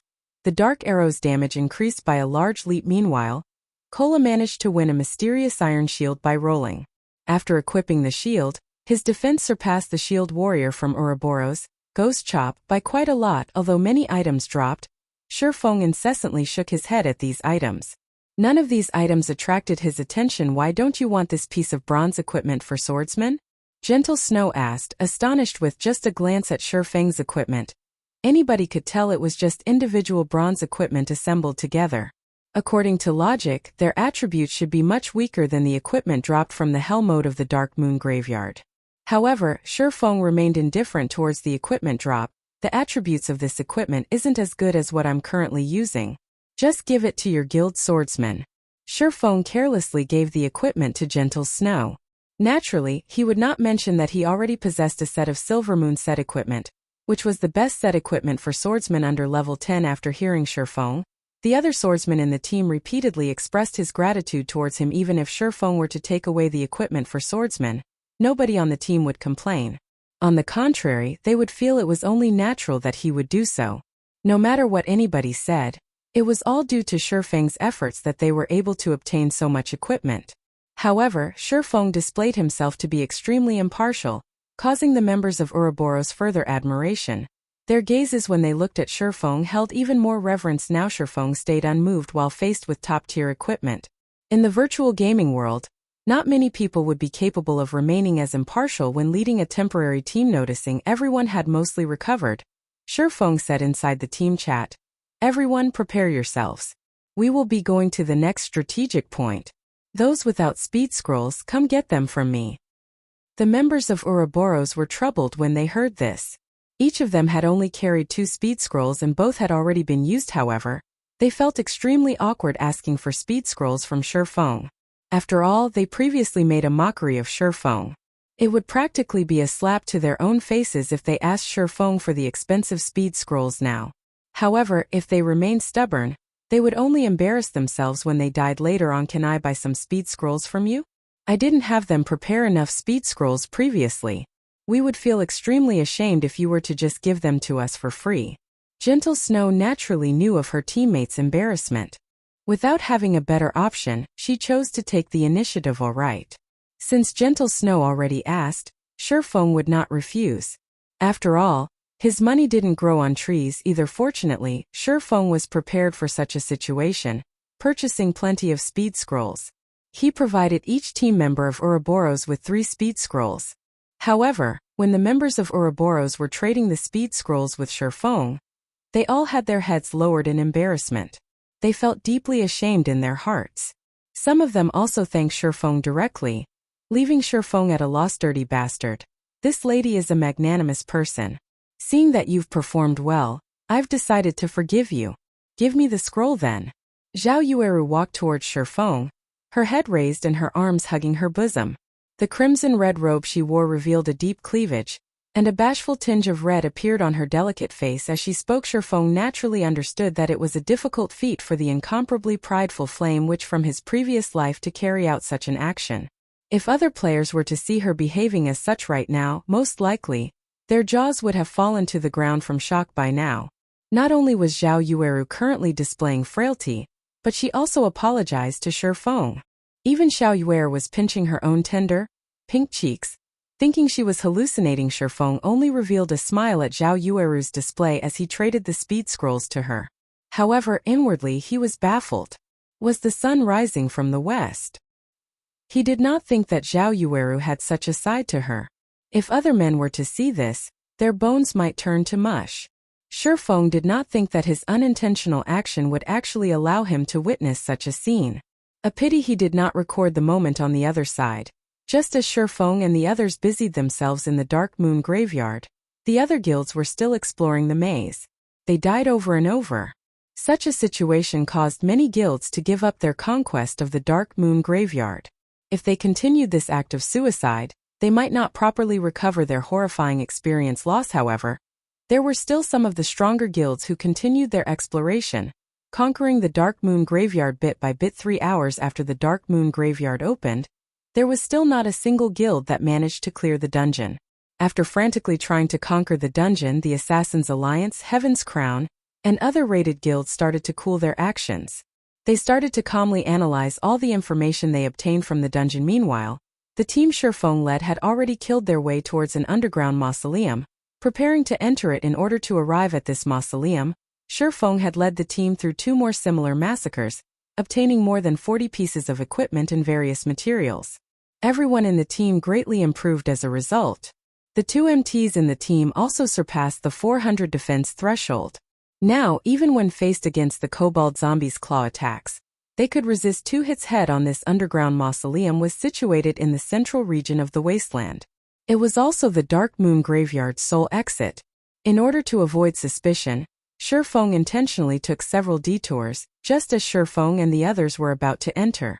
Gentle Snow looked towards the serene and distant mausoleum, suddenly saying, "There are no monsters in the surroundings. This place may very well be the exit of the Dark Moon Graveyard. We should let the assassins scout ahead first. That way, if there are traps ahead, we won't risk a team wipe." All right. Although Shifeng knew there were no traps, he couldn't actually reveal that. So, he could only agree to Gentle Snow's suggestion, following which, one of the assassins snuck into the mausoleum. After more than 10 minutes passed, the assassin reported that there were no dangers ahead. The assassin also discovered a teleportation circle inside a large hall. However, there was a gigantic monster standing guard in the middle of the teleportation circle. The assassin did not close in on the monster for fear of being discovered. Moreover, the room was dimly lit, so the assassin could not clearly see the information of the monster within. "Let's go take a look then," Shifeng said as he entered the mausoleum. Although the assassin did not know what kind of monster was inside, Shifeng certainly knew the monster guarding the teleportation circle was the final boss of the Dark Moon Graveyard. It used to be the king of kobolds, the Kobold King Patch Leo. The moment everyone entered the large hall, the dimly lit hall suddenly changed. The extinguished candles around the room flared to life, emitting a dark green flame and illuminating the entire hall. Meanwhile, a figure over 3 meters tall stood in the center of the hall. The figure was a ferocious kobold, its body covered in blue-colored armor, and its hands wielding a pitch-black greatsword decorated with runes. The kobold silently stood on the magic circle, not even moving a muscle as its entire body radiated a frightening pressure. Everyone used observation skills, one after another, wanting to understand this monster. However, after seeing its information, everyone's complexion turned pale. They felt a deep terror as they gazed at this creature. And even Gentle Snow sucked in a cold breath. None of them had any confidence in killing this monster. Chapter 104, An Unknown Way of Battle. Everyone stood silently within the bright mausoleum hall, turning the place eerily quiet after some time had passed. "Brother Feng, what do we do now? This boss is just too terrifying. It is impossible for us to kill it." Blackie looked towards Shifeng, asking. On the other side, Zhao Yueru said helplessly, "Snow, it seems we won't be able to clear the dungeon after all." The other team members also indicated their agreement. There could be no greater folly than to attempt something they already knew to be impossible. "Are we just going to give up like this?" Gentle Snow's slender eyelashes trembled slightly, her crystal-clear eyes shifting towards the Kobold King's figure once more. They had reached this point after much difficulty. Were they just going to give up like this? Kobold King Patch Leo, Lord Rank. Level 6.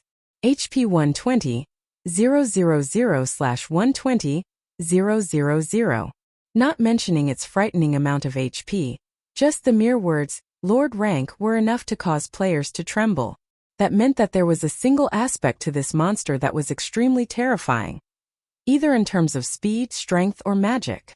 Based solely on the terrifying aura radiating off of the Kobold King's body, its bulging iron-like muscles, the pitch-black greatsword as tall as a man, which pierced deeply into the ground. Even without having any exchanges with this Kobold King, everyone knew there was no way to overpower it. "Why don't we give it a try first? Ghost Chop, try out the boss capabilities. The others will leave the hall first," Gentle Snow said after giving it some thought. Gentle Snow still intended to give the boss a try. She was hoping to look for a strategy to kill it. "Let's leave first then," Shifeng said as well. Gentle Snow's thoughts were exactly the same as his. He would let the MT try out the boss, then let the team watch. That way, he would have an appropriate excuse when he revealed his strategy. Following this, the Shield Warrior, Ghost Chop, activated his video recording, charging towards the Kobold King alone. Meanwhile, the thick and heavy stone doors leading into the hall started closing. Just as Ghost Chop was midway through his charge, the Kobold King abruptly opened its eyes. Ketchak. The Kobold King casually pulled out the pitch-black sword from the ground. Its robust legs abruptly exploded with power as it similarly charged at Ghost Chop like a fierce gale. The Kobold King swept towards Ghost Chop. Ghost Chop's body was frightened stiff. He rapidly reacted by raising his shield, blocking it in front of his chest. In the blink of an eye, a black ray, which carried with it an explosive sound, struck on the shield hong. Ghost Chop's entire person was sent flying, and a damage of 633 points appeared above his head. His entire arm felt numb from the attack. If he had not used his shield to block, he might have been killed instantly. Ghost Chop felt that his own techniques were quite good, and he was an elite member of Ouroboros. Moreover, his task right now wasn't even to kill off the boss. If he could not even force the boss to reveal its hidden cards, then he would be an absolute disgrace. Ghost Chop abruptly stood up. He poured a bottle of basic regeneration potion down his throat, his HP recovering to more than half of its total. Just as he was considering attempting another bout with the boss, he suddenly discovered that the boss was already standing behind him, its greatsword raised up high. Abruptly, the Kobold King slashed the greatsword at Ghost Chop's shield wall. Ghost Chop no longer had the option to dodge the attack. He could only use his life-saving skill to take the attack at full force. When used, shield wall would reduce the damage the user received by half for a duration of 12 seconds. The black runic greatsword struck down once more. Although Ghost Chop had used his shield to block the attack again, he was instantly forced into a kneeling position by the resulting pressure. The stone bricks beneath his feet cracked apart like a spider's web, and his HP instantly fell by 426 points, leaving him with only a thread of life remaining. The Kobold King then kicked towards the side of Ghost Chop's abdomen.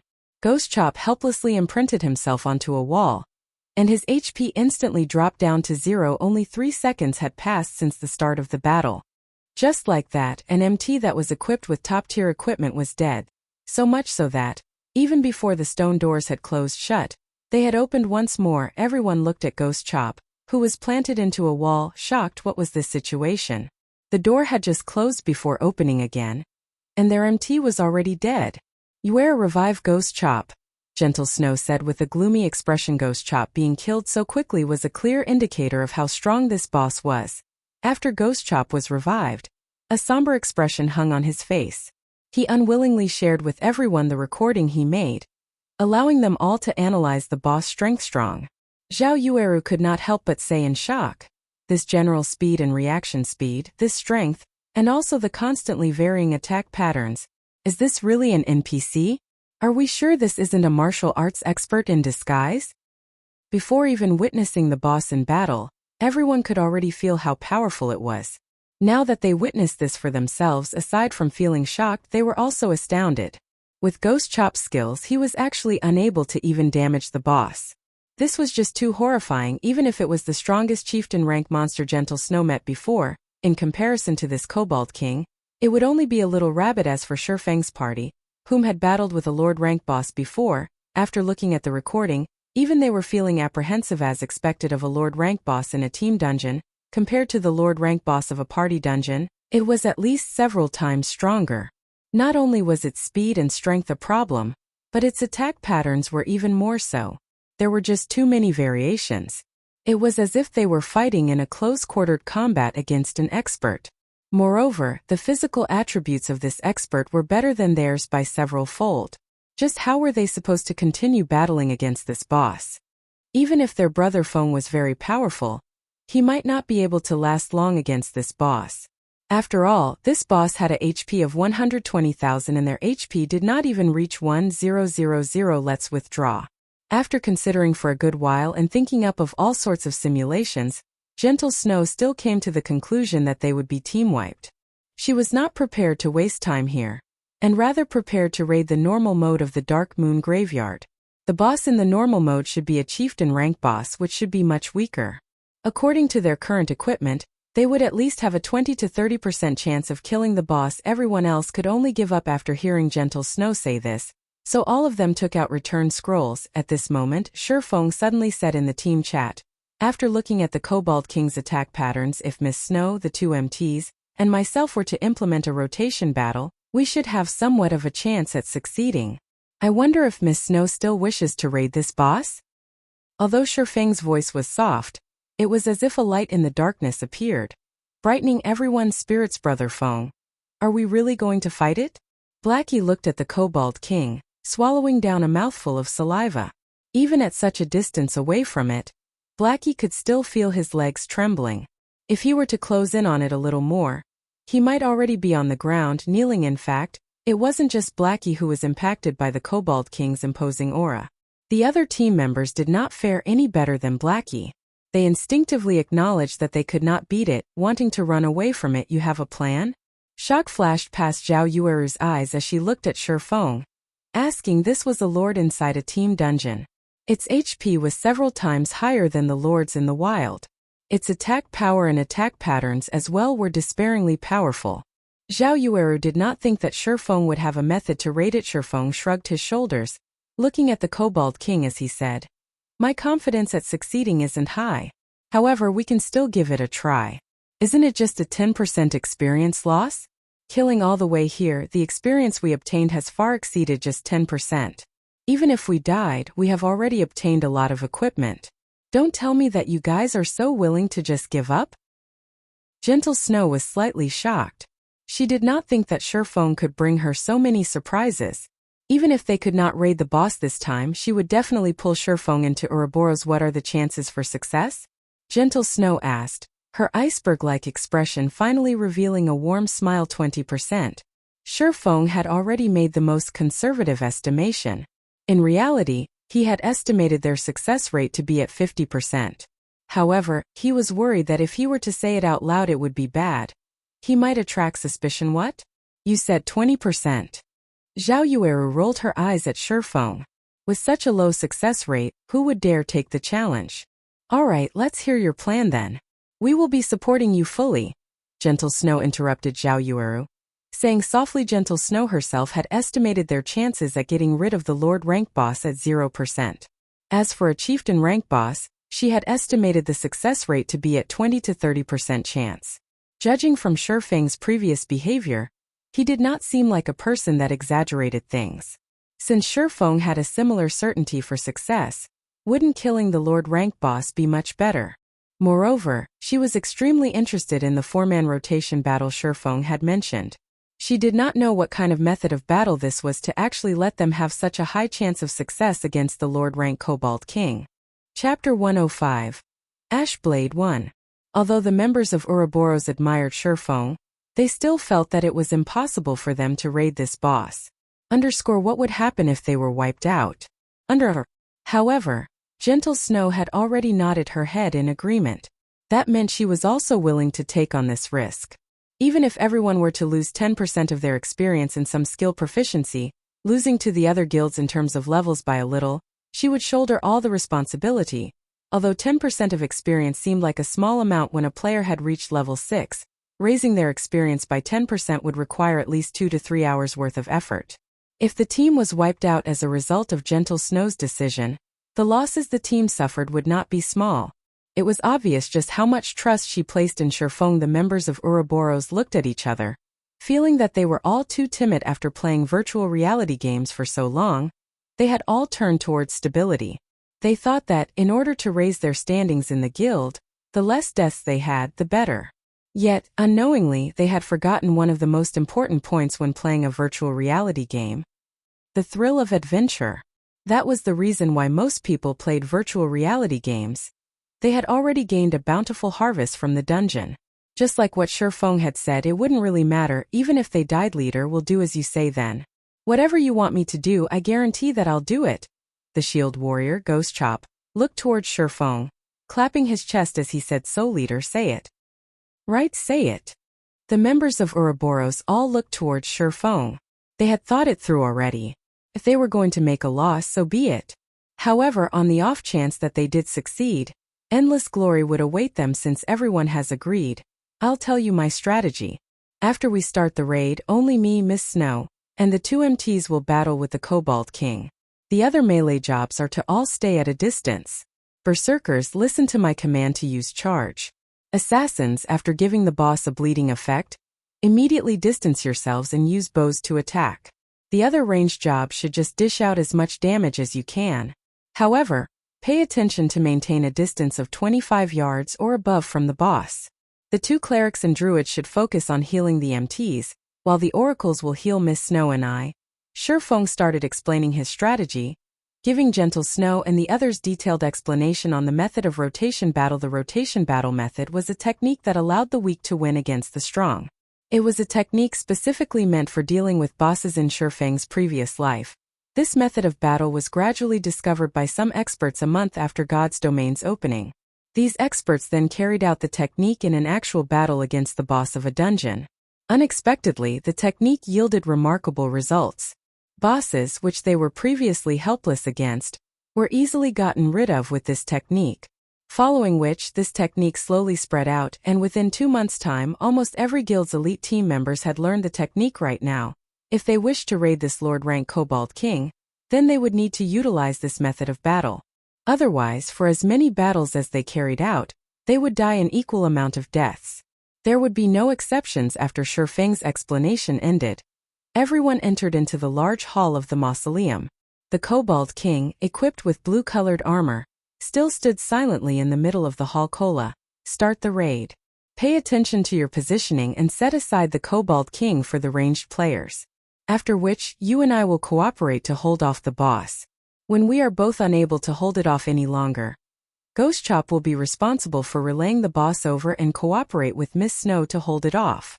After we have stabilized the boss aggro, all ranged players can start dealing damage. Shifeng unsheathed his pair of swords, giving out instructions one after the other in a methodical manner. Leave it to me. Kola appeared slightly panicked. However, after having gone through Shifeng's guidance for a period of time, he gradually began displaying the potential of an apex expert. After everyone was in position, Kola immediately rushed at the Kobold King with his bear-like robust body. However, before he had even covered half the distance, and having yet to alert the Kobold King, he used Divine Shield Strike. Kola's shield flew out, transforming into a shooting star as it shot towards the Kobold King. Just as the flying shield was about to hit the Kobold King, the Kobold King abruptly opened its eyes, revealing 2 blood-red orbs. Its mouth opened wide, exposing a sinister, cold smile. With a single draw of its greatsword, the Kobold King sent the shield flying away. The shield did not cause even a single point of damage before anybody could be shocked by the Kobold King's skill. The Kobold King had taken a large stride forward. It reached Kola in the blink of an eye, its greatsword striking downwards with the arm that was holding onto the shield. Kola blocked against the attack from the greatsword, receiving more than 400 damage.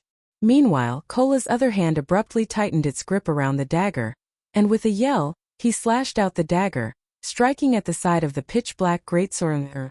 The sword brandished by the Kobold King, due to the offset produced from Kola's dagger, had slid off along his shield and pierced into the ground, causing a halt to the Kobold King's battle rhythm. Beautifully done. Shifeng appeared behind Kola at this moment. Shifeng brandished the crimson blade, striking at the Kobold King's greatsword once more, causing the greatsword to sink deeper into the ground. At the same time, Shifeng cast Chop, using the Abyssal blade. The sword transformed into a black ray as it pierced at the Kobold King's neck. This time, they finally caused damage to the Kobold King, with a damage of 193 points appearing above its head. Before Shifeng could retrieve his swords, the Kobold King had released its grip on its greatsword, sending a punch towards Shifeng's switch. Shifeng yelled. Ghost Chop had long since been waiting at the side. Immediately he sent a slash at the Kobold King's arm. As a result of the impact, he was sent retreating 2 steps backward by the Kobold King's fist with a damage of over 200 points appearing above his head. However, the Kobold King was also forced back, its body nearly losing its balance. Gentle Snow rushed up at this time, her Flame Spirit greatsword transforming into a sword of fire as she used Flame Slash on a gap in the Kobold King's armor, dealing 132 damage to it. Soon after, the Kobold King finally managed to stabilize its body.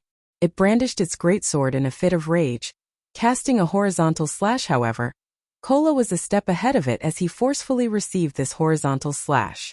As a result, no one else received a single point of damage from the Kobold King's attack. Kola himself, however, received 560 damage.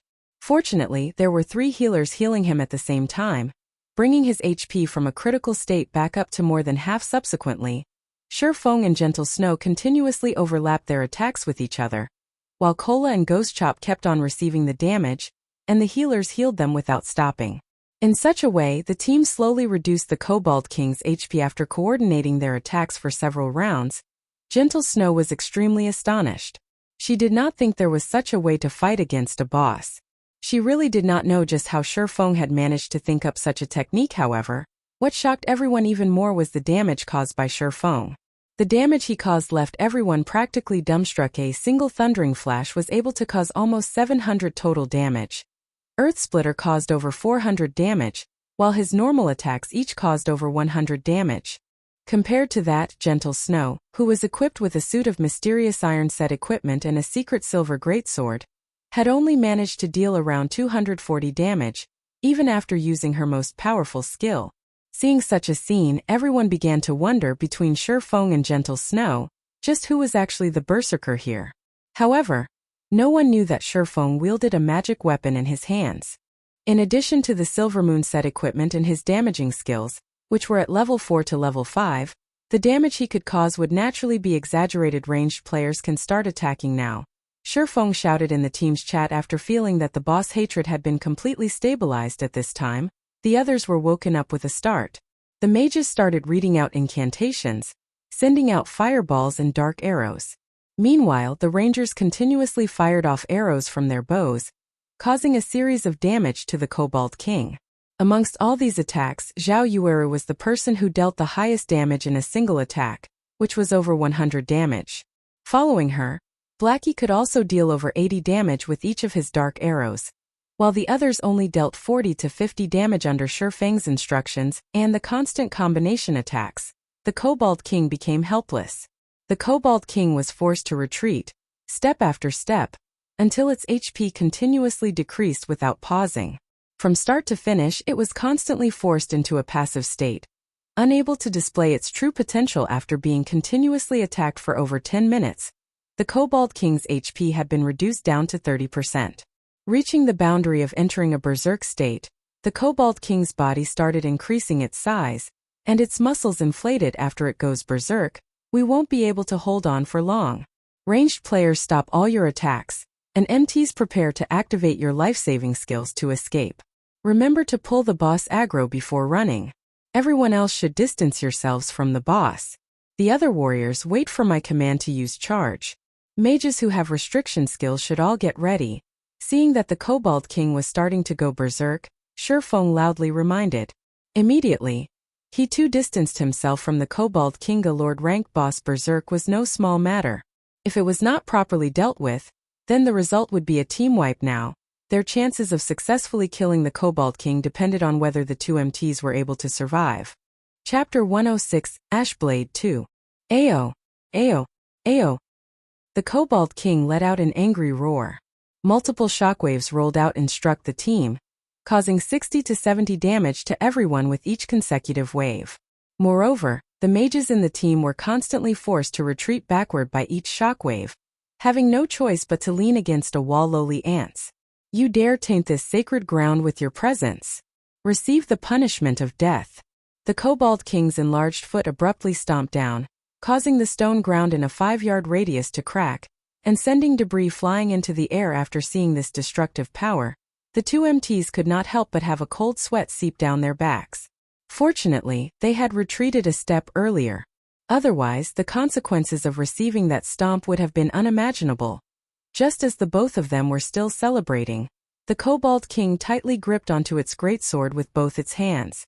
Without warning, it abruptly slashed the greatsword at the two MTs from a distance. A black streak of sword aura sliced through the air, striking across the bodies of the two players, and causing more than 600 damage to each of Thema sword aura area attack? Gentle Snow wrinkled her brows. She did not think that, after the Kobold King's HP decreased to 30%, it would actually switch to attacking from a range. Moreover, the damage it dealt was still so high that even after both MTs had activated their life-saving skills, reducing the damage they took by 50%. The difficulty of raiding the Kobold King had suddenly increased by many folds. If the chieftain rank Kobold King could carry out a similar feat, then it would be quite fortunate if her previous estimates could have even a 10% success rate. All healers heal the two MTs. The other ranged players, distance yourselves from the two MTs. MTs, pay attention to your positioning. Absolutely do not let yourselves come into range of the boss. The other warriors, prepare to use charge to restrict the boss. Shifeng immediately commanded. Before Shifeng could finish his words, the Kobold King took action. It stepped out from the debris and abruptly rushed towards the Guardian Knight, Kola, who first held its aggro. The Kobold King reached Kola in an instant. The Kobold King swung down its raised sword, the sword bringing along a fierce gale as it descended. Meanwhile, Kola, who had suffered over 600 damage from the previous attack, did not possess even half of his total HP. If he received this attack right now, he would die with 100% certainty following the descent of the greatsword. A loud boom resounded, and a fierce gale enveloped the entire hall. Why am I still alive? Kola peeped open his eyes and discovered that his surroundings had not turned pitch black. Instead, he saw a familiar back standing in front of him. He immediately shouted in surprise, "Brother Feng! Run quickly!" Although Shi Feng had parried the attack with both his swords, the Kobold King was already prepared to swing out its sword a second time. Unable to use parry any longer, Shi Feng was left with no choice but to use out one of his life-saving skills. Defensive Blade. Kola dared not stay any longer, hurriedly running away.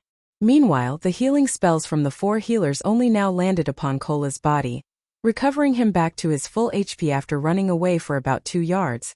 Kola turned his head to the sound of stone bricks exploding in his ears and saw clouds of dust rising into the air, following which, Shi Feng ran out from the dust cloud, not daring to stay even half a second longer. After all, the Berserk Kobold King possessed the capability of instant killing him. Just after Shi Feng ran out of the dust cloud, the Kobold King was already hot on his heels. However, its target was not Shi Feng, but the escaping Kola used charge to block it. Shi Feng naturally would not let the Kobold King have its way. Immediately after Shi Feng commanded, the 3 spectating berserkers started using charge in succession. The first charge only caused the Kobold King to pause slightly. Following it, the second charge caused it to retreat by a single step, while the third charge made it retreat by 2 steps. Although the Kobold King did not enter a fainted state, it was sufficient just by having the knockback effect. After they finished using charge, the berserkers immediately got out of the way. However, one of them was a tad bit slower, and the sword aura coming from the Kobold King's horizontal slash brushed past him. Instantly, the berserker's HP fell down to 0. His body falling flat on the ground. The shorter the distance, the greater the damage the Kobold King's sword aura attack caused. Within a distance of just 2 to 3 yards, a single strike could instant kill a full HP MT, not to mention a berserker whose HP was inferior to an MTS. However, the berserker's death was still a worthwhile sacrifice. At the very least, the felled berserker had managed to earn the team some time, allowing the 2 MTs to have a better chance of survival. The mages had also started using restriction skills to restrict the boss, allowing the 2 MTs to be more scared than hurt. Amongst the skills that best restricted the Kobold King was Blackie's Evil Whip. The Kobold King had wasted quite some time in order to escape from those thorns. The Frozen Nova from the other mages had all failed to induce a frozen effect on the Kobold King. The mages had also used it to reduce the Kobold King's speed, though the effects were minimal. Time passed bit by bit. Although Kola and Ghost Chop were chased all over the place by the Kobold King, fortunately, both of them were still able to stay alive. Finally, the Kobold King's berserk ended, returning it to its original state.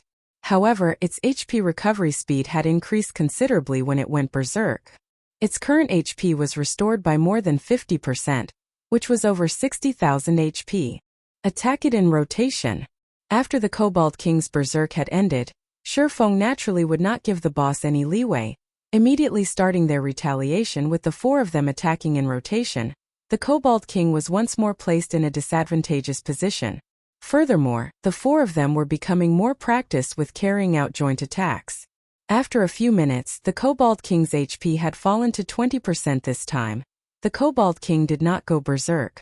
Instead, it abandoned its greatsword, pulling out 2 blood-red, one-handed long swords that had runes carved into them. It then began madly brandishing its swords. The Kobold King transformed into a tornado that engulfed everything, and anything that came into contact with its blades turned to ashes. This move was one of the Kobold King's ultimate. Blade Storm. All berserkers use charge, then immediately retreat. Mages, use all of your restricting skills, and pay attention to avoid the tornado. Stay at least 10 yards from it. Shi Feng immediately shouted after battling up to this point. Everyone in the team had become extremely trusting of Shi Feng. Without hesitation, the berserkers immediately used charge. All the warriors, including Gentle Snow, rushed up to the Kobold King, ramming their bodies at the Kobold King. The mages all used Ice Sphere while Blackie used Evil Whip. The 7 thorn vines bound both legs of the Kobold King, immediately reducing the Kobold King's speed greatly.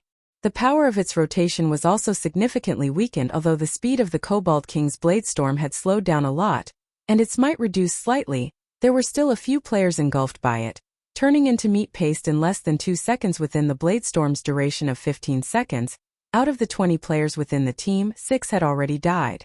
Amongst them there were 2 berserkers, 1 assassin, 1 cleric, 1 ranger and 1 swordsman.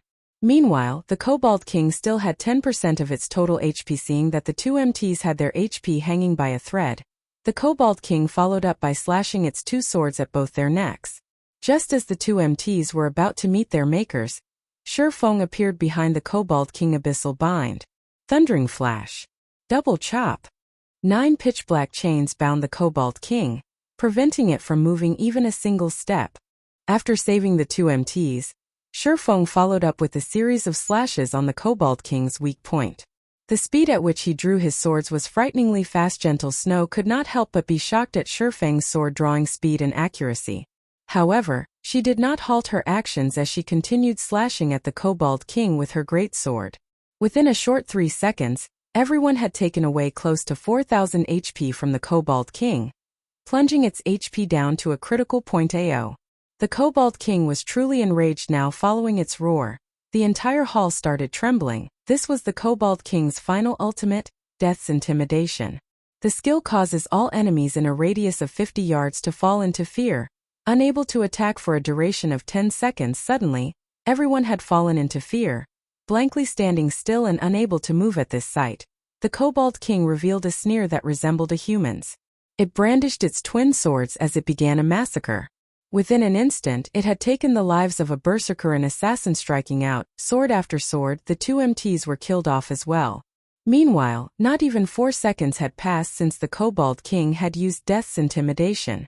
If the Kobold King was allowed to continue having its way, everyone would be dead. When the 10 seconds were up after half of the entire team was dead, Shurfeng became the Kobold King's target. Shurfeng was finally able to move. Previously, he had activated his extraordinary physique too. His resistance to fear became higher than the average player. So the effective duration of the fear induced was also reduced by quite a lot. However, the Kobold King's sword was already descending. Unable to avoid it, Shurfeng bellowed as he activated Life Shield. At the most critical moment, just as the Kobold King's greatsword was about to land on Shurfeng, the Abyssal Blade had managed to block off this attack. Following which, Shurfeng's entire person was sent flying from it, with a damage of over 640 points appearing above his head. Fortunately, Shurfeng had over 1000 HP right now. In addition to the life shield absorbing some of the damage he took, he had managed to survive the Kobold King's attack. However, the life shield was also destroyed by this attack. Seeing that Shurfeng did not die, the Kobold King became flabbergasted. It then rushed towards Shurfeng, wanting to give him the final blow. Phantom Kill. 9 Dragon Slash.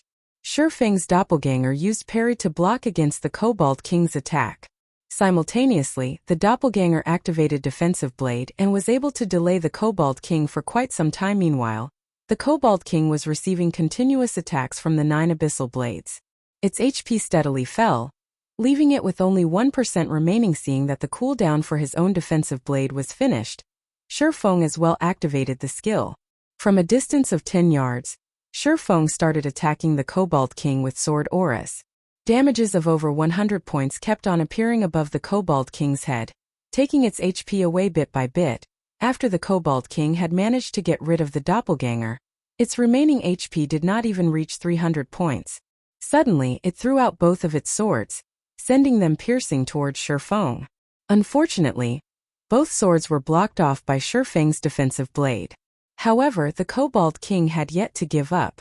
It turned into a streak of shadow, appearing in front of Shurfeng in the blink of an eye and sending a slap at Shurfeng with its claws. At this moment, Shurfeng's Thundering Flash had finished its cooldown. Blocking the sharp claws with the Crimson Blade, Shurfeng slashed at the Kobold King's neck with the Abyssal Blade, the blade turning into a streak of lightning as it struck at its target. Pung. Shurfeng was blasted towards a wall, with only a thread of his HP remaining. On the other hand, the Kobold King lay on the floor motionless. Feng had also abruptly risen by a level. Reaching level 7, a large pile of items dropped amongst these items. There was one that was unusually dazzling. The item released a demonic silver glow, bringing a chill to those who laid their eyes on it. Ash Blade. Feng was shocked after seeing this item. This thing was the legendary item of Dark Moon Graveyard. In Feng's previous life, he had only heard rumors of it, and never actually saw it before. Chapter 107 Moment of Glory. After the Kobold King's death, everyone's fear was similarly dispelled. They all regained their freedom of movement. However, at that moment, there were only 6 members alive in the entire team. When everyone looked at the corpse of the Kobold King laying on the floor, they all had expressions of shock on their faces. Even Gentle Snow was baffled at this result. Logically speaking, they should not have been able to survive through the fear state. So, just how did the Kobold King die? However, when she looked at Feng standing beside the Kobold King's corpse, and furthermore, at the scant amount of HP he had remaining, realization struck Gentle Snow. Needless to say, Feng was definitely the one who had killed the Kobold King. The others were shocked into speechlessness. In such a situation, just what method did Feng use that enabled him to kill the Kobold King? Brother Feng, you are too awesome. You killed the boss even under such a situation. You are literally my idol right now. Blackie excitedly said as he looked at Feng with worshipful eyes, the first clear of the hell mode of Dark Moon Valley. This was definitely a moment for excitement.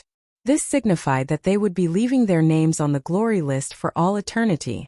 In the future, as long as there were players wanting to enter the Dark Moon Graveyard, their names would be on display for these players to behold and revere. At that time they would become famous even if they didn't want to be. Alright, quickly revive the others. Feng, who was currently sitting on the ground, did not become too excited. He only pointed towards the members that had died. It was not nice to let them continue laying on the ground at Feng's comment. Gentle Snow finally managed to recover from her shock. She looked towards the only surviving healer, Xiao Yuer, and said, Yuer, quickly revive them. Xiao Yuer nodded her head, starting to cast revival. Several minutes later, all the team members were finally resurrected. After Xiao Yuer was revived, she vacantly asked, Yuer, was the team wiped out? Nope.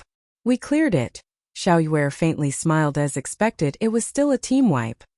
Xiao Yuer shook her head, inwardly lamenting. If everyone present possessed a dispelling skill, then at the very least they would not end up being completely wiped out.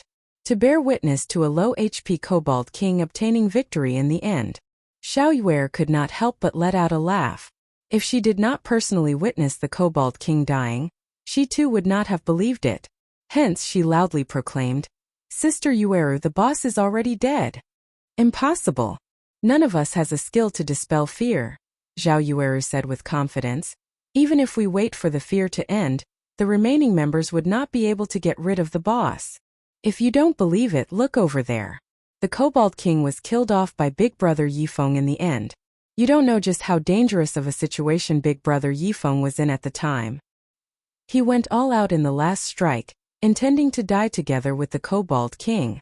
In the end he barely survived with only 16 HP remaining. Xiao Yuer pointed towards the corpse of the Kobold King in the distance, admiration in her voice as she recounted Feng's feats. Xiaoyu turned her head around. Sure enough, it was the corpse of the Kobold King. Xiao Yuer tilted her head, her beautiful eyes sizing up Feng's back. She discovered that Feng was truly a mysterious person. The way he had commanded the team before was as if a veteran general of many years commanding his team. Every line of command he gave out was extremely precise, and even the positioning of each member was clearly stated. Just how was he an independent player? Even a team leader of a guild who often went dungeon diving would not be able to replicate his feats. Feng was simply inconceivable now. Feng had even landed the final strike that defeated the Kobold King. His strength powerful to the degree of leaving others speechless. Observing capabilities, commanding capabilities, battle techniques. Feng was practically standing at the peak in all these aspects. Feng had broken every understanding she had of him. Truly an evil bastard. Xiao Yueru lightly bit down on her lips, her heart filled with displeasure as she looked at Feng. She felt that Feng was definitely toying with her. She could not help but wish that she could give Feng a few bites to relieve her anger. However, Xiao Yueru only had thoughts of doing so. She would not truly carry out such an action. Only after everyone had gathered did Shifeng begin to tidy up the loot from the Kobold King. Looking at loot, each and every one of the team members anxiously waited for Shifeng to complete his task. These things were all items that only dropped from the boss of the Hell Mode of Dark Moon Graveyard. Every one of them was completely priceless. I'm done arranging them. There are a total of 8 pieces of equipment and 6 other items. Amongst these are 2 pieces of secret silver weapons, a level 5 greatsword and a level 5 shield. There are also 2 independent pieces of secret silver equipment. One is for clerics, the other is for swordsmen. The remaining 4 pieces of equipment are all pieces of mysterious iron set equipment. We will decide by rolling if more than one person needs the same piece of equipment. Shifeng gave a general introduction of the items. At the same time, he shared the information for everyone to observe. Runic sword. Secret silver rank. Two-handed sword. Level 5. Equipment requirement. Strength 30. Attack power plus 45. Strength plus 9, endurance plus 8. Attack speed plus 1. When attacking, there is a 10% chance to cause a heavy impact effect, and 10% armor destruction effect. Runic shield. Secret silver rank. Level 5. Equipment requirement. Strength 23. Defense plus 69. Block rate, 35%. Strength plus 6, endurance plus 10. Additional skill dash. Tough shield. When activated, reduces the damage taken from the front by 30%. Duration of 10 seconds. Cooldown 2 minutes. Everyone was stunned after seeing the attributes on these equipment pieces. Every piece of equipment was a top-tier item. Amongst them, the runic sword and runic shield were the absolute best. If they were to be sold right now, they would sell for 80 silver coins at the very least. However, they definitely would not sell any of these items. With good equipment in hand, they would have an easier time leveling up later on. Only an idiot would be dumb enough to sell them, following which, everyone on the team began madly rolling for points as they competed over the equipment. In the end, the runic sword fell into the hands of Gentle Snow, while the runic shield went to Kola. Shifeng also obtained a secret silver pauldron, greatly increasing his attributes once more. Then next would be the other items. We will hold an internal auction for them. Highest bidder wins, Shifeng said. Hearing Shifeng saying so, the members of Ouroboros felt slightly embarrassed. They knew that the worth of the other items surpassed these pieces. It was especially true for that dazzling broken blade called Ash Blade. Just judging from the introduction of that item was enough to excite a person. Moreover, there was also a piece of advanced Whetstone recipe and a few more rare materials. Every one of them was priceless. However, if it were not for Shifeng, just how would they be able to even clear the Hell Mode of Dark Moon Graveyard? Furthermore, they had obtained so much top-tier equipment, greatly improving themselves. Right now they were already leading the other guilds by a large margin, so how could they not feel shame fighting over these items with Shifeng? Gentle Snow had naturally considered this point. Moreover, she had wanted to pull Shifeng into Ouroboros herself, so naturally she had to deepen her relationship with Shifeng. Hence, she looked towards Shifeng, taking the initiative as she said, "We were only able to conquer the Dark Moon Graveyard due to your great contribution. We have already received enough, so the other items will all belong to you. I can't even begin to thank you enough." The other members of Ouroboros all nodded their heads in quick succession. Shifeng was slightly astonished. He did not think that Gentle Snow would actually give up on the auction, although he also was not afraid of having an auction. He had plenty of gold coins inside of his bag, enough to buy out both the advanced Whetstone recipe and the Ash Blade. Since Gentle Snow did not wish to compete, he naturally would not refuse her offer. He stowed all of the items into his bag with the dungeon conquered and the loot distributed. Shifeng walked towards a corner of the mausoleum.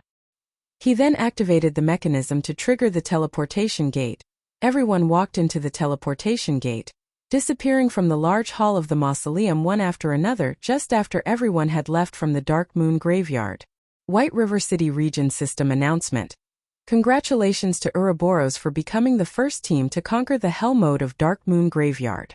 All players within the team will be rewarded with 10 reputation points in White River City Red Leaf Town Region System Announcement.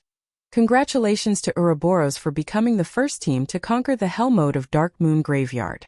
All players within the team will be rewarded with 30 reputation points in Red Leaf Town System. Congratulations to Ouroboros for becoming the first team to conquer the Hell Mode of Dark Moon Graveyard.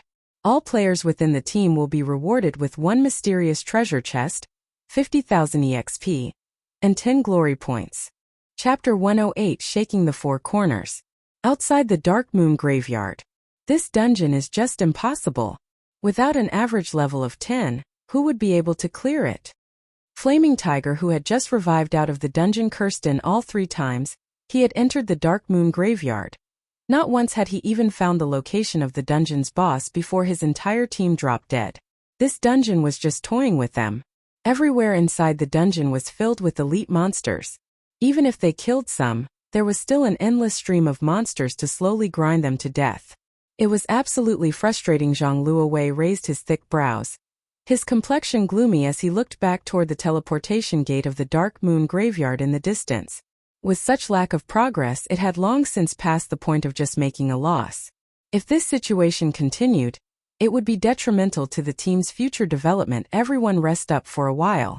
We can't continue wasting our time here. I'm guessing that the progress of the other guilds isn't that good either. They should have died several times as well already. Let's take this chance when the other guilds are focusing on the Dark Moon Graveyard to raid the level 5 party dungeon and Lava Cavern in separate groups. In any case, they won't be able to conquer this team dungeon. We can also use this time to increase our levels quickly, Zhang Luowei said, choosing to give up on the Dark Moon Graveyard. Although leaving their names on the glory list would be a quick way to raise the fame and influence of their guild, it was an entirely different matter if everyone was similarly unable to conquer the dungeon. The only other thing they could compete in were in terms of average level and equipment of the guild's elite members, and also in terms of who could set foot into White River City the earliest. In fact, it wasn't just the members of Shadow that were faced with such a situation. All the guilds in the entire White River City were currently trapped in this suffering known as Team Dungeons. Nobody had thought that the Team Dungeons difficulty would be so high, leaving them utterly helpless.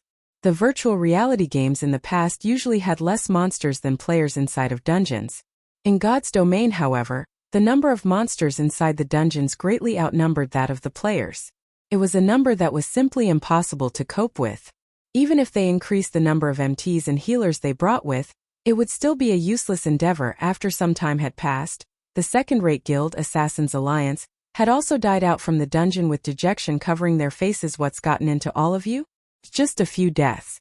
Don't forget, for each time we die, we will gain significant progress. We will be able to clear the dungeon sooner or later, so stop feeling dejected. Right now, we should try to think up a method to get through the fog. After some rest, we will try to raid the dungeon one more time today, Stabbing Heart said inside the team chat. Being encouraged by Stabbing Heart like this, the team members regained quite a lot of their confidence. They all started voicing out their ideas and suggestions, intending to conquer the Dark Moon Graveyard at all costs. White River City Region System Announcement. Congratulations to Ouroboros for becoming the first team to conquer the Hell mode of Dark Moon Graveyard. All players within the team will be rewarded with 10 reputation points in White River City Red Leaf Town Region System Announcement. Congratulations to Ouroboros for becoming the first team to conquer the Hell mode of Dark Moon Graveyard. All players within the team will be rewarded with 30 reputation points in Red Leaf Town. Just as the various guilds were considering whether they should give up raiding the Dark Moon Graveyard, 2 consecutive system announcements immediately attracted the attention of every guild within White River City.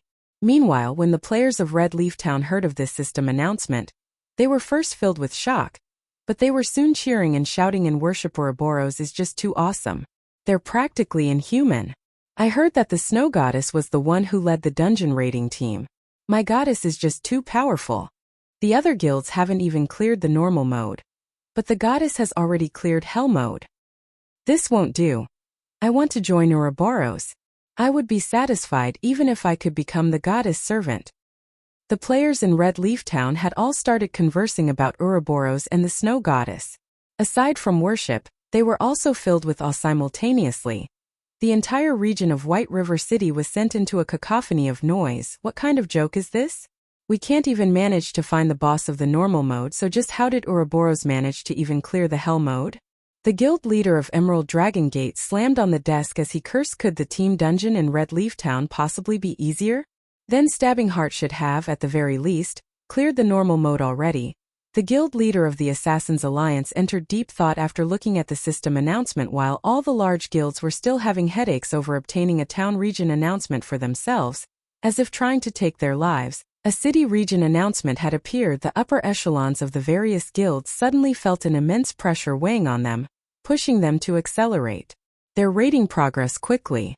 However, such a pressure did not come from the fact that the Snow Goddess had managed to clear the Hell mode of a team dungeon.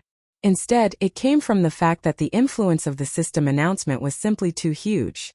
In merely a moment, the system announcement had placed Ouroboros at the summit of White River City. Players who were new to God's domain did not possess extensive knowledge about the strengths of the various guilds in existence. However, what they did know was that Ouroboros was definitely the best guild in White River City. They couldn't help but admit that the Snow Goddess performance was just too dazzling.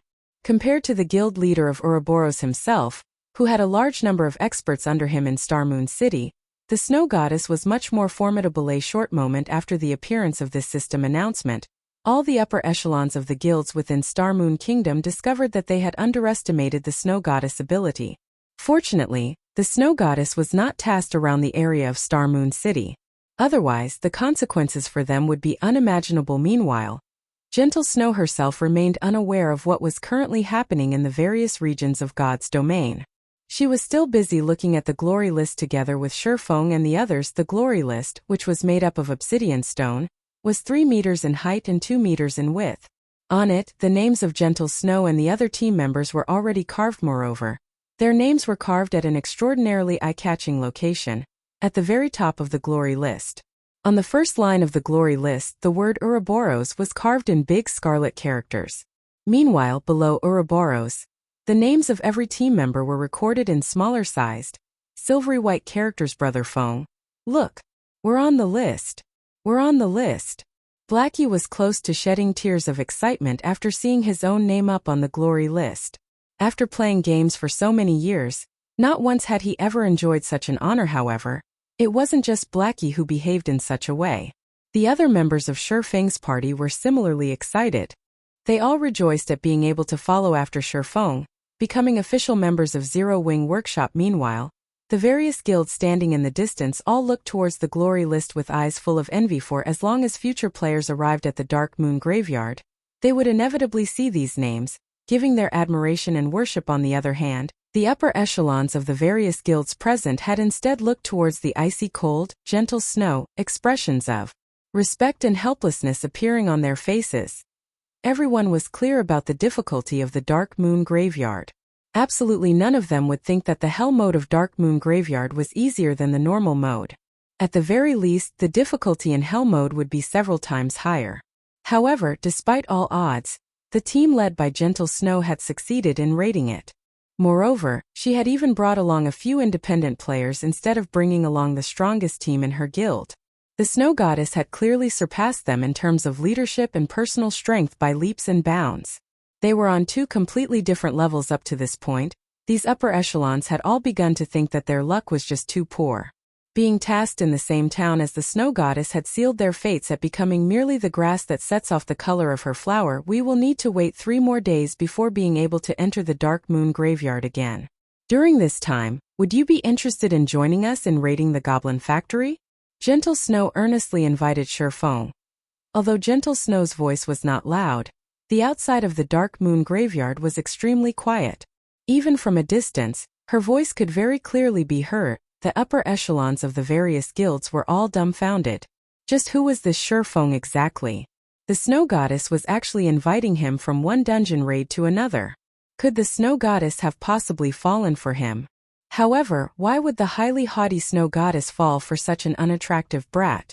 Moreover, the person did not possess even the slightest hint of an expert. Meanwhile, standing at a distance, Flaming Tiger's eyes had nearly popped out of his sockets, going crazy from envy. Not only was Shurfeng able to be in the same team as the Snow Goddess, he was even able to leave his name on the glory list. Flaming Tiger's hatred for Shurfeng immediately increased by hundreds of folds. Just as everyone was shocked at such a scene, hundreds of players suddenly appeared and surrounded Shurfeng and his team, each and every one of them filled with a murderous intent. Brat, we meet again. Ironsword Lion slowly walked out from the tide of players, sending Shurfeng a cold glare as he sneered. Chapter 109. Domineering Ironsword. This moment, Ironsword Lion had waited for too long. He was unable to suppress the excitement in his heart previously.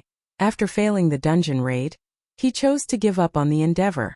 Instead, he camped outside the Dark Moon graveyard. However, he was greatly shocked when Shifeng and the others safely exited the dungeon, followed by the emergence of the system announcements. Although Martial Union had entered the Dark Moon graveyard, they did not gain a single thing from it. On the other hand, not only had Shifeng's team managed to clear the dungeon, but it was also the hard mode of Dark Moon graveyard. Although Ironsword Lion was a brute, he still knew that the gains from clearing the Dark Moon graveyard would not be meager. Needless to say, the harvest from Hell mode would be even more astonishing. When Martial Union first set foot in God's domain, they did not possess any significant wealth or resources. Moreover, they were unfamiliar with a game such as God's domain. Developing a guild was extremely challenging. They had to grow by competing over elite monsters, killing well-equipped players for equipment and money, and raiding party dungeons. The larger their guild became, the more wealth and resources they needed. However, they were unable to find any sources of income, only relying on robbery to sustain their guild's operation. Now that Shifeng and his team had cleared the dungeon, it was undoubtedly good news for Ironsword Lion. Not only would he be able to obtain revenge, but he would also be able to make a huge profit out of it, killing two birds with one stone. Boss Ironsword, look at the shield on their guardian knight. Not only are there runes carved on it, but the shield is also giving off a faint violet hue that only secret silver equipment possess. That is definitely equipment they obtained from the Dark Moon graveyard. Boss, look at that brat's pauldrons. It is also giving off a violet hue. It is a secret silver equipment as well. The subordinates behind Ironsword Lion salivated as they pointed towards the equipment on the bodies of Shifeng's party members. The worst equipment currently worn by Shifeng's party members were bronze ranked, while there were even some who had mysterious iron equipment. However, they clearly did not possess the equipment before they entered the dungeon. Hence, they must have obtained them from within the Dark Moon graveyard, which also meant that all of them were level 5 mysterious iron equipment and secret silver equipment. Every piece of the equipment was priceless, boss. If we were to steal all of the equipment and sell them, it would solve the problem of developing our guild. Drifting Blood looked towards Shifeng's equipment, giggling as he spoke. Ironsword Lion nodded, thinking that Drifting Blood's words made sense. The main reason their guild was developing slowly right now was due to their lack of funds. If they stole all of the equipment worn by Shifeng's party, then the problem of their lack of funds would be solved. Although Shifeng's strength was not bad, even rising up to level 7, when faced with over 100 players, what more could he do? Brat, don't even think of escaping today. Be smart and hand over all your equipment, compensate me with 10 gold coins, and let me kill you back to level 0. Then, I'll consider this matter settled. Otherwise, prepare to delete your account and start all over. Ironsword Lion glared at Shifeng. Sneering, Shifeng looked at his surroundings, discovering that Ironsword Lion had brought over 130 players with him. Amongst them, a majority of the players were around level 3, their equipment terribly poor. There were only slightly more than 30 players who had reached level 5, while the equipment they were using was all bronze equipment. Meanwhile, Ironsword Lion was the strongest out of all of these players. He was wearing a suit of level 4 bronze set equipment. In a moment, employ a hit-and-run tactic as we run towards the forest. Their numbers are too great right now, so it would be bad if we get surrounded, Shifeng said inside the team's chat. Good. My hands have been itching to PK someone for quite some time now. Blackie rubbed his fists as he spoke. The other members of Shifeng's party all started laughing. They had long since wanted to test out the prowess of their new equipment. They intended to kill to their heart's desire. If they could each kill 2 players, it would be a 2-for-1 profit. If they could kill 3 or more, they would make a huge profit at this moment. Gentle Snow stood out from the team and looked towards Ironsword Lion softly, saying, Yifeng is a friend of mine. I wonder if you can give Ouroboros some face and forget about this matter? Everyone from Ouroboros could already tell that the players from Martial Union were here for revenge, Shifeng being their target. They wondered just what Shifeng had done to enrage them. Was he trying to battle an entire guild just by himself? As expected, every expert would have their own unique personalities. Even Shifeng was no exception to this fact. However, Martial Union was just an unrated guild. Since Ouroboros had already shown themselves, as long as the upper echelons of Martial Union had some brains, they should naturally know to back off. After all, Ouroboros was much stronger than Martial Union. Move aside, stupid hoe. I don't give a damn about Ouroboros.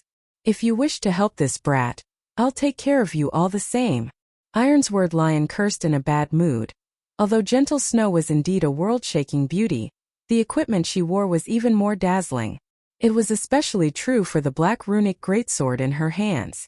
Just a simple glance at it and one could tell that it was a high-quality secret silver weapon. It just so happened that he was also in need of such a weapon. Moreover, if he got rid of Gentle Snow, he would be able to spread his name throughout God's domain. It was killing multiple birds with a single stone, however.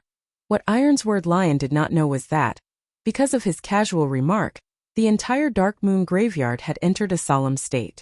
Each and every player present looked towards Ironsword Lion in shock, inwardly admiring Ironsword Lion for his courage. Then, does that mean that you intend to start a war with Ouroboros? Gentle Snow's expression sunk, her tone abruptly turned chilly as she asked. Although Gentle Snow casually spoke those words, the frostiness her words gave off could be felt, even by those uninvolved. The members of Ouroboros similarly remained silent, not daring to let out even a sound as they watched Gentle Snow's angered appearance. None of them had seen it before, nor did they wish to see it. Right now, however, there was a fool that actually dared to curse at Gentle Snow. This was the first time they had witnessed such a scene.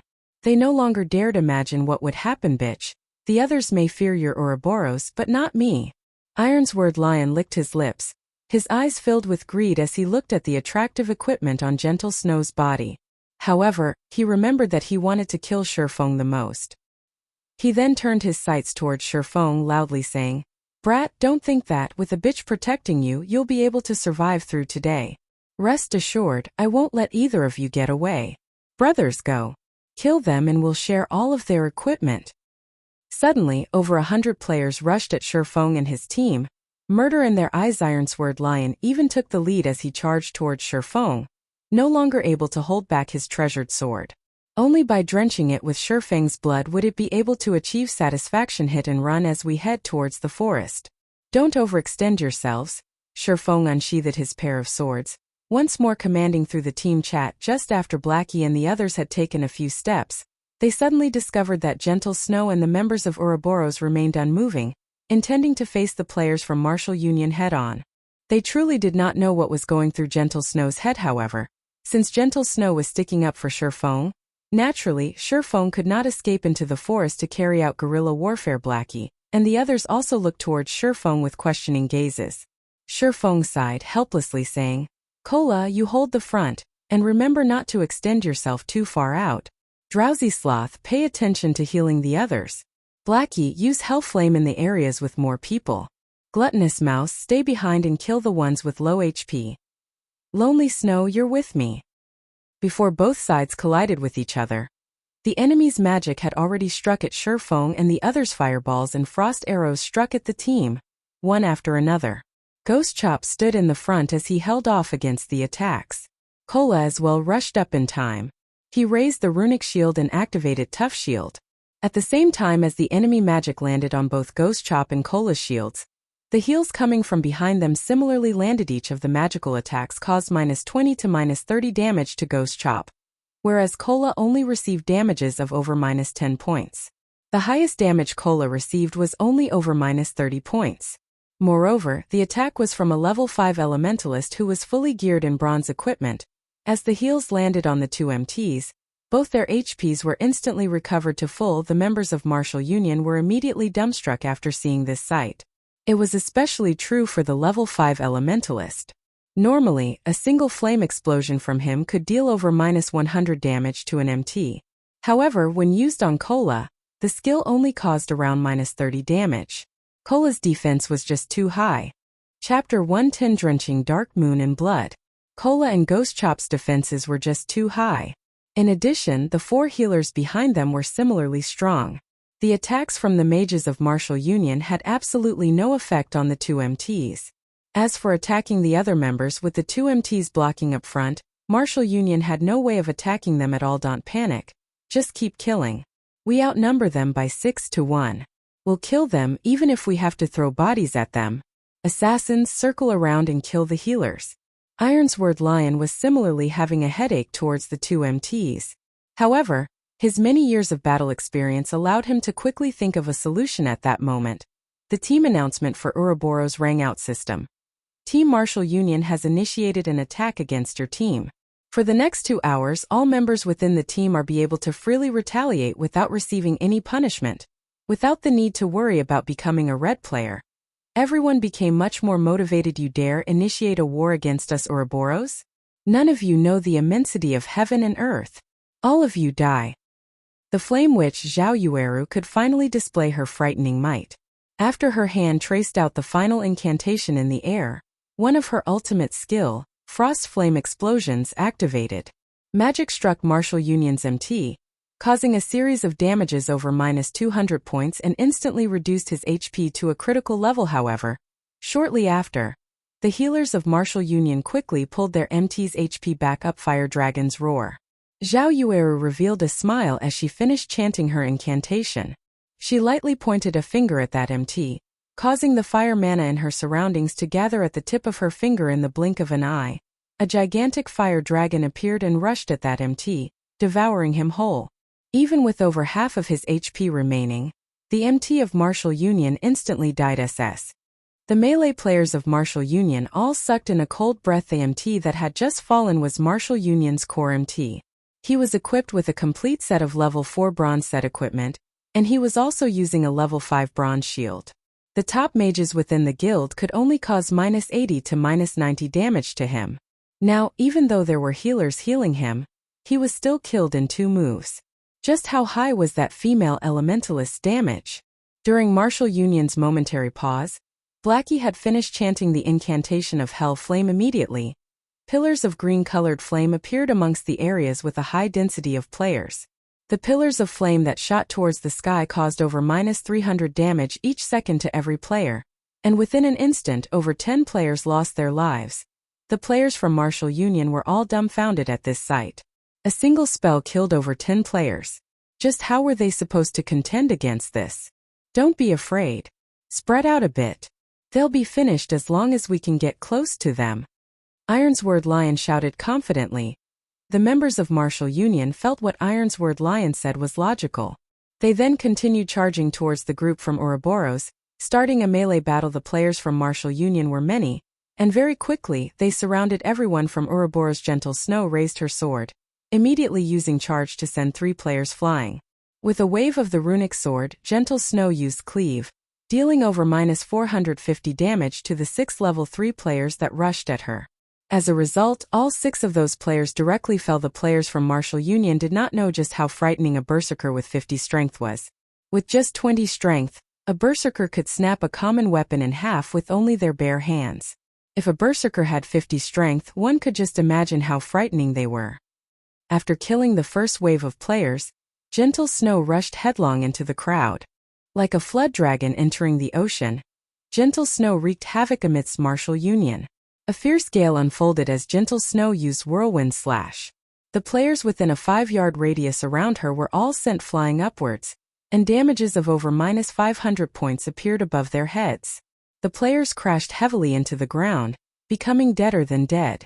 The healers standing at the backlands could not even manage to heal them before they were slaughtered. The players from Martial Union, who surrounded Gentle Snow, were scared to a tremble. The aura Gentle Snow emanated was just too frightening, snatching away their courage. As for the other players from Martial Union, every one of them were still valiantly attacking, using their skills on the members of Ouroboros. However, each of their attacks only managed to cause -40 to -50 damage.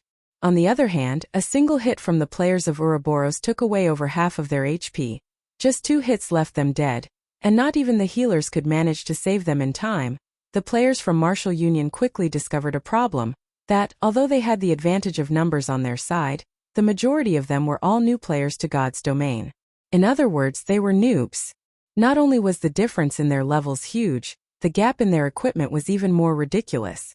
Only the elites of Martial Union could barely contend with the members of Ouroboros. Meanwhile, on the side of Ouroboros, there was a beauty of a cleric that always gave out a heal and truth shield at the most crucial of moments, saving the members of Ouroboros from death. As a result, the members of Martial Union went mad with frustration. However, even though they wished to kill off this cleric, the person herself was constantly being protected by two assassins. As long as any player rushed at the group, a chain of attacks from the two assassins would massacre them. In the end, the members of Martial Union were caught in a stalemate. They could neither advance nor retreat. All assassins use stealth and get rid of their healers. Without healers, their deaths are all but guaranteed. Ironsword Lion bellowed in the team chat if half a dozen assassins from Martial Union could sneak over with stealth, they could easily kill off a cleric if they joined hands with each other. Drifting blood. Where is that brat? I want to personally kill him myself, Ironsword Lion asked in a rage. He glanced at the surroundings, but failed to discover Shurfeng's figure at all. Their losses from this battle today would definitely be huge, and all of it was due to Shurfeng. Ironsword Lion would naturally not let Shurfeng escape. Boss Ironsword. I don't see the brat here either. He seems to have vanished. Drifting Blood anxiously replied, find him. He must be found. Ironsword Lion's rage burned. The person he wanted to kill the most had disappeared. If this news were to spread, he would definitely become a laughingstock at this moment. Shurfeng had already snuck to Martial Union's backline through the use of Shadow of Nothingness. This location should be it. Shurfeng looked at the surrounding terrain. He then cancelled the Shadow of Nothingness, suddenly appearing some distance behind the healers of Martial Union. Meanwhile, the healers of Martial Union were currently busy healing the players on the front lines, failing to discover Shurfeng's appearance. Wind Blade. Shurfeng turned into a fierce gale, sweeping towards the healers of Martial Union while in the middle of chanting a prayer. A male cleric suddenly found a pitch-black sword piercing through his chest, following which, he felt a burst of pain at his neck before the sight before him turned dull gray under Shurfeng's blade. A level 5 cloth-armored cleric was no different than a piece of paper. A normal strike from Shurfeng's sword was able to cause over -330 damage. With just two basic attacks, Shurfeng could kill off a single cleric. If he were to use a skill, he could practically kill a cleric with every attack. There's an assassin. The female cleric nearby screamed when she witnessed this scene. She did not think that the male cleric would die so quickly or so cruelly. Feng. Ironsword Lion immediately turned his head towards the backlands, discovering Shurfeng rapidly harvesting their healers, just like sheep entering a tiger's mouth. Ironsword Lion's eyes nearly cracked open in rage at this sight. He loudly bellowed as he rushed at Shurfeng. Unfortunately, Shurfeng's speed was extremely fast. The healers held no chance of escaping Shurfeng's blades. In mere moments, Shurfeng claimed more than 10 healers' lives. Without healers, the front line of Martial Union started to quickly crumble as Gentle Snow and the others butchered them. Die! Ironsword Lion's eyes turned crimson red. He used Windblade, his sword stabbing towards Shurfeng's back. Now that their healers were all dead, it was needless to say that they would lose this battle. Meanwhile, Shurfeng was the main perpetrator for all of this. If he did not kill Shurfeng, he vowed not to be a human. After annihilating all the healers, Shurfeng currently picked up the equipment they dropped. When he discovered Ironsword Lion rushing over, he did not even turn his head as he tightened his grip on the Abyssal blade. Then with a twist of his body, Shurfeng slashed the Abyssal blade down at Ironsword Lion's pair of swordsmen. Ironsword Lion was forced to retreat several steps before he managed to stabilize his body. His face filled with shock as he looked at Shurfeng. Shurfeng's casual swing of his sword forced Ironsword Lion into retreating so many steps. Such a feat was absolutely impossible without a huge difference regarding strength. After reaching level 7, Shurfeng placed all his free attribute points into strength. Shurfeng's strength was even higher than Gentle Snow's, not to mention Ironsword Lion's, who had only average equipment. However, Ironsword Lion did not know this. After knocking Ironsword Lion back with a single slash, Shurfeng gave Ironsword Lion no time to think before following up with a double chop. Shurfeng's pair of swords instantly transformed into 4 sword images, slashing towards Ironsword Lion with this many sword images sweeping towards him. Although Ironsword Lion tried to block all of them with all his might, he only managed to block 2 of them. There were still 2 sword images that pierced his body, each causing -180 damage. Ironsword Lion hurriedly retreated, taking out a basic recovery potion and drinking it. Seeing that he was no match for Shurfeng, Ironsword Lion tried to turn tail and run. However, within a split second, 3 lightning flashes entered his eyes. Before his body could even defend against the streaks of lightning, damages of -266, -352, and -463 appeared above his head. Ironsword Lion instantly died under Shurfeng's swords. At his death, Ironsword Lion dropped a piece of equipment and one other item. Chapter 111 Dragon Hidden in the Abyss. Boss Ironsword. Boss. When a few players from Martial Union saw that Ironsword Lion was easily taken care of, they were all incomparably shocked. They had all personally witnessed Ironsword Lion's great strength before, capable of killing players as though he was merely cutting up vegetables. Now, however, that Ironsword Lion had actually been killed by Shurfeng in just a few moves, it was truly an incomprehensible sight. The upper echelons of the various guilds looking from afar were similarly tongue-tied from this scene. Only Stabbing Heart was well aware of Shurfeng's strength. The moment Ironsword Lion had provoked Shurfeng, Stabbing Heart knew that the Martial Union in Red Leaf Town was finished. However, the others present did not know this fact. Regardless of what anyone said, Ironsword Lion had created much fame for himself within Red Leaf Town. Previously, they had only heard of Ironsword Lion being ambushed by Shurfeng, dying an accidental death. If it were a head-on fight, however, Ironsword Lion would definitely be the victor. Yet, nobody could have imagined that, in a straightforward exchange, Ironsword Lion was easily defeated in just a few moves. As expected, rumors could not be trusted. Looking at the speed and accuracy at which Shurfeng drew his swords, creating 4 sword images with just 2 swords, even those in the various guild upper echelons would not be able to block off all those attacks. In addition to Shurfeng's excessively high attack power, Ironsword Lion was definitely not his opponent. Shurfeng was no ordinary swordsman. It was no wonder why the Snow Goddess would stick out and defend him. I had originally thought that Ironsword Lion would be a huge competition to us. Now that I'm looking at him, he is but an upstart from another small virtual reality game. I never thought that he would be such a brain-dead fool, biting at whoever he meets. Martial Union is finished this time. First he went and provoked such a top-tier expert. Now he has even blindly declared war against the Snow Goddess. Did he think mingling in God's domain was so easy? It would be enough if he were to be a fool in reality. Now he is even showing it in God's domain. As expected of someone that came from a minor game, he truly does not know the immensity of heaven and earth. Martial Union will definitely have to remove their name from Red Leaf Town now. There were plenty of workshops and guilds entering God's domain every day. Similarly, there were also plenty of workshops and guilds who had vanished from God's domain every day. This was a common occurrence within God's domain after Ironsword Lion died. There was no longer anyone to command the players from Martial Union. Very quickly, turmoil ensued amongst the players from Martial Union, and all of them started madly running away for their lives. Shurfeng naturally would not let go of this chance to give Martial Union a huge blow. Immediately after picking up the loot dropped by Ironsword Lion, Shurfeng activated Windwalk and hunted the remaining players, ignoring the level 3 noobs. Shurfeng specifically chased after the elite players of Martial Union. With every kill of these players, Shurfeng would be able to obtain a piece of bronze equipment, causing a significant loss to Martial Union. Drifting Blood, we meet again.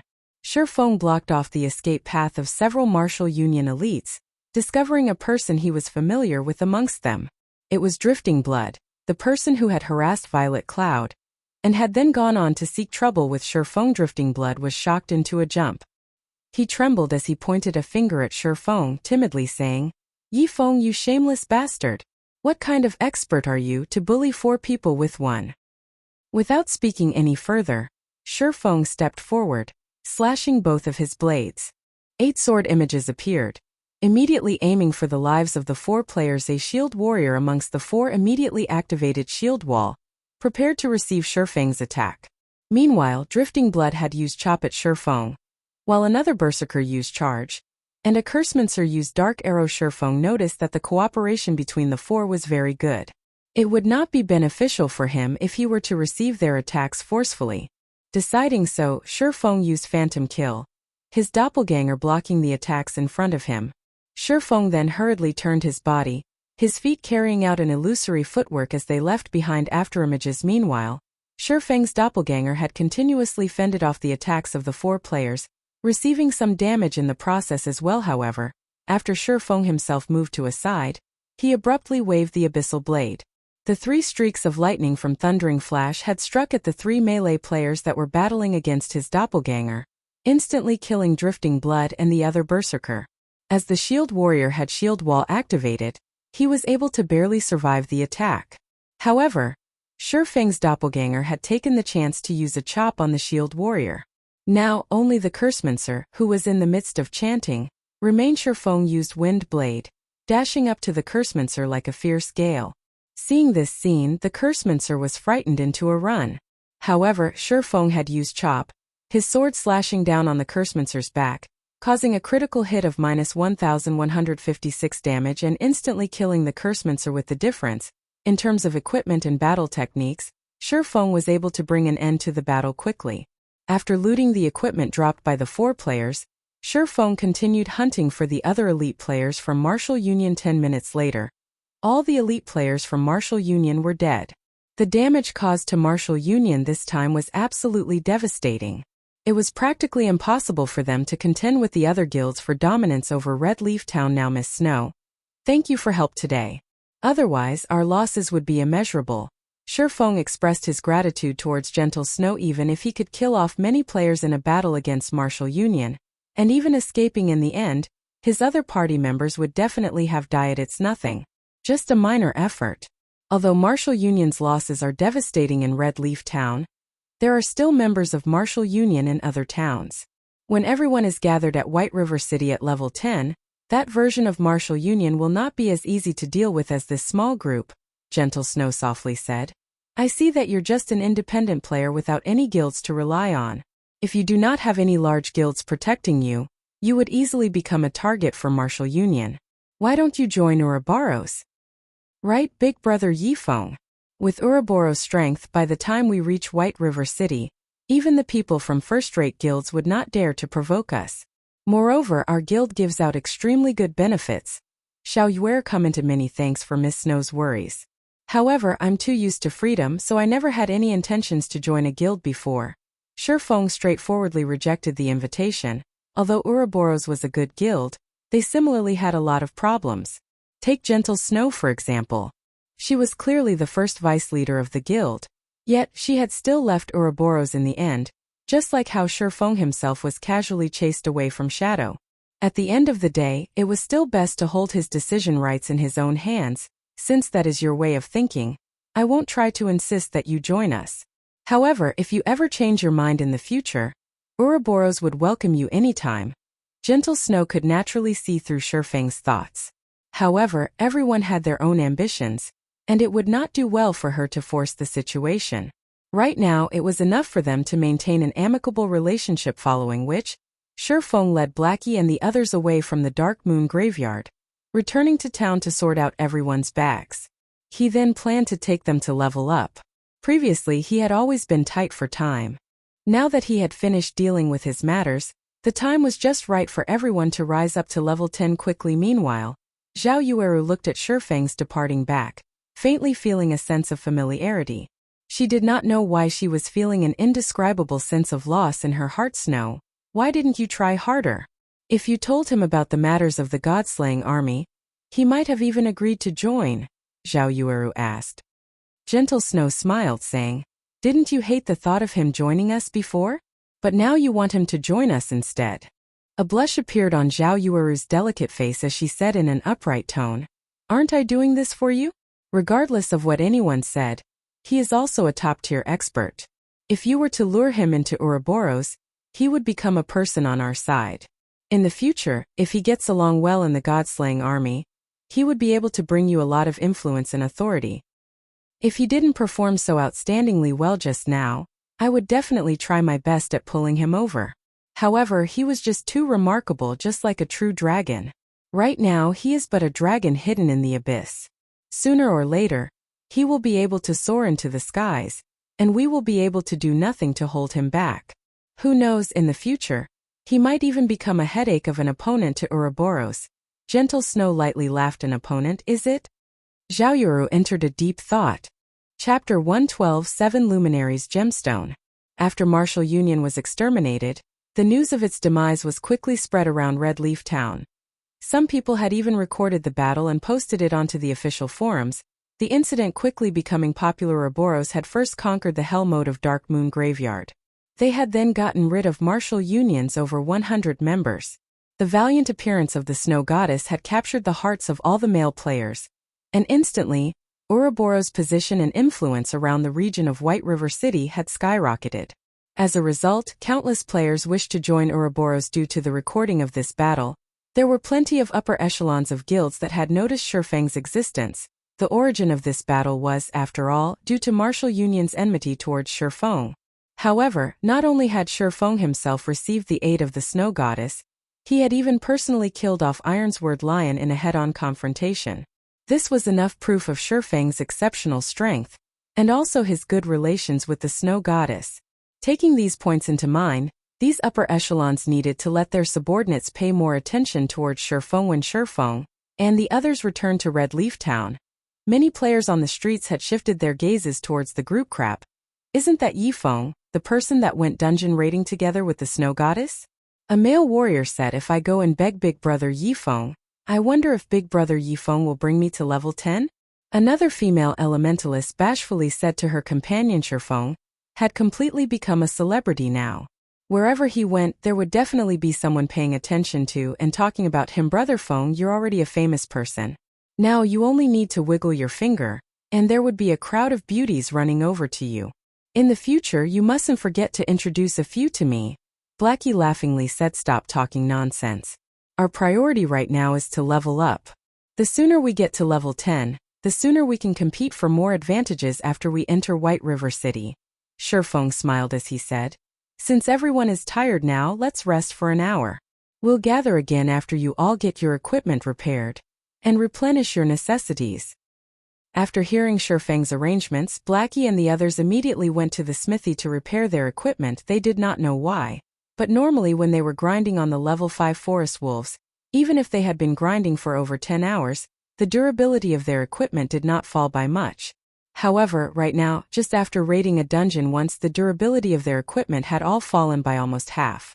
If they were to raid the dungeon another time, the durability of their equipment might fall to 1 within just 3 to 4 hours, becoming useless. When everyone arrived at the smithy to repair their equipment, they suddenly discovered a frightening matter. Previously, it was a normal occurrence for them to change into new equipment. Hence, they had never repaired their equipment even once before. Now, however, all the equipment Kola was wearing only had half of its durability remaining. As a result, repairing all of it had required a fee of 1 silver 63 coppers. Such an amount was enough to purchase a level 1 bronze equipment.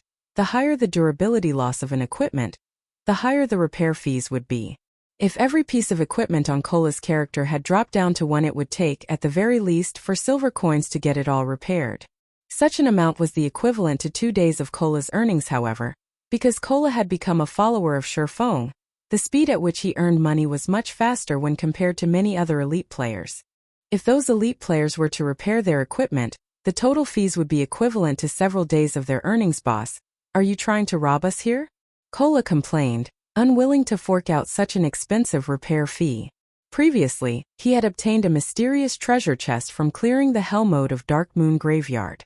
From the mysterious treasure chest, he had received over 3 silver coins and 5 bottles of intermediate recovery potions. If it weren't for that treasure chest, just this repair fee alone would have turned him into a broke bastard adventurer. I have already given you a 10% discount. It is already a very cheap price, the blacksmith said with a huff. Hearing the blacksmith saying so, Blackie and the others suddenly came to a realization. Their reputation in Red Leaf Town had already reached 30 points. Receiving a 10% discount for all purchases made in Red Leaf Town. They truly did not think that it would be so costly just to repair their equipment. However, if their equipment turned to scrap, not only would they lose their equipment, their leveling speed would also be greatly reduced. Hence, they had no choice but to repair their equipment. Trade area. Auction house. Shurfeng was frantically purchasing items from the auction house. The previous glimmer chestplate forging designs Shurfeng sold before had once again allowed him to profit greatly. Now, there were at least 73 gold coins in his bag. In the entire White River City, there was not a single player who was more rich than him at the moment. Right now, if he saw any items whose prices would inflate in the future, he would buy all of them.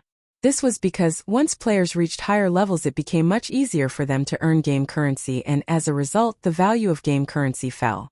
Instead of just waiting for the coins in his hand to depreciate in value, he might as well purchase some items that would increase in value and store them in the bank. After some time not visiting the auction house, the number of hardstones, card sets, and other items whose value would increase in the future had grown once more. Shifeng had spent over 8 gold coins on such items, filling up the 640 slot bags he had just bought, and even needing to make several trips to the bank. It wouldn't be long before these items would have their values increased by manifold. Just thinking about it gave Shifeng a delighted feeling. Meanwhile, the value of the glimmer chestplate forging design had now begun to fall. Currently, each piece was only being sold for around 2 gold coins, and it wouldn't be long before it became completely worthless. Seeing that the number of guilds purchasing the glimmer chestplate forging design was becoming fewer, Shifeng decided to continue selling them for a while more before thinking of another way to make money. Now his main goal was to earn credits. Just judging from the small amount of credits he currently possessed, it was still not enough for his workshop to squander. Currently, Shifeng still possessed more than 60 gold coins. He then took out 30 gold coins and registered them on the virtual trade center. Right now, various large guilds were in the midst of purchasing coins in bulk. It wouldn't be long before he could sell all his coins, earning him a lot of credits, following which, inside the bank, Shifeng started arranging the harvest he obtained today. He had already obtained more than 10 pieces of bronze equipment just from the elite players of Martial Union he had killed. Originally, Shifeng had intended to sell off these equipment pieces. However, his workshop would definitely be recruiting new members in the future. Hence, he decided to store them inside his warehouse, as they might come into use in the future. In any case, he was not lacking in this small amount of money. As for the ash blade, the most important item he obtained from the Dark Moon graveyard, he kept it inside his warehouse for now. It was still of no use to him right now. Only when he arrived at Star Moon City would he have a chance at finding a clue about the ash blade. After all, the owner of the ash blade had an unfathomable origin, being titled as the Godslayer in God's domain, an existence feared even by the gods. The clues relating to this ash blade could only be found in the capital city of Star Moon Kingdom. What's this thing here? Shifeng dug up a crystal the size of his palm from his bagan. Isn't this one of the items dropped by Ironsword Lion? Shifeng discovered that he was somewhat familiar with this item. It was indeed one of the 2 items that were dropped by Ironsword Lion. 7 Luminaries Gemstone. Special item. Transports the user to Blackwing City. Uses remaining 4/5. Dropped after death. This Ironsword Lion truly can't be underestimated. It was no wonder he was so powerful in the previous life. It was all because of this item here. Shifeng looked at the 7 Luminaries Gemstone in his hand, unable to refrain from revealing a smile. Blackwing City was no ordinary location. It was also not a place that players could simply go to as they wished. Players needed a teleportation crystal to go to that place, and the 7 Luminaries Gemstone was one of those passes. In Shifeng's previous life, Blackwing City's fame resounded throughout God's domain. All the major powers would willingly purchase the passes to Blackwing City at high prices. However, to an average player it would be meaningless even if they went to Blackwing City. At most, they would only go there to widen their horizons. However, to the upper echelons of a major power it was an absolute heaven. After going there once, they would want to go there again. Shifeng looked at the time, discovering that today was a big day in Blackwing City. He definitely must make a trip to Blackwing City today. Hence, he sent a message to Blackie saying, "Blackie, I still have some other things to take care of, so I won't be able to bring you all leveling for now. After all of you are rested, go to the level 8 area Roaring Hill to level up. As long as you guys are careful, your leveling speeds there will be extremely quick." Chapter 113 Blackwing City. Red Leaf Town, slum area. Although it was still daytime, the enchanted bar was packed with red players that tread along the boundaries of darkness. However, amongst this crowd of players, there were several green players present in the bar, seemingly highly out of place. These players were Ironsword Lion and his several subordinates. Absolute heaven, I need you to kill a person for me. Name your price, Ironsword Lion said to the man before him. The man, who held a stern expression, was currently drinking from a beer bottle. The stern-looking male did not pay any heed to Ironsword Lion, one of his arms wrapped around an alluring, well-developed woman, while the other held onto a beer bottle. The man only minded his own business as he flirted with the woman. his lips curling into a wicked smile, giving others a chilling feeling. Ironsword Lion's expression immediately sank beside him.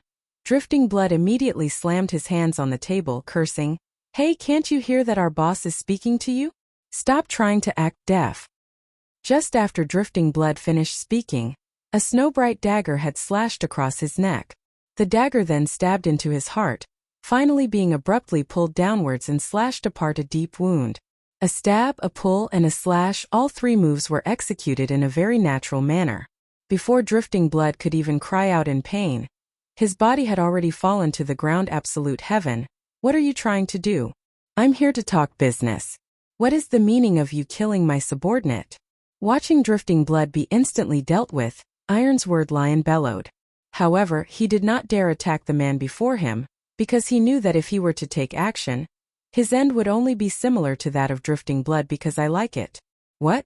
You have something to say about it? Absolute Heaven laughed as he indifferently looked at Ironsword Lion. He casually brandished his dagger, creating an image of a flower. You. Ironsword Lion was angered to madness, but he still dared not let out the curse through his mouth. Absolute Heaven was an assassin in real life, a famous one to boot.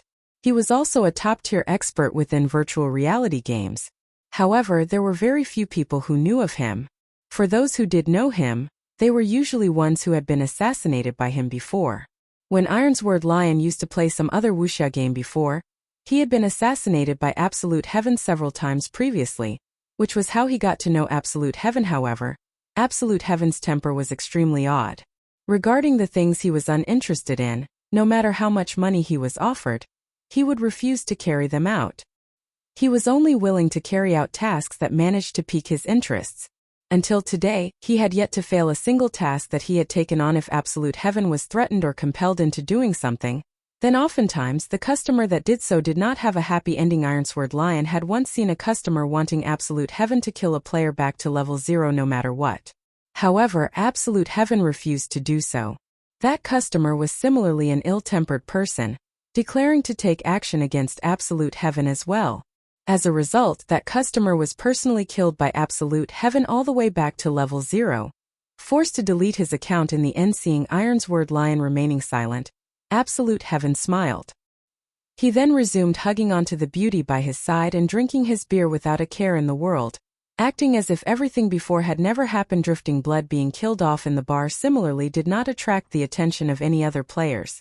That was because incidents like this occurred on a daily basis in this place. Everyone had long since gotten used to seeing it. Meanwhile, Ironsword Lion could only inhale deeply several times, calming down the rage in his heart. Absolute Heaven, don't be so quick to refuse. If I tell you the name of this person, you will definitely be interested. Ironsword Lion said in a serious tone. However, Absolute Heaven remained uncaring, as if Ironsword Lion was just empty air. This person is called Yifeng. He is a top-tier expert. I only wish for you to kill him back to level 0, or force him to delete his account and start all over again. As for the price, it is up to you to decide. Ironsword Lion took out a recording, sending it to Absolute Heaven. The recording depicted the scene where Ironsword Lion himself was killed off by Shifeng. 2 swords for images, impossible to fend off. The final strike that killed off Ironsword Lion was also extremely swift and graceful, impossible for anyone to block. After taking a look at the recording, Absolute Heaven's interest was immediately piqued. He then said, 1,000,000 credits one-time payment. Ironsword Lion's heart could not help but twitch after hearing this price. However, he had long since known of Absolute Heaven's way of setting prices based on the target's strength. Normally, killing a player would only cost around 100,000 credits.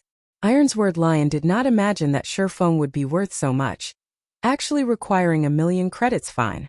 Give me your account. I'll transfer it to you immediately. However, how much time would you require to get the job done? Ironsword Lion was very determined. Even if he had to dig out all his resources, he still had to get rid of Shifeng in order to appease his anger. 5 days. Absolute Heaven looked at Shifeng inside the recording, excitedly saying so. Hearing Absolute Heaven's guarantee, Ironsword Lion could already picture the sight of Shifeng being killed back to level 0. He then transferred the money to Absolute Heaven on the other side. The person in question had already arrived at Blackwing City. Blackwing City was one of the most mysterious cities in God's domain. It was much more flourishing than Star Moon Kingdom. Just by standing on the streets, one could see gorgeous-looking, European-styled medieval-aged buildings.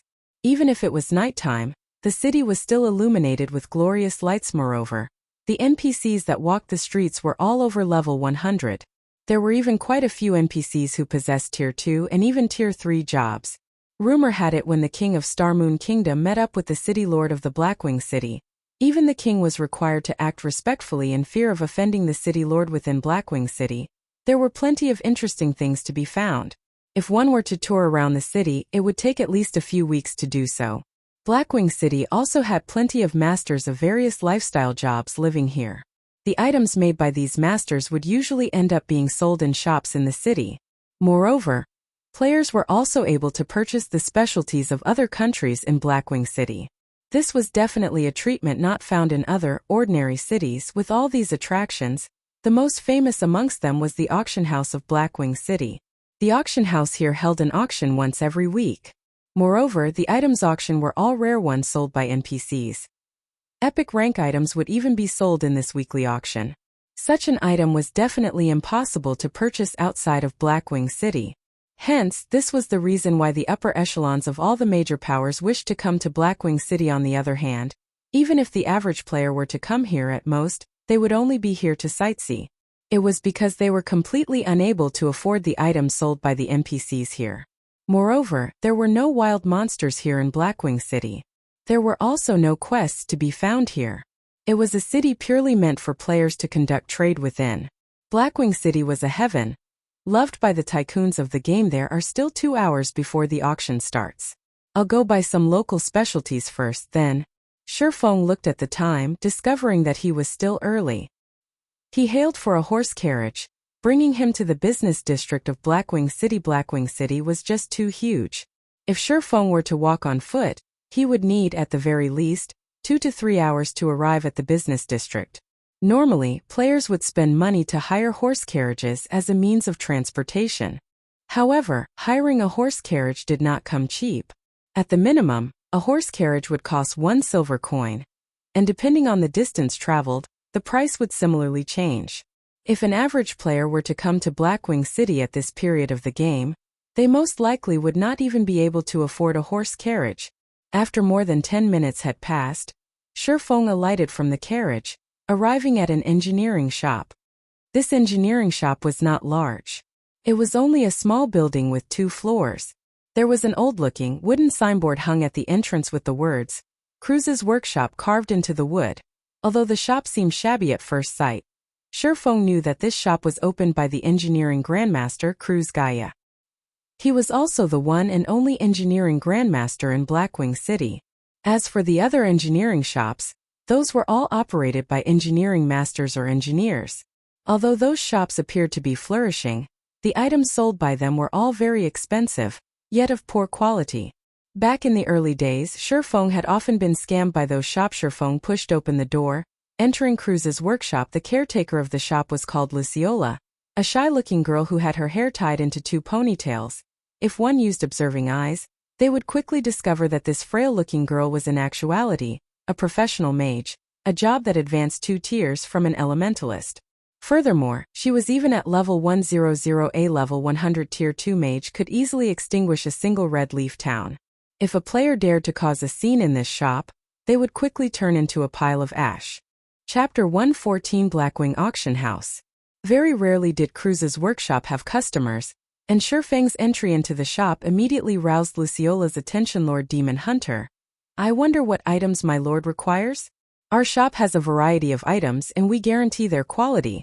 Luciola walked towards Shifeng, asking respectfully. Shifeng did not think that, regardless of location, the Demon Hunter title would be so respected. The title even held effect in Blackwing City. "I wish to have a look at the new goods you have this week." Shifeng replied, "My lord, our shop is stocked with many new items this week. I guarantee that my lord will be satisfied with them."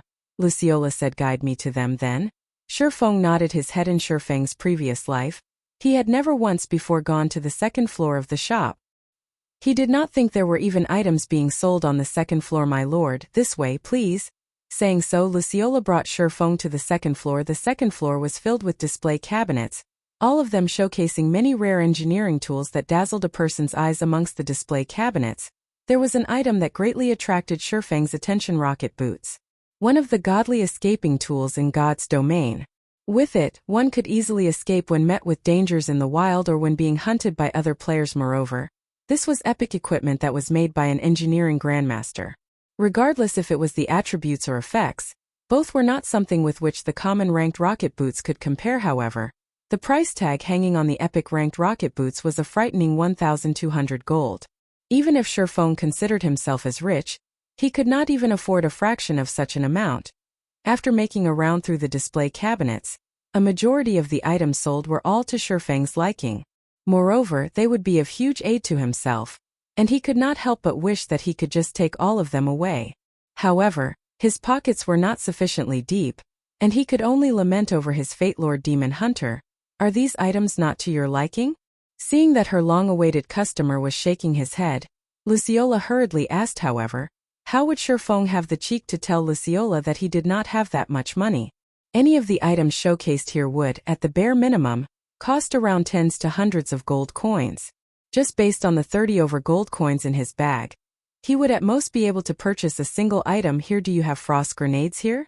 After giving it some thought, Shurfeng decided that it would be better to buy some more useful items. Lord Demon Hunter, the frost grenades are sold in the common section on the first floor. The VIP section on the second floor does not sell them. My lord, please follow me. Luciola brought Shurfeng down to the first floor once more. At this moment, Shurfeng finally realized that the second floor was the VIP section. It was no wonder the items on display there were so expensive. In his previous life, when he had discovered this workshop here, he was already around level 70 to level 80. However, he did not possess the Demon Hunter title at that time, so he could only shop at the common section. Yet, even then his gains were already bountiful now. He had inadvertently discovered the VIP section on the second floor. Moreover, there were so many items sold in that section. Unfortunately, the money he possessed was just too little to buy anything. He could only come again in the future, after earning more money corresponding to the lower number of items being sold on the first floor. Their prices were similarly much lower. Lord Demon Hunter, these are the frost grenades that you requested. They are categorized into 3 tiers. May I know what type you are seeking? Basic Frost Grenade. Effective against monsters and players. Below level 30 deals 200 frost damage in a radius of 10 yards, which freezes targets for 5 seconds, then reduces movement speed by 60% for a duration of 12 seconds. Price: 1 silver 50 coppers. Intermediate Frost Grenade. Effective against monsters and players. Below level 70 deals 800 frost damage in a radius of 12 yards, which freezes targets for 5 seconds, then reduces movement speed by 60% for a duration of 12 seconds. Price: 10 silvers. Advanced Frost Grenade. Effective against monsters and players. Below level 120 deals 2000 frost damage in a radius of 15 yards, which freezes targets for 5 seconds, then reduces movement speed by 60% for a duration of 12 seconds. Price: 70 silvers. Just a single intermediate frost grenade was enough to instantly kill a level 5 MT, fully equipped with bronze equipment. Meanwhile, although the basic frost grenade could not instantly kill a player, it could freeze them for 5 seconds, followed by a 60% reduction in movement speed for 12 seconds. These effects were just too frightening. As for the advanced frost grenades, this item was not something with which an ordinary player could mess around. Not mentioning the 2000 frost damage it could cause, it also possessed an effective radius of 15 yards. If Shurfeng were to have used this item in his previous battle with Martial Union, it would have saved him much trouble. Just throwing 3 of these things would rid him of all his problems. However, a single advanced frost grenade already cost 70 silver coins. It was just too expensive a price tag. Moreover, using such an item at his level was simply too extravagant. I want 3 stacks of basic frost grenades and 30 units of intermediate frost grenades. Shurfeng thought that it was still best to purchase a few intermediate ones as a preventive measure. If he were to end up being hunted by Martial Union again, these intermediate frost grenades would aid him in getting rid of all those troubles. This stack of frost grenades consisted of 200 units, and 3 whole stacks would be enough to last him for a very long time. Lord Demon Hunter, you can enjoy a 10% discount in our shop. The total amount for these items is 10 gold 80 silver. Luciola brought out all the requested items, saying after making a quick calculation, "Alright." Shifeng felt joy in his heart. In his previous life, even with his status as a Tier 3 Sword King, he had never received discounts when purchasing items here. He did not imagine that the Demon Hunter title would be so awesome, even earning him a discount within Blackwing City. This was truly an unexpected happiness. After purchasing the frost grenades, Shifeng rode on the horse carriage to the heart of the trade area. The Blackwing Auction House. The Blackwing Auction House was one of the most majestic buildings within Blackwing City. The land it took up was the size of 4 football fields. Moreover, the building possessed 188 floors. The royalty of the various countries in God's domain, and even great characters like Tier 5 NPCs, would sometimes visit this place to purchase items immediately after arriving at the Blackwing Auction House. Shifeng had noticed that there was actually a dozen or so players queuing up to enter the auction house. However, such a sight was nothing strange to behold. Even a small place like Red Leaf Town had managed to produce a pass to Blackwing City. There were hundreds of towns under the influence of White River City, while there were over 100 cities under the rule of Star Moon Kingdom. Moreover, there were hundreds of countries in the entirety of God's domain. Hence, it was only normal for hundreds of players to appear in Blackwing City right now. The ones who were capable of coming to Blackwing City right now were either those who had extremely good luck or those who belonged to the upper echelons of major powers. For the average players that did arrive at this place, however, they would quickly discover that although Blackwing City was a good location to be, it would be of no help to average players like them. Hence, it would be better for them to sell the entry ticket to a major power, earning some quick money. Meanwhile, the players that were lined up here all had very high levels. The highest amongst them was a level 7 bearded man. The large man wore a complete level 5 bronze set equipment, and was also carrying a mysterious iron axe on his back. One glance at the man was enough to tell that the man's strength was not to be trifled with. As for the other players, they were all at level 6, each wearing complete bronze set equipment, and none of them looking to have a simple background. Noticing Shifeng walking over, these players all discovered that Shifeng was surprisingly at level 7, the same level as the bearded man beside them. However, the silvery white delicate set equipment worn by Shifeng faintly gave off a chilling and heavy pressure.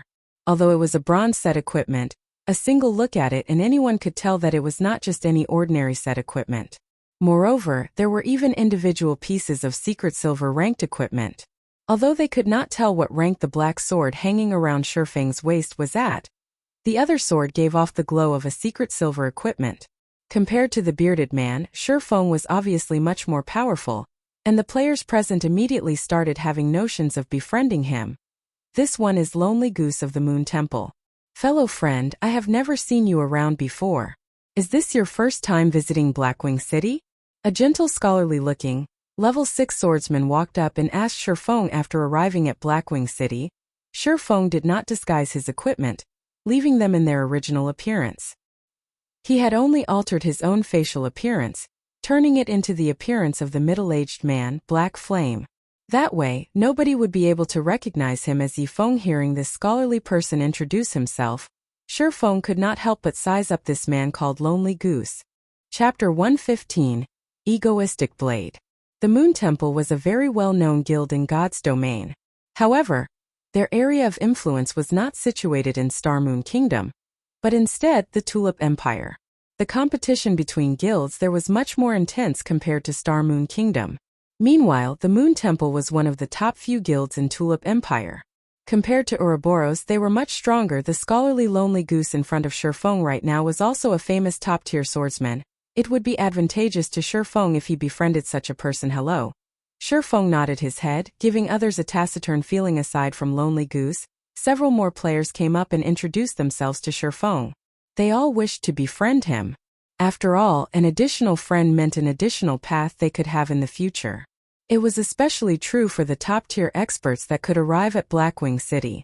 As to whether they would become enemies in the future, the possibility of such a situation happening was low. As for the reason to such a conclusion, up till now, the group of them had yet to see a top-tier expert belonging to the same country as them in Blackwing City. Also, every country was very far apart from each other, and countries coming in touch with each other would be a matter in the far future. On the other hand, if they could become friends and have a cooperative relationship, then it would be beneficial to both sides. This was also one of the hidden benefits of Blackwing City. The bearded man swept a glance at Shifeng, discovering that Shifeng's level was actually the same as his own. Being able to reach level 7 was an achievement of which he was extremely proud. However, now that he realized he was the same level as an independent player, he immediately felt a sense of provocation. In addition to the other players trying to befriend Shifeng, the bearded man snorted. Humph, he's just an independent player. What is the point in trying to curry favor with him? With the bearded man's words, the entire atmosphere in the auction house became tense. Playing the part of the friendly guy, Lonely Goose said with a smile, "Brother Egoistic Blade, not everyone can easily come to Blackwing City. Is there a need for such a cold treatment? If we can all get along with each other, it would be a great benefit for all of us in the future." Help! Just based on the luck of an independent player, how would he be able to mutually cooperate with us? How can he be of any help to us? The disdain in the bearded man's words kept on growing.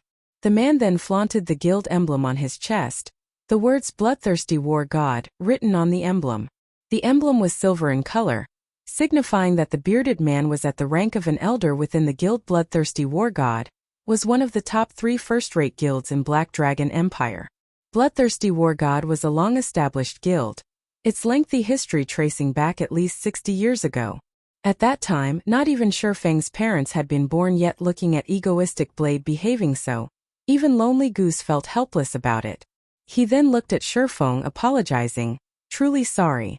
Brother Egoistic Blade doesn't usually behave this way. Maybe he is in a bad mood today." This should be Brother Black Flame's first time coming to the Blackwing auction house, right? You've come at a good time. Today just happens to be a day where the Blackwing auction house is holding an auction.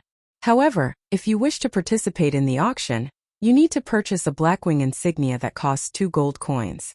You will only be allowed entry if you possess the Blackwing insignia. Furthermore, the players who possess the Blackwing insignia can bring along 2 more players with them. How about Brother Black Flame, let me bring you into the auction? You could save a big expenditure that way. As Shifeng was about to voice his rejection, Egoistic Blade sneered. "A beggar that can't even afford a Blackwing insignia, what right do you have to come along with us? I only have one thing to say. I don't wish to be together with this little bastard. If you all wish to form an alliance, it's either me or him. You guys make your choice. Either he goes or I go." Egoistic Blade had the Bloodthirsty War God serving as his background, while Shifeng had nothing he could rely on. Egoistic Blade was extremely confident that Lonely Goose and the others would choose him without even the need to think. Only when the strong cooperate with each other would they be able to bring out the greatest benefits. If they were to cooperate with an independent player, who could guarantee that, after this person's entry ticket to Blackwing City had been used up, he would still be able to return to Blackwing City? Meanwhile, Egoistic Blade had a first-rate guild supporting him. It would be tens of thousands of times easier for him to obtain another pass to Blackwing City when compared to a mere independent player. If Shifeng did not even possess the ability to frequently visit Blackwing City, how would he be able to guarantee a mutual cooperation? Brother Egoistic Blade, must you do so? Lonely Goose and the others could not help but have a headache as they tried to mediate the situation. They only wished to mutually profit from each other. Yet, Egoistic Blade had created such a situation and had even spoken such words. If they chose to accept Shifeng into their group, then Egoistic Blade would definitely feel humiliated.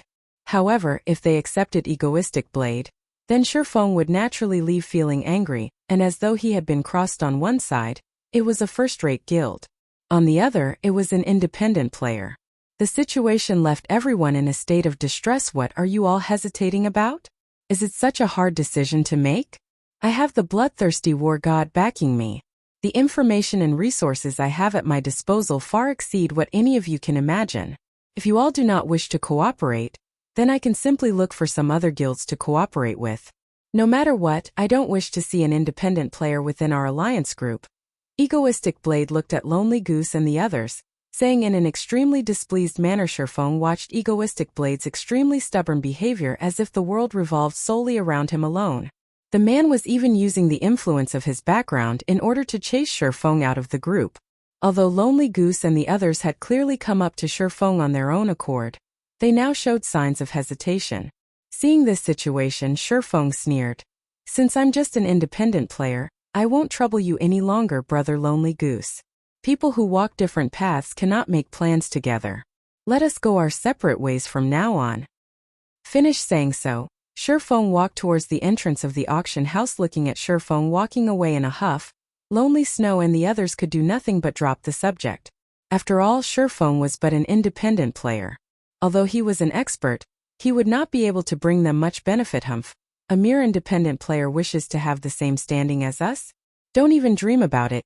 Egoistic Blade jeered. After some time, the gates to the auction house opened, allowing the masses entry into the building. When Egoistic Blade and the others walked to the entrance, "I'm sorry, sir, but you are not allowed to enter."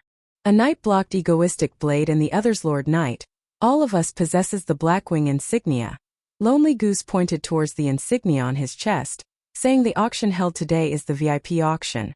Commoners are not allowed entry. The normal auction will only be held next week, so please come back again at that time." The knight explained. Egoistic Blade then pointed at Sherfong, who was currently walking into the auction house, moodily saying, "Lord Knight, then what right does that person have to enter? He doesn't even have a Blackwing insignia on him. It won't be good if you do something like that, right?" The knight became extremely displeased by Egoistic Blade's attitude. However, he still looked along the direction Egoistic Blade pointed to, discovering the Lord Demon Hunter, Sherfong. The knight then swept his gaze at Egoistic Blade and the others, saying in disdain, "Just based on you commoners, you all wish to have the same standing as the Lord Demon Hunter? Be smart and get lost quickly. I'll have all of you arrested if you continue making a scene." The knight angrily yelled at Egoistic Blade and the others. Egoistic Blade was extremely shocked. How could a random, independent player they met be so awesome? He then thought back to the mocking words said by the knight. Weren't they the words he had uttered just now? If there was a hole available right now, Egoistic Blade wished he could have jumped into it immediately. It was simply too mortifying. Lonely Goose and the others were even more startled. They looked at Sherfong with shocked expressions, endless regret filling up their hearts. After making plenty of investigations, they discovered that there would be an auction held today. Moreover, the items auctioned were extremely rare, so they had paid a huge price in order to prepare a significant amount of coins. Yet, in the end, they couldn't even manage to get past the entrance. Looking at the knight's respectful attitude towards Sherfong, they immediately knew that the title of Demon Hunter must be a very powerful title. Sherfong definitely would have been able to bring along a few more players with him. However, they had chosen to forsake Sherfong instead, missing out on the chance to participate in the auction this time around. The regret in their hearts was quickly pushing them to their deaths right now. At that time, just why did they choose to give up on Sherfong? Lonely Goose and the others then thought of Egoistic Blade, the main perpetrator of this disaster. If it weren't for Egoistic Blade, such an incident would not have happened immediately. Everyone turned to look at Egoistic Blade in rage and bitterness. Chapter 116 Silver Dawn. Ladies and gentlemen, distinguished guests, please come over here. Take the floating platform up to the 66th floor. There will be a person assigned there to receive you. A golden-haired beauty stood beside the floating platform, saying with a smile. The floating platform of the Blackwing auction house was extremely large, capable of fitting more than 50 people at a time. It was from 7 Luminaries crystals, which have extremely good magical conductivity. Many magical runes were carved onto the crystals, allowing the platform to freely float in the air. However, the floating platform was extremely expensive to make, and even if all of Red Leaf Town was sold, it would not be enough to make a floating platform as large as the one in Blackwing City. In the entire Starmoon Kingdom, only the auction house at Starmoon City, and also the Royal Palace, had a floating platform implemented. Moreover, the size of each of those floating platforms was much smaller when compared to the one in the Blackwing auction house. It displayed the level of wealth held by the Blackwing auction house, to say the least. The Blackwing auction house was extremely large in size. It was categorized into 3 different sections, which were the common section, the VIP section, and the luxury section. The auction venue for the common section was located from the 4th floor to the 36th floor. As long as one possessed the Blackwing insignia, they could participate in the common auction. However, there were much less rare items auctioned there. The auction venue for the VIP section was located from the 50th floor to the 100th floor. One must have a certain amount of status before being allowed to participate in the VIP auction. As for the items auctioned, rare items were the mainstay of the auction, With the occasional precious item, the auction venue in the luxury section was located from the 150th floor to the 180th floor. Aside from those with transcendental strength, they were usually the overlords of a region. For example, the characters at the pinnacle of Star Moon Kingdom in Shurfeng's previous life. After he became a Tier 3 Sword King, he obtained a relatively good title, allowing him the fortune of entering the VIP section. As for the luxury section, only the guild leaders and vice leaders of first-rate guilds had the right to enter this area. The pinnacle players who had reached Tier 5 in their jobs were also allowed in this area. As to what items were sold at the luxury auction, Shurfeng had no information about them whatsoever. It was a secret only known to the tyrants and pinnacle players of God's domain. Shurfeng arrived at the auction venue on the 66th floor. The entire venue was about the size of a single football field, and at this moment it was completely packed with people. These people were all NPCs with the status of nobles or above, and it was an extremely difficult task for players who wished to compete for items with these NPCs. These NPCs were here specifically to prevent players from easily winning a bid without any competition. Frankly speaking, the NPCs were just props at the auction venue. If a player's bid did not reach the standard amount, then the item would be taken away by the NPCs, preventing players from conveniently obtaining rare items. After everyone was seated, the auction officially started. After a white-bearded old man walked up to the stage, declaring the start of the auction, an item was slowly brought out onto the stage. The first item auctioned was a level 20 secret silver chest plate. Its starting bid set at 2 gold. The attributes on it are good, but the price is just too expensive. Clicking on the equipment's information, Shurfeng quickly gave up after looking at its attributes. Although it was good equipment, he was unable to put it to use right now. If Shurfeng could really buy the item for only 2 gold, then he might have still considered it. However, after a bout of bidding from the NPCs, the price of the equipment had already soared to 7 gold. If he were to sell the chest plate to a first-rate guild, he could not possibly obtain 7 gold for it. At most he could sell it for 3 to 4 gold. After all, to the average players right now, even copper coins were considered a precious commodity, not to mention gold coins, after which piece after piece of secret silver equipment was brought out. There was even fine gold equipment being auctioned. However, not a single piece managed to attract Shurfeng's attraction. The reason was simple. All of them were just too expensive. If the average level of players reached around level 20, then the prices of equipment would become much cheaper. However, God's domain had started its operation only recently, so most players were still around level 4. Where would these players find that much money? Half an hour later, the equipment phase of the auction finally ended, and the auction for other items began. The following item being auctioned is a weapon forging design. This forging design is a fine work of Master Corian, and the bid for it will start at 3 gold coins. Immediately, Shurfeng's interest was roused. He then clicked to check on the item's information. Silver Dawn forging design. Secret silver rank, one-handed sword. Level 10. Seeing that it was secret silver ranked, Shurfeng knew that his luck had come. Moreover, the Silver Dawn was a level 10 weapon. It was absolutely something that he needed the most. The Abyssal Blade also needed 10 level 10 secret silver weapons to level up. With this forging design, that problem would easily be handled. However, besides Shurfeng, there were still a few other forgers who participated in the bid. After all, a secret silver forging design was extremely rare. With that, the bidding for the forging design quickly started. Within moments, the bidding price had already reached 6 gold. Shurfeng gritted his teeth, shouting, 7 gold. 7 gold 30 silvers. 7 gold 50 silvers. 8 gold. With the crazed bidding from the NPCs, the price for the Silver Dawn steadily rose. Crap, I bid 15 gold. Seeing that the price has reached 13 gold, Shurfeng immediately raised it by 2 gold, showing his determination, and shaking the composure of these NPCs. If the price continued to rise, even Shurfeng would not be able to stomach it. After all, he only had slightly more than 20 gold coins remaining. 16 gold. The original worth of this forging design was around 15 gold coins. Shurfeng did not think that the NPCs would still compete. 17 gold. Shurfeng made his decision.